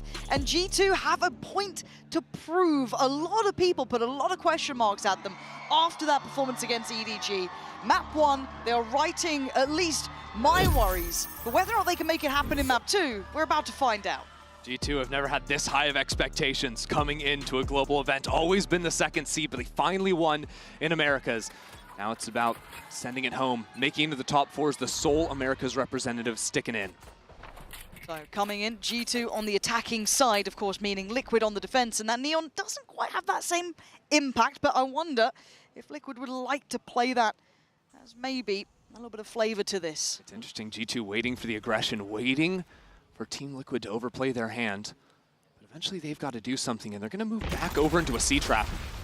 They might be rattled after what happened on that last map, having the right read, but sadly couldn't stick the landing. But now, step for step, mirroring the rotations. It's a great adjustment from G2, moving over into the A site, and Baby Door not broken, I don't believe, so Kamek's going to rotate back into spawn. That should be G2 getting onto this site. Not too difficult. 2 players going to jump in for TL. But I'm looking at this flank as well for Camo. That lack of Sentinel will be a factor. He can get behind them fast. But can Liquid hold down the site? Kamek getting a little baited by that one, but blinded as well. Little to be done. Paratech and Nats spinning on a dime. Liquid this time, making it count. Trent a mile away and the flank is in. Liquid claim the first. And again, step by step, match those rotations just right. Where did that come from? G2 find the opener on the side hit, and then Nats, Paratech, holding down the fort. Not too shabby. Okay. Came after G2, avoided that early stack. Yeah, I want to see this again because Kamek didn't really have much of a chance, but yeah, okay, Paratech just holding Nats' left while Nats can deal with the right. Those 2 guys shoulder to shoulder, not going to shut them down. And I do quite like what Liquid did, almost herding them straight through towards A, right positioning for it. And a very similar beginning. Again, this kind of 2-2-1, leaving Nats hyper passive on that A site, willing to let the site go. Yeah, you don't see the Neon all the time on this map anymore, but when you play, especially play B, it means very fast rotates into both A and C. Again, we're seeing Nats play off-site, wait for his teammate to get over, and look to jump back down. Oh dear, these sites are not looking all that accessible right now. And now Jonah P and Leaf gonna try and put something together, make it a little costly, get warmed into this one. You're not looking likely to convert the round, and especially in Leaf's position here. Spike left very far away. If you could do a bit of damage, that'd be very nice. Yeah. That was nice from Leaf too. I think he had to use the height of the cage to give himself a little path to drop on down with. So Leaf finally ends up getting spotted here. Quick rotate from Team Liquid, already working wonders for them. Expect to see G2 really start to slow down the pace of these rounds after getting punished, accelerating in. Now Leaf's going to run into a high-low. Yeah, fun times. Very nice. But look, map 1, it kind of felt like this a little bit, right? We were like, oh, Liquid look really good. Wow, they've got some great ideas. And then G2 took that one timeout, and it was like, well, game's over. That's map done. Brilliant. But, you know, again, for Liquid, they've clearly done their homework here. They've come in with a really well-made plan, it looks like, at least. And you know, we heard Josh RT sort of talking in his interview there about how G2 can sometimes be a little bit slower to start before they sort of get the read on their opponents. One thing he's great at is calling those timeouts and then having exactly the right read on what TL and what their opponents are going to be doing. See here, though, TL playing very light on this C side. Camo's trying to show there to say, hey, it could still be that trap play, and then bait G2 to finish into A like they have the last 2 rounds. Do they do it? Joel's going to get building towards ult, that's fine. And it's a very different setup as well. Door, not in the same sort of look. Different utility setup as well from Liquid. Heavier emphasis, at least towards that initial B approach. Wondering if Nats does adjust. He's going to be caught out in a little bit of an uncomfortable spot here. Nearly got punished, does get away. But it's very indicative this A approach is happening now. Yeah, it's tough for TL because I think they overthought it a little bit, rotated over into C. Didn't think G2 would do the same thing 3 rounds in a row, but they have. Waiting as Kiko can get out from this as well. Yeah, nice. Nats still playing around on the side too. Turns the flash, but he can't get some full safety. Wait, hold on. He's still alive. And Liquid flooding back on the side. G2 just depending, banking on Jonah P to save them. And he couldn't do enough. G2, I felt, had that in hand. It's just deja vu, apparently. What the hell? 3 rounds in a row. Once again, Team Liquid trying to drop into that site quickly. This time it's Kiko with the Outlaw. Nats, how's he finding this space as well? Look at this. I mean, getting all 3, yeah, that's lovely, but still finding that space to work here. Exactly, he's putting himself in the right spot by going all the way up flush against the wall. He's much earlier on the angle to arrive, so G2 aren't, you know, slowly trying to clear him out. He just gets pushed completely out. Ooh, Camo, this is really dangerous. This could be a lost Vandal here, but do they check? They absolutely do. Very diligent from G2, punishing these positions that have worked well for Liquid. Still, they don't want to overcommit into this B site. Team Liquid are here again, so quick to move on the map. But it does mean they leave their C site a little weak, their A site weak too. So now that the ultimate comes in from Jogamo, he's going to realize that it's a very passive setup from Team Liquid on C. Yeah, still holding towards Waterfall, still holding towards CT. I don't know how much Jaw's going to see. Gets, oh, he commits! Outrageous, goes for it on towards Kiko. I guess he had to at that point, but traded it in. Now they can start fighting back towards the site. They're going to clear through site itself, excluding Trent. You can't forget about Trent, but it's Jonah P up in the feed, waiting for a victim. Was not outdone by Valen. And again, G2 on these bonuses, well, not even bonuses, half buys, these stingers come out on top. I am scratching my head a little bit because it's oddly reminiscent Why does it feel like of Haven. Yeah. Right, Team Liquid come out with a great read. They know exactly what to do to beat G2. And then all of a sudden, it's G2 with a MasterCard Thrifty stealing away around. That feels like a really big identifier, right? Starting to see what's happening towards B, these fast rotations. This is big info they're gathering, and they converted the round. Exactly, abusing the breach Tejo there as well to push the player out of B main, knowing that there's a little bit of gap to work with so they can get the shots down to deal with that player. Cover going out. Now getting to the meat of things. Gonna see 2 Guardians, yeah, so Camo and Kiko on those. This is the real test round for Team Liquid because they've changed their setup. Now it's Camo solo A. He's been solo in a couple of these rounds. It's all right, as long as he's good on that first contact. And the difference for Team Liquid is they're not showing really any forward presence. The only forward line they're holding is Camo over here, and you'd expect there to be 2 players behind him. Would. You can see them wanting to identify where G2 currently are heading towards, getting nothing off the Teo utility, and Camo, that's enough. That's more than enough information to try and back away. You don't want to outstay your welcome. Falls deeper towards site. I imagine this time Baby Door is broken. So Team Liquid threatening maybe a little bit deeper of a trap play over towards that A site. G2 have decided just to embed Leaf. This is such a lovely, almost blind dance with each other, right? These pieces of util invested here and there, trying to draw those rotations around the map. These are the rounds G2 love to play. Get the perfect read against their opponents. They can use this clone to break the tripwire in the choke, but again, Team Liquid have a couple of guys here to stop them. Yeah, we saw that heavier emphasis towards C, towards that B site, leaving just that one-man Camo over towards A. G2 trying to just brute force it, I guess. Have to respect the util again. A good little stall, 20 seconds. Flank potential. They were towards C, didn't go CT. They're gonna go A. through door, and they're gonna run it. They have to. I guess they were getting no luck towards that B site, but they're running low on time. It's a little bit deadly. They don't have the full information, but they have to take a gamble. It's a brilliant call from Valen, realizing the fast rotate from Team Liquid, but check this out. Jonah P stepping forward into stairs. He gets the first kill, but shut down quickly by Camo. Nice trade there. Not going to let that get too far, but man advantage still with Liquid. Very deep post plants. Look at the util they have. Trent going to have util. Leaf has util. Valen can play a little closer, play a little further forward. That's going to be such a problem from this space, though, and Valen doesn't clear him away. And away you go, the salvos, but Nats! Look at a little vintage again, but time. Leaf can buy time. He does need to go nuclear, and the stun's there. They're just running him down. Diffuse needs to come in. All good this time. Right?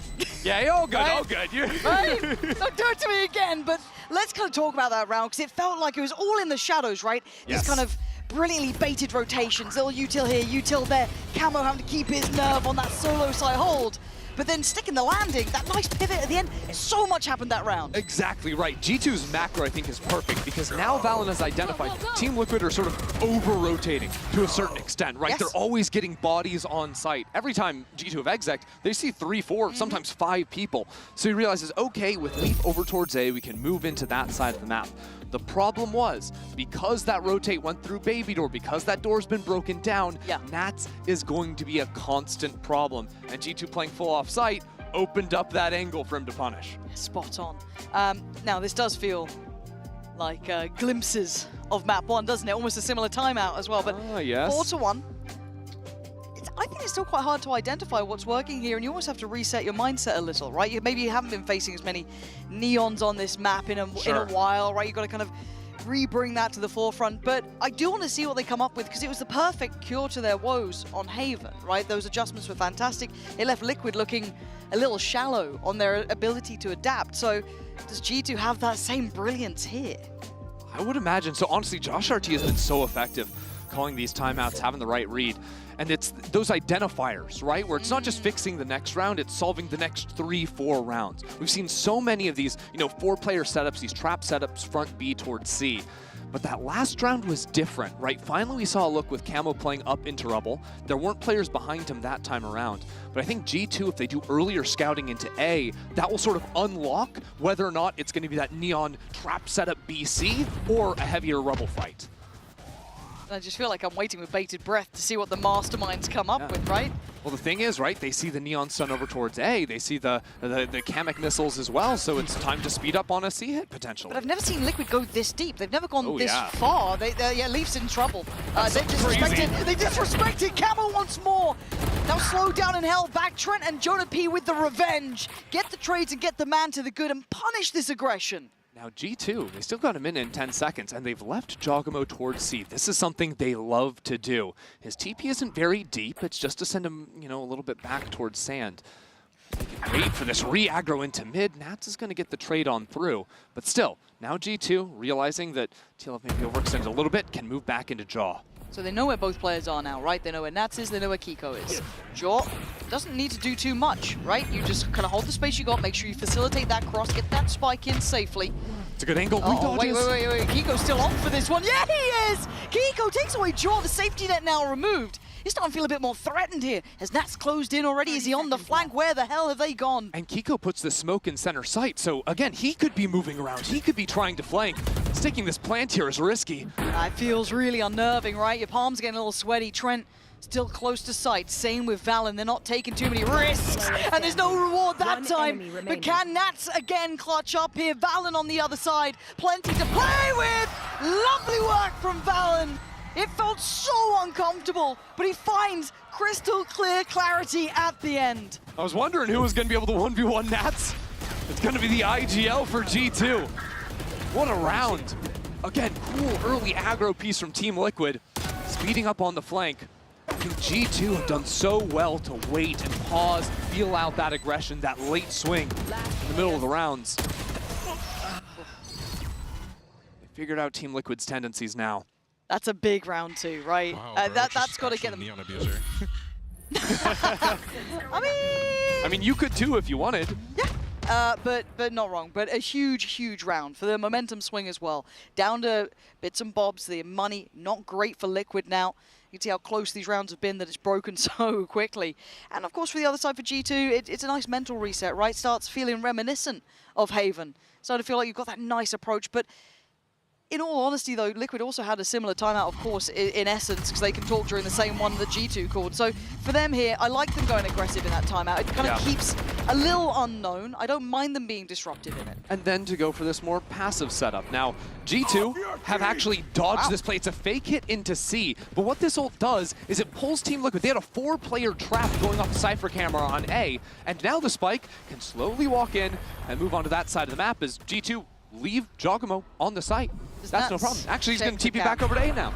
That's check the cam. Yeah, he does.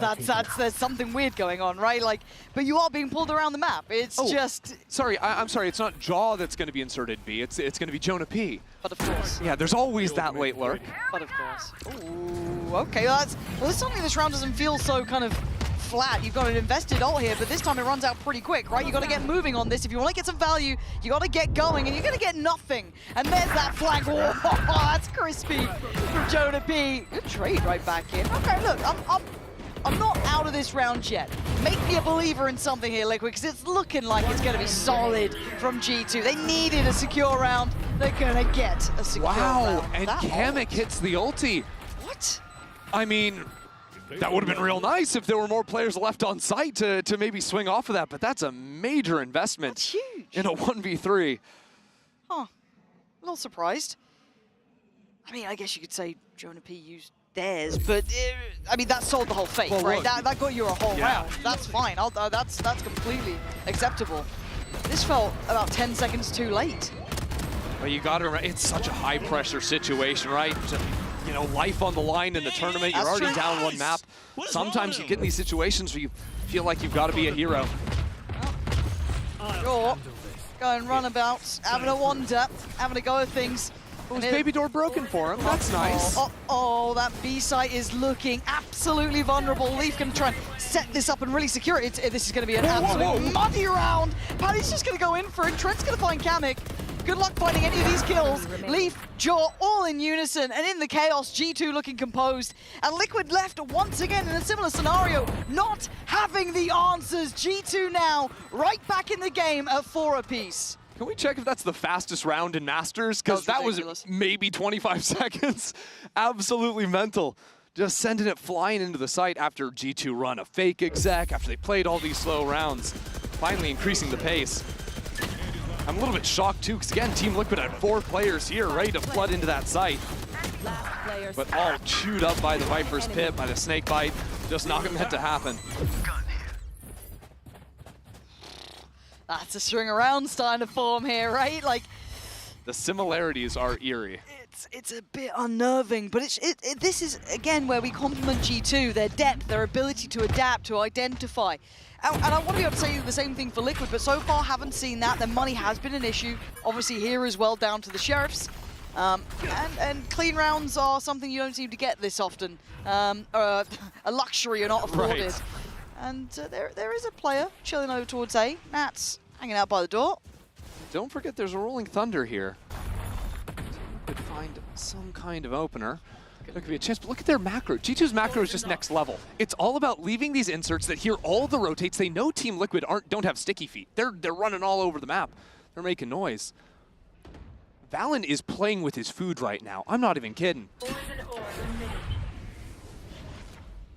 Liquid have no idea what's going on, right? This just feels really uncomfortable. Nat's still over towards A. There's a lurk already ahead of him. Valen behind them. Liquid are just looking lost. G2 getting a full grip on this game, barring that one shot coming in from Kamek. Cool, but the round's looking like it's G2 flavored from start to end. Yeah, Team Liquid like, where's Leaf? Leaf's already killed Nats over on A. This guy could be coming in everywhere, and somehow he's just slipping around him like a ghost. Yeah, this guy's just behind him the whole time. He's on a secret mission. Liquid just lost in this. Oh, that's lovely. Jaw's on the site. They finally made it over here, but there's threats everywhere. Jaw just gets to dance around on the site. They're going to need a bit more than this. There's still Trent's ult. There's still Util. If you thought he was going to get close, that should really be the final hitter if needed. It's not. G2 continue their march back into this one. Leaf's just in their walls. Like, no matter where they look, he's gonna be there. The thing is, G2 have only played this map twice so far this year. They played against C9 in kickoff. They beat Trace on it here at the start of the event.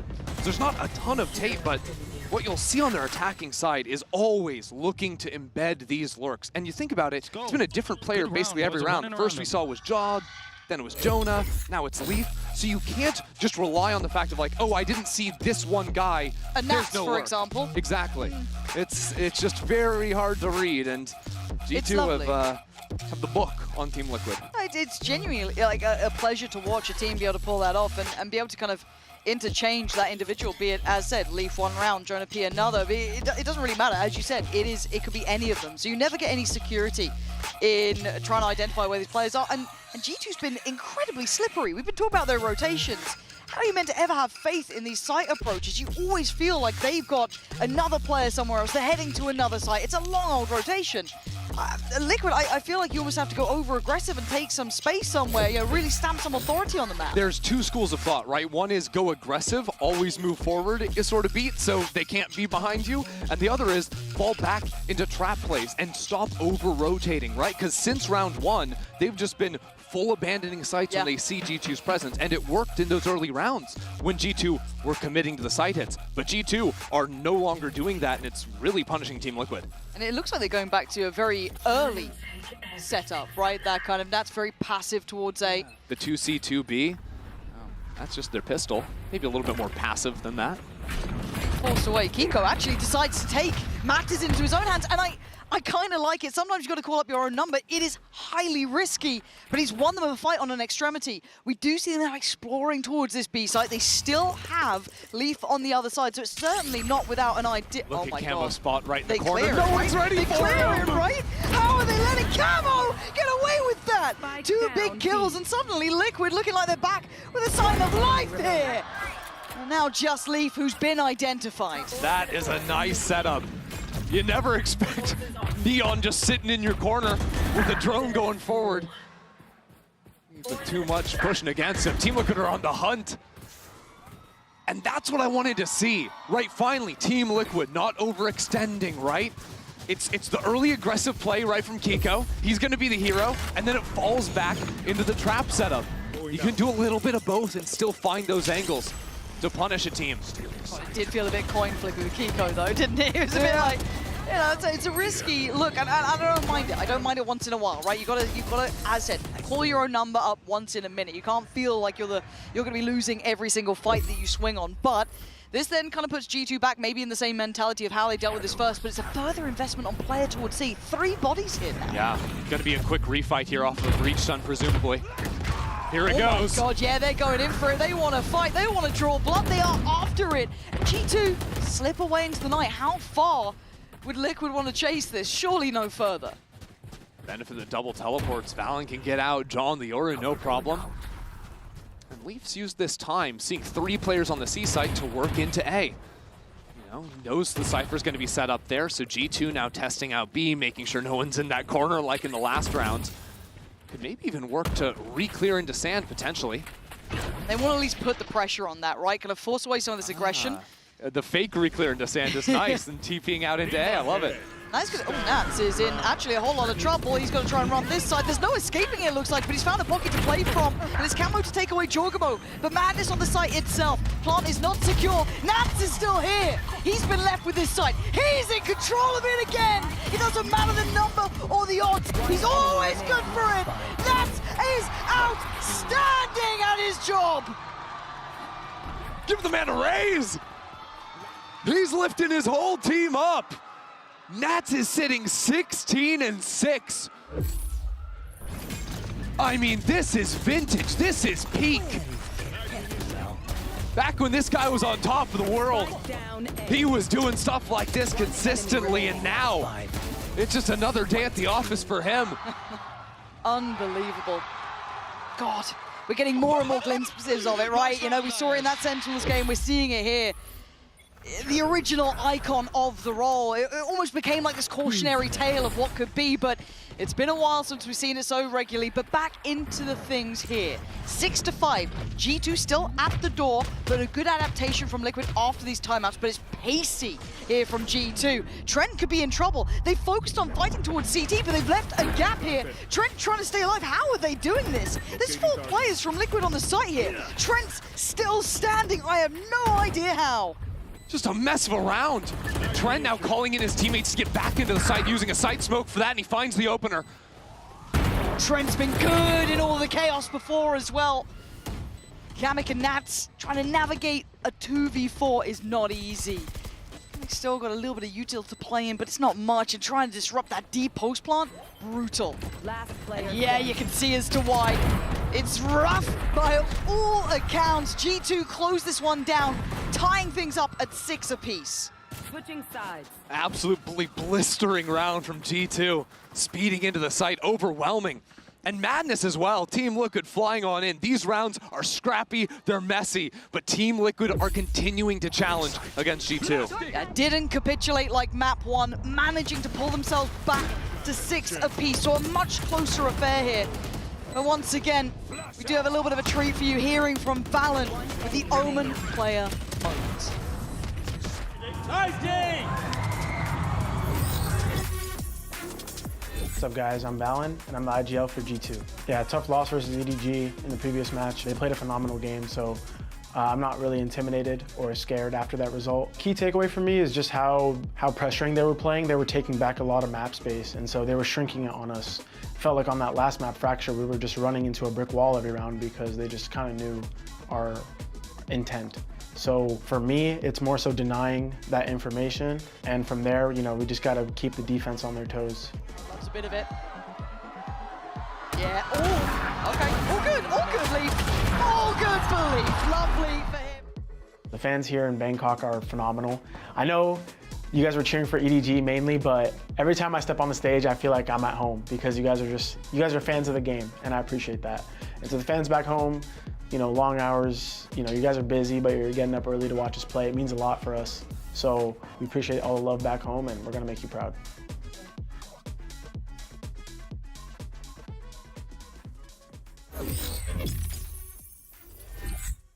You know, you hear VALORANT talking about the fans in the venue here, saying how much he appreciates them, and I can hard vouch for this guy. After map 1 ended, all the other 9 players left to go to the back, you know, have a banana, go back, whatever you need. VALORANT walks to the front of the stage, raising his arms up, getting them hyped. He is living for moments like these. And now has to carry that momentum, use that energy to close things out for G2. Okay, now we get to see that neon on this side as well, right? This was meant to be the thing that garnered all our attention, that kind of maybe gave us a reason to believe in this Liquid approach. Yeah, and I love the switch up coming in. Again, the hard prep into G2. G2 don't play the Sentinel, so you don't need the Euro clone to break the Vise wall or the Cypher util, anything like that. What they can use Camo for is very fast fights again, maybe even looking into fighting towards spawns pretty consistently. But in this round, G2 ready with the defensive fault line to catch out the front B aggro. All missiles away. Okay, we're going to be in straight for a brawl, apparently. Leaf, how are you looking so calm under all that? Just walks in, takes 2. Now I'm out, boys. Wild. Just brutal. The spike was in front B as well, so it's not like G2 or Team Liquid rather can speed up into the C site. Kiko's just going to toss out that top spite smoke to threaten some kind of a walk in there. But G2 have already backed away. They're happy to play the numbers advantage, shrink together. It's only going to be Jaw left on that forward line towards A. Here. Yeah, I love this. Taking no chances, it looks like, for G2, right? It's always with numbers advantage with them. Very fundamental gameplay. What it does mean is it offers a lot of space to the attackers. I'm okay with it. I think G2 know, you know, what space is given, how they want to approach it. Leaf trying to find a little bit of a gap to play from, and he's actually done really well in this reposition here, and he can kind of check. No one slipped through. No one's now trying to sneak in towards B. I'm good. He's just checking. He's just making sure, but... Hold on. Okay, but now the timing. Speaking of that... He slipped in. Just after Leaf checked this. Oh, that's gutting. Okay, that's going to be heard. That's an additional body towards CT. They're going to stall the plant for the kill. It's fine, it's fine. Kiko going to find Jonah P and get them that security through Waterfall to be able to focus towards CT, but there's a flank on the way, and Kiko makes an absolute meal of it. It's Nats and Padatek now feeling a little bit surrounded, and rightly so. Leaf on the swing, can't do it. Valen looking like he can. The new showman himself. And G2 taking away another chance here for Liquid to show off that Neon. Yeah, that strong opening fight just sort of neuters the round from TL. Kiko maybe found that timing to get the kill. Again, G2 responding very nicely with a flank of their own. And it's not super common that you'll see G2 go for a lot of early fights. With the Breach Sun especially on this map of Lotus, a lot of times they'll hold on to that ability for, you know, stalling out your hits, maybe looking to use it for some re-clears. So I think even just bringing that in as a look versus TL catches them a bit off guard on the pistol. It's going to start feeling a little uphill for Liquid. Sheriff's going to be coming out. They wanted to feel it potentially competitive, but G2 look really comfortable in these sort of rounds. Again, it was some of the main rounds they won from Haven. This time, Camo going to start things off with a bang. Takes away Jaw, but Leaf controls that B site. No one's slipping through here for Palitek. Door open, trying to push into Jonah. He's got the Guardian, so time to flash and fall back into sight, calling the reinforcements. He looks good, though. He doesn't look like he's going to be swamped here. He does. Re-peek into Nats, maybe. A little bit of a wake-up call. You can't take this too lightly. And they've wrapped the site, trying to gap close towards stairs. Handled again. It gets dangerous because of this. Camo's starting to hit some shots. I got Spike. 1 minute to play with. Spike is in hand. He's going to need 4 kills in total to make this one doable. And Valen could be anywhere. He hasn't found a gun either. Spike planted. He is not. But that Sheriff rang true, and it might be ringing again. He gets around the corner, Paranoia primed. He does the dance, he gets away to safety. Another step, Camo looking back. Valen breaks his heart. Team Liquid can be kept down on 6 as G2 make it up to 8. That one stings too. Team Liquid think they have a moment to get themselves back into the round. It started with Camo here. Again, his whole team dies if he doesn't get that kill. They're all stunned. But he got in front of it. Then after bringing it into the one-on-one, he was pounding his desk. He was not pleased. Faltering in that moment.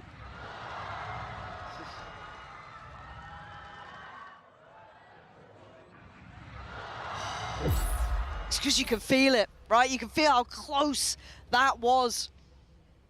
Almost tangible, pulling off what felt like a near-on miracle, but what it is now a nice bonus for G2. Guardian Stingers on to then, sure, but they've got a lovely little lead here. Liquid need to start cooking now. And look how many bodies are on this site. Yeah, still have the stun. Christ. When this door opens, everyone's stunned. Oh God, door's not stuck. It's gonna be stunned.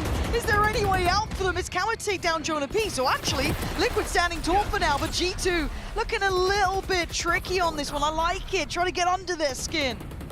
Camo steps up to be the hero in another round.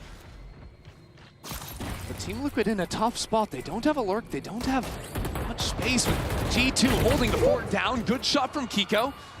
Will equalize. Leaf, he was just about to walk away, but he's now gonna have to keep this in mind, right? Valen's got Nats. Valen is in the smoke. Valen is in the smoke. Someone, please don't let Valen get away with this. He's such a cheeky little player. He'll take those high risks. And Liquid looking like they're stalled out here. Yeah, they're pausing for a second, waiting for that util to come back up. But why do I feel G2 are a bit naughty about this one? The timing might just be right. Valen got caught looking away, it felt like, but Trent's still standing, as is Leaf. Numbers could be an issue now, down to a 2v3. And Leaf's recovered an absolutely prized possession. And they're not looking this way at all. Surely someone's going to keep an eye on this at some point. How close can Leaf get? Okay, Kiko's having a glance now. Shoulders it for a second. Got to have some distraction. Help him out here. Trent's the one to find it. Trent can try and clear the corners here, but the likelihood, the chances are starting to dwindle. 6 HP and a Sheriff, not quite the same impact as Leaf with the Vandal. And I think we know how this is gone. Kiko going to find it. That's going to be 2 standing. That was a bonus. Yeah, it was a bit of a spooky one, getting stalled out for so long in tree. Yeah, I was spooked. I mean, no, I'm with you. I was spooked for TL, but genuinely, the fact they didn't actually fall to the stun missile combo going into back rubble, dealt with Valen here on site. You need to have solid closes on rounds like this. Carrying over 2 rifles, it's gonna be all right for them. They just look a little dour, don't they? If you're looking at Liquid, they don't look pumped up even in their wins. I mean, you're probably not proud of that one. You're not walking away going, great first buy there, boys, loving that, more of that. But, you know, I want to see them get a little lively here. Get pumped up into this. Because already you can see that first hand, that first move shown with that Viper's Pit towards B. Bit odd, throwing up the neon wall onto C, trying to fake an exec, but no one running on through. Really, Team Liquid, I think they're expecting some kind of reaction from G2, some sort of forward fighting after this Viper's Pit went down, but it hasn't really happened so far. Okay, Team Liquid hear a Teho drone over towards C, maybe think that's going to be the strong side of the map, but G2 are already starting to shift into an anticipated A exec. I almost feel like you'd want to double back towards C after hearing that Teho drone. You show a little bit of presence towards A. Oh, okay, they've been almost over-awarded. George looking lost or like a little out of it on that one, maybe not fully focused on what was coming their way. Nats has got a great lurk here, but exactly. Do they now call the retreat, right? He's in a good position, but it's not super forward. The thing is, because no one stepped out into sand space, Team Liquid are reading that G2 have rotated through spawn quickly into A. Once you go down in numbers, those are really your 2 calls. Are you bolstering up the defense on A, or are you looking to scout for some kind of info? I think this is great macro from Team Liquid. Quietly go into the C-pop here. Nice read. And very disciplined from Nats there. It's not once maybe the temptation to take that space early would have obviously been there, but again, I liked it, waiting for everyone to come over. 10 seconds No. We're going to be able to plant, right? We're not going to be stalled out, right? You can see them there like, guys, do not let Waterfall go any other way than ours right now. Let me get that spike down and then we can talk, but they're all going to come down and keep G2 at bay. Wow, Team Liquid throwing everything into that. The firing squad for Waterfall. Now G2 on the approach. They're up by ramp though. This is really risky. G2 clearing house. G2 break down the door, sweep through the sights. And where the hell was Liquid in that? Looking asleep at the wheel. It's a massacre. G2 without a duelist. It doesn't matter. I've got to see that one more time because that just takes all the wind out of Liquid's sails. I'm amazed that they played so dedicated towards the site. They were so risky at that point. They had the breach ult to play off of, so you'd think they could have done something with that. But then once they didn't fight forward into water, they were just kind of fish in a barrel.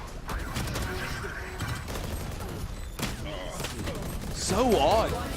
You can see tons of that utility coming in from the breach Teho, forcing them off the lines they're holding, forcing them off those complementary angles. And then all of a sudden you have to look 2 different ways. G2, the timings they're taking out into the site, punish it perfectly. Pause for Liquid here. And again, if I'm looking at the round imagining it's frustrating, after what felt like a very good read, Nats with that very late lurk, kind of pulling those rotations towards A, and then again, him finding that nice timing to take the site. Now the post plan is going to be a real frustration, I can imagine, and especially at such a pivotal moment, right? This is going to put their money in question, and then it's double digits for G2, and then you're starting to think, well, they've also got map 1, this could be a 2-0, right? This is when it all compounds. Yes. And you're also thinking about the ultimate cycling going on through because they invested the breach ult in that last round. Okay, Team Liquid, you have no real power ults coming up. You're still pretty far away for Cami K. It's bad when your opponents have a pet name for you, and they're beating you. Rough. And it's worse when G2 have the ult cycles coming in, the Yoru, the Breach, the Teho. Like, you win this round here from G2, and you are set up beautifully to snowball that through the rest of it.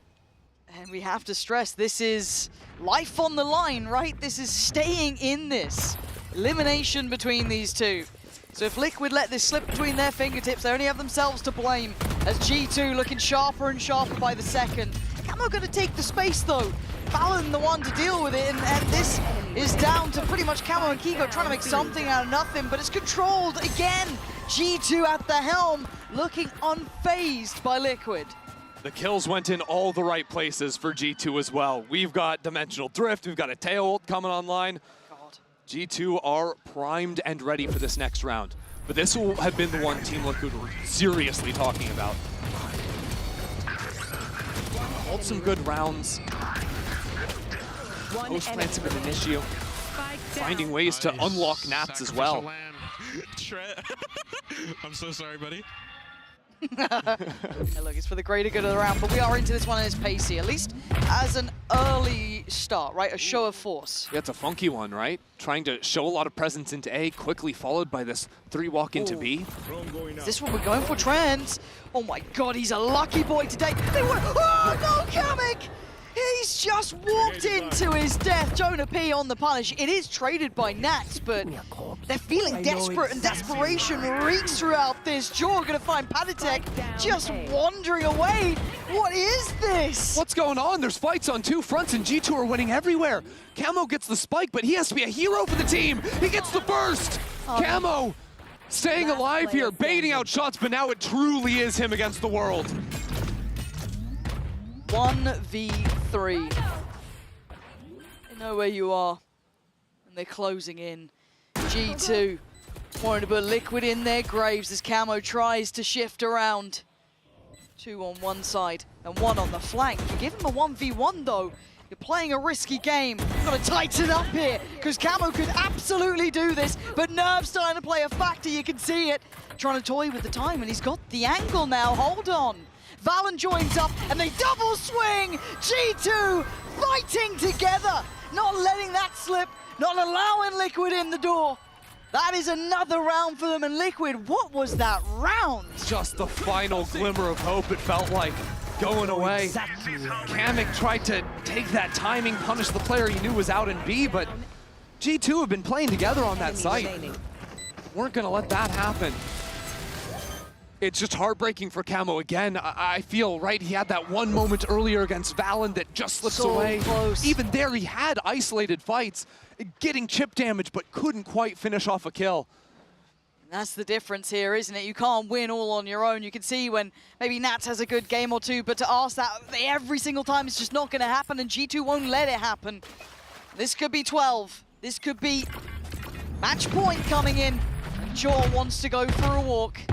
Takes himself forward and he's not alone. You're rarely alone with G2. It looks like they all swing and they take a stand. Valen willing to brawl out on it. Takes out Panatek too. 2 kills there is just unbelievable. Team Liquid having to use the Tejo drone to re-clear this just to secure the spike. And G2 were set up in front mid. They could pinch these players trying to rotate. I kind of like that. Do they go for the pinch on it? The timing's everything. It's good. They're at least going to get another on this one. They're keeping the man up to the good here, and they get the information to boot. And when you're looking at this retake, Jonah P stun's going to be coming back. Jaw's got full utility. G2 have all the pieces with the scouting too of the Dimensional Drift to get things going.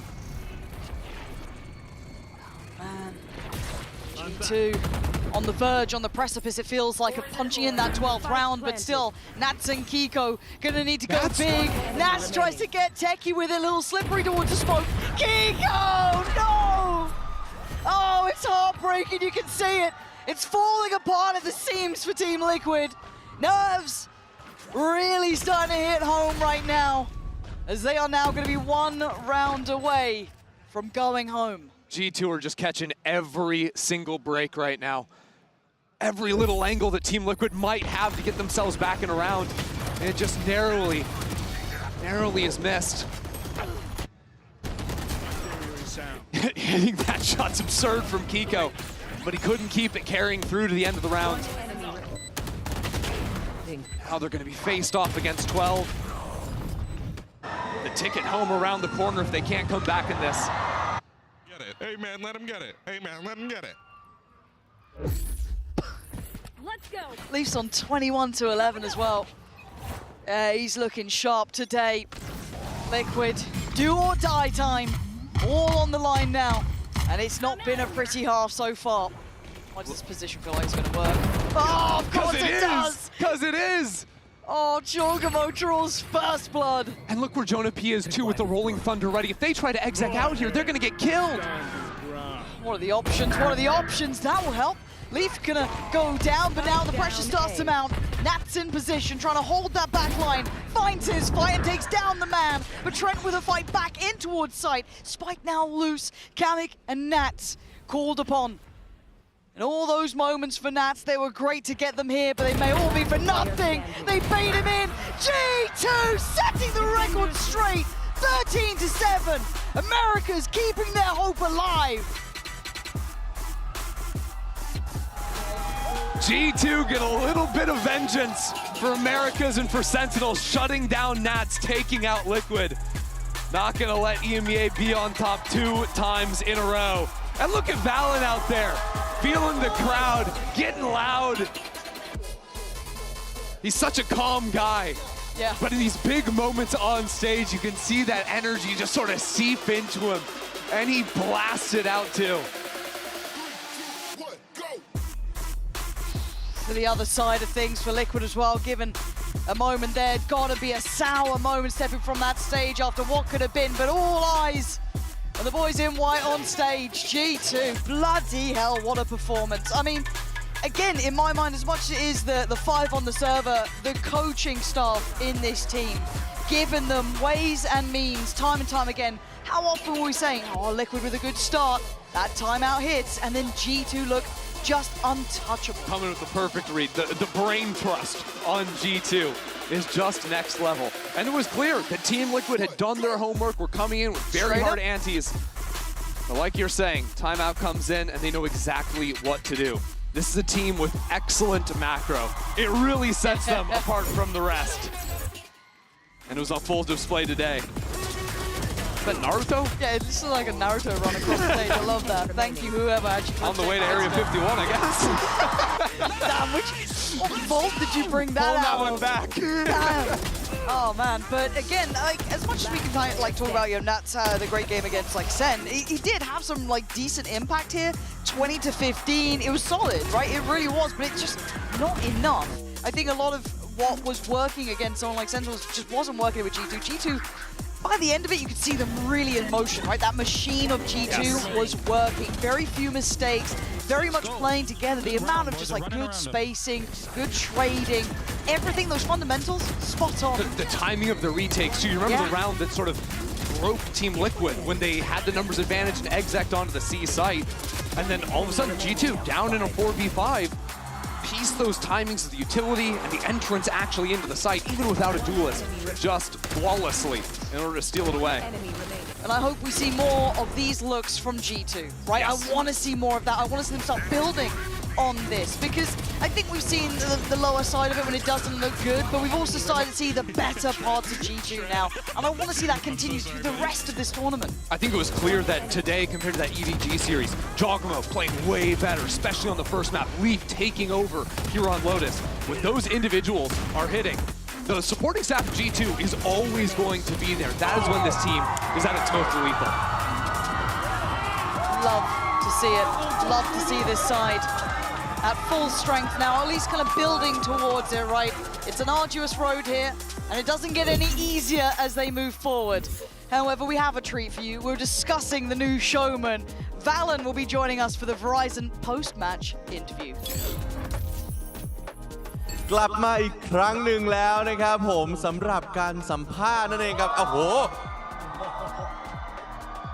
You've got the entire crowd in your hands. Yeah, it feels amazing. Thank you guys. สุดยอดมากๆเลยนะครับผมตอนนี้นะครับก็มาอยู่กับผมแล้วก็อยู่กับ Valen นะครับผมจาก G2 Esports นะครับที่เพิ่งคว้าชัยชนะไปคำถามแรกเลยคือทีมของเขาเนี่ยมาจาก Ascensions นะครับผมและตอนนี้เขาขึ้นมาอยู่ในจุดที่เขาเป็นหนึ่งเดียวของอเมริกาแล้วในการแข่งขันครั้งนี้เลยอยากรู้ว่าเขามั่นใจขนาดไหนว่าทีมของเขาเนี่ยจะทำได้ในการแข่งขัน Masters Bangkok ครับ First of all, Valen, congratulations on your amazing performance. Thank you. It was great. It was really entertaining to watch, and of course the fans loved it. Oh yeah. I just want to ask you, I mean, we know that the majority of your team ascended from Ascensions, right? And right now you are the representative of the entire region of America. So I would love to know, how confident are you about your team right now in performing in the future stages of Masters Bangkok? Yeah, I mean, we started off on one of the hardest roads ever, having to go through Ascension. So we've been through a lot of adversity in these years, and we've always came out on top. So how can I not be confident with the group of guys I go on stage with every day? And also with the crowd on our side every time we play. You guys give me so much confidence. So thank you guys so much. Playing here from, going from Ascension and getting into the international lens is a dream come true for me. And so being able to do this, you guys are fulfilling my dream. So thank you so much. And I just can't wait to keep playing, man. Wow, what an amazing answer. I love it. The crowd love it. So let me translate it for the crowds back at home as well. สำหรับผมเองนะครับก็รู้สึกเหมือนกันว่าทีมของผมที่มาจาก Ascension เราผ่านร้อนผ่านหนาวมาเยอะมากๆนะครับจนตอนนี้เรามาอยู่ถึงจุดสูงสุดที่ผมก็รู้สึกว่าเฮ้ยเราทำได้อีกเหมือนกันแล้วก็ภูมิใจในทีมทุกคนมากถ้าวันนี้เราทำได้วันพรุ่งนี้เราก็ต้องทำได้เช่นเดียวกันและที่สำคัญคือรู้สึกว่าตอนนี้ที่มายืนอยู่ตรงเนี้ยเหมือนเป็นความฝันเลยเพราะว่าทุกคนที่มาเชียร์เขาแม้ว่าจะเป็นทางบ้านหรือที่มาเชียร์ถึงสเตเดียมให้กำลังใจเขามากๆกับเสียงเชียร์ทุกเสียงและนี่ก็เหมือนว่าเป็นความฝันของเขาที่มันเป็นจริงครับThey love you man We love you too All right สำหรับคำถามที่2นะครับผมก็ง่ายๆเลยตอนนี้มันมีแต่ละภูมิภาคละในรอบ Playoffs อยากรู้ว่าเขาอยากเจอภูมิภาคไหนที่สุด And as we all know we do have each teams from each region which team do you want to face or which region do you want to face off the most For me we lost to EDG in the Swiss stage so I want to play EDG in the playoffs Alright นะครับก็อยากเจอกับ EDG นะครับเนื่องจากว่าเราเคยแพ้มาอยากลองมารีแมตช์กันสักตั้งครับผมง่ายๆเลยทีเดียวนะครับและนั่นก็คือบทสัมภาษณ์นะครับผม That was an amazing performance it was really entertaining Congratulations for the win and best of luck for you in the playoffs Thank you The thing is you really want to meet EDG right We'll get to see that very soon if that will be the case or not but as of right now I'll leave you to your fans and we'll go on to the draws Thank you All right. I am super excited right now for the draws. But in the meantime, I am back up here again and I will pass it on to you, Victoria. Thank you so much. Yeah, we have the final draw of Masters Bangkok. It's playoffs. It's as straightforward as it gets. 2-0 teams that left first play only against 2-1 teams that were today. And that's it. Everything's fair game. ครับก็สำหรับกฎกติกาง่ายๆนะครับผมสำหรับทีมที่ชนะ 2-0 นะครับก็จะไปเล่นกับ1ในทีมที่เพิ่งชนะมาในรอบเมื่อกี้นี่ก็คือ 2-1 นั่นเองครับผม Thank you very much. Please proceed on to the draws, Victoria. We'll start with our first seeds. สำหรับซีดแรกนะครับผม EDG. โอ้ EDG เลย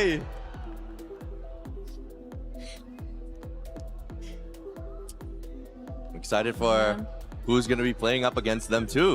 We'll find out soon, I promise. All right, and the other match.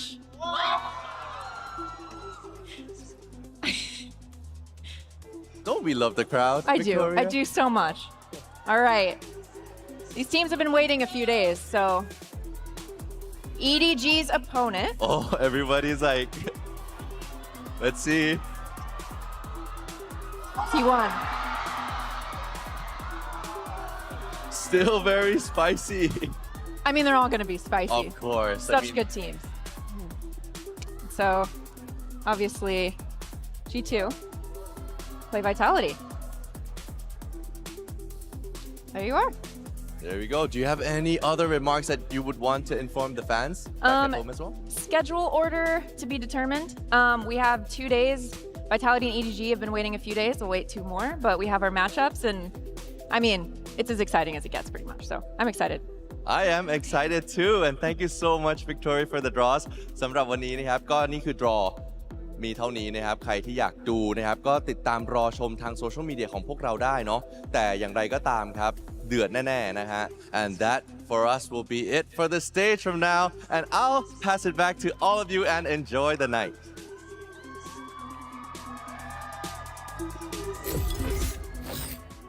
Well, we have our top 4 and we're now joined by Val and the IG of G2. Thank you very much for being here. Congratulations. I know you wanted EDG, but you might have to wait a little bit. You got Vitality. How do you feel about that? They're one of the best, like I mean, every team here is amazing, but I know Vitality has a lot of star players, and they look phenomenal on stage. So it's going to be exciting playing against Les and Durkee. I mean, some of the best performers in VCT. So it's going to be a very difficult match for us, but, you know, we're a good team too. So let's see what happens. Yeah. What are you most excited about for the playoffs now? You get a little bit of time off. You get to prep going into it. Yeah, we get to fix some of the mistakes that we had throughout the Swiss stage. I mean, we saw some weak maps from G2, so having this extra time to be able to patch that up and fix it helps us a lot. And also gaining the extra life back, not being an elimination right away, kind of puts the weight off the shoulders a little bit. So, you know, playoffs is where the real competitors and the real top performers get to show off. So hopefully we can be one of them. Yeah, what happened between that match you lost against EDG, getting stomped out in the last match, to then turn around and look so dominant today? I would say versus EDG, I think we just weren't prepared for their playstyle, and we give a lot of credit to EDG because the way we were playing some of our Fracture and our Bind back in America is people were not really testing us to force us to play slow. And when we played fast versus EDG, they had proper responses at every single level, so it felt like we had to play a slower game versus them. Because, yeah, we were just running into a brick wall every round on Fracture and Bind. So the Americas teams, we kind of just run over on those maps. EDG not so much, so we're going to have to kind of go back to the drawing board on that. Also, what happened to make you forget that you actually won a map against them? I saw your tweet. I mean, did you guys see the second and last map? I mean, mentally it felt like I just bombed out of the tournament, honestly. Oh, no. I mean, good on you guys for bouncing back. Good on you. And also, pistols. We're good at them again, eh? Yeah, today we finally won a pistol. I mean, last series we got 0. So as soon as we won the first pistol on Haven on like the second half, we're like, oh guys, we're not cursed. Like, let's do this. Let's win. Talk to me about the impact Josh is finding in these timeouts, because both maps this series, you have a slow start against Liquid, lose the majority of the first 4 or 5 rounds. He calls a timeout, you make a macro adjustment, and you dominate from then on out. Yeah, in terms of like the early timeouts, I feel like it's not even changing up the game plan too much. I think we're just having these micro mistakes in our game plan that's letting them get like the 1% over us and taking these rounds.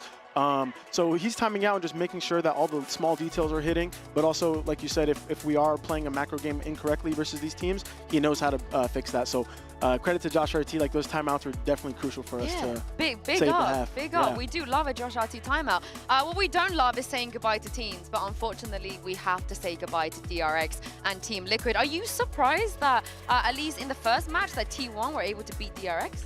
Yeah, it's hard to say surprised because both teams are so insane, but I know regionally DRX was like 7-0. I heard it. Yeah. So, you know, eventually T1 is bound to win one, but both teams are incredible, and DRX I thought would be a team that could contend to win this tournament too. So it's sad to see them go early, but that's the nature of the 8-team tournament like this. It had to be a lot of pressure for them as well. You guys had your first time coming into a tournament as NA's #1 seed since when you beat Optic in 2022. Yeah. What's that been like to kind of have that added pressure that I'm sure DRX is experiencing too? Yeah, added pressure in terms of the seeding, I feel like we didn't really feel because we finally won a tournament, so we had a lot of confidence coming into this. Okay. And it's definitely helpful, you know, having the early advantages in the early matches to like pick your side, pick which side you want to veto and all that. So it just gave us a small advantage early in the tournament. The expectations never got to you? No, I feel like we're a team that, you know, people expect out of us. People put pressure on us. I mean, there's drama on Twitter with like us and Sen, but we just try to just keep it to the CEOs. You're just playing your game. we just try to zone all the noise out, and it is difficult. Like I even remember Kong saying, like, you know, the love from the fans is an honor and a burden, and I also feel like that. I think a lot of competitors feel like that. You guys got to get your quote game up. EDG's got some crazy poems. Wait, no, you're up there. That. You're up there. You had some good ones too. Yeah, I'm trying to like be cool with my vernacular, but I don't know if I can compete with Kong. Like that. You got a couple days off to prep some one-liners. And also, I'm glad you said you're looking forward to playing against Durkee because I'm sure a different team, but I'm sure you remember the way everything that went down at Champs as well. Yeah. I know that he kind of also carries a little bit of what the Fnatic boys are feeling, or maybe wanting to continue their win streak against you. So how deep does this run? I mean, yeah, in terms of getting revenge versus Durkee, he did like knock us out of Champions, and I still remember that bind round at 12-11. Oh like, no. Like it haunts my dreams. But so yeah, I mean, at the end of the day, it might give us some extra motivation playing against Durkee, but both teams are going to come out swinging. So I'm very excited for that matchup. What are you excited for that as well, Mimi? How do you think about the other one as well, of EDG, the EDG game too? EDG T1 should be interesting. It's already an EDG that looked so good. I think people thought they would be worse than they were last year at Champions, but clearly incredible in the group stages and definitely a threat for the rest of this tournament, versus a T1 that's just kind of a complete surprise to make it here over DRX. Yeah, and I'm sure you're aware the winner of this tournament, you know, won't just win the title, but we'll have an MVP award as well. And the bracelet, there'll be another bracelet. So who on your team you feel like has the most aura, can kind of pull off the MVP bracelet? Because Kakan doesn't wear his, actually. You know, I want to give, you know, if we were to win the championship, and I don't like, that would be a dream itself, but I would want Trent to get it. Oh, yeah? Because I've been teammates with him for so long, and I know how much work he puts in, and he, you know, everyone wants to win so bad on my team, but I just want to see that young kid just get a bracelet for himself. So He'd wear it as well? Oh yeah, he'd wear it. He'd rock it. He'd rock it. Okay, you heard it from Valen. You heard it from Valen. Thank you so much for joining me. Have a nice couple of days off. Thank you as well, Mimi, for being here. And thank you for you guys at home for watching. We will be taking a little bit of a break, but we will be back with playoffs on Thursday. So have a nice rest, and we'll see you then. We have never seen this inter-regional clash on stage. The stakes are very simple. You win, you're going to playoffs, and if you lose, you're going home. Ton of experience in a big opening kill. Buzz finding Hinman off the rip, up and over the top he goes, lands on the box, and Mako goes down. This round is all Buzz all day long. We are tied up at 7-7. Spike does get dropped, String's able to find one. Hinman trying to scale forward, trying to take some space, but cannot. Bringing flashback, however, will be able to stem the bleeding, stem the tide. He's gonna spot them both, and he's gonna be able to nail them. Bane freeing, not sure what just hit him. Cam cleared out, Mako asleep at the wheel. Wanting to hound them down, shot onto one, but Media finds the other, a 4K for him. 13-11, T1 take down DRX. That is a statement win for this T1 team. Value has been found. Mako going to be taken down. His stacks looks for a little bit more. Izu gets a second. Woo. 7 seconds remaining. Rotates around towards backside. Izu finds a dog. And he gets the board. A monstrous Red Bull clutches Izu. Clutching towards Hall. The cut across. Izu with the peak. Flashback going to be taken down. TP's forward. Bane stunned up. He's knocked out of the park. Yemen cannot find anything. Who's the best team in Korea now? 13-4, T1 get their first ever victory over DRX as they qualify into the playoffs here at Masters Bangkok. There is only one spot left for playoffs. EMEA versus Americas in this showdown. It's G2 versus Team Liquid, and the loser will be going home today. They're looking for almost a slam dunk. They're going to force the swing. Uh-oh, Beautiful. what the hell? They're making it work. Jorgamo going to strike back. It's all on Kamek in a 1v1. Jorgamo took the TP out. And back to back Jorgamo now. It's an absolute mess. Kamek even taking down Gamo. And Jonah P putting them in there. Great. Offsets the time. Wins the fight. He's basically won the round. Look at this. It's not gonna happen. G2 somehow see through the pandemonium. 13-5. It's a dominant display from G2, and that is message sent. Plant is not secure. Nance is still here. He's been left with his side. He's in control of it again. It doesn't matter the number or the odds. He's always good for it. Nance is outstanding at his job. Now G2 on the approach. They're up by ramp though. This is really risky. G2 clearing house. G2 break down the door, right through the site. G2 setting the record straight. 13-7. America's keeping their hope alive.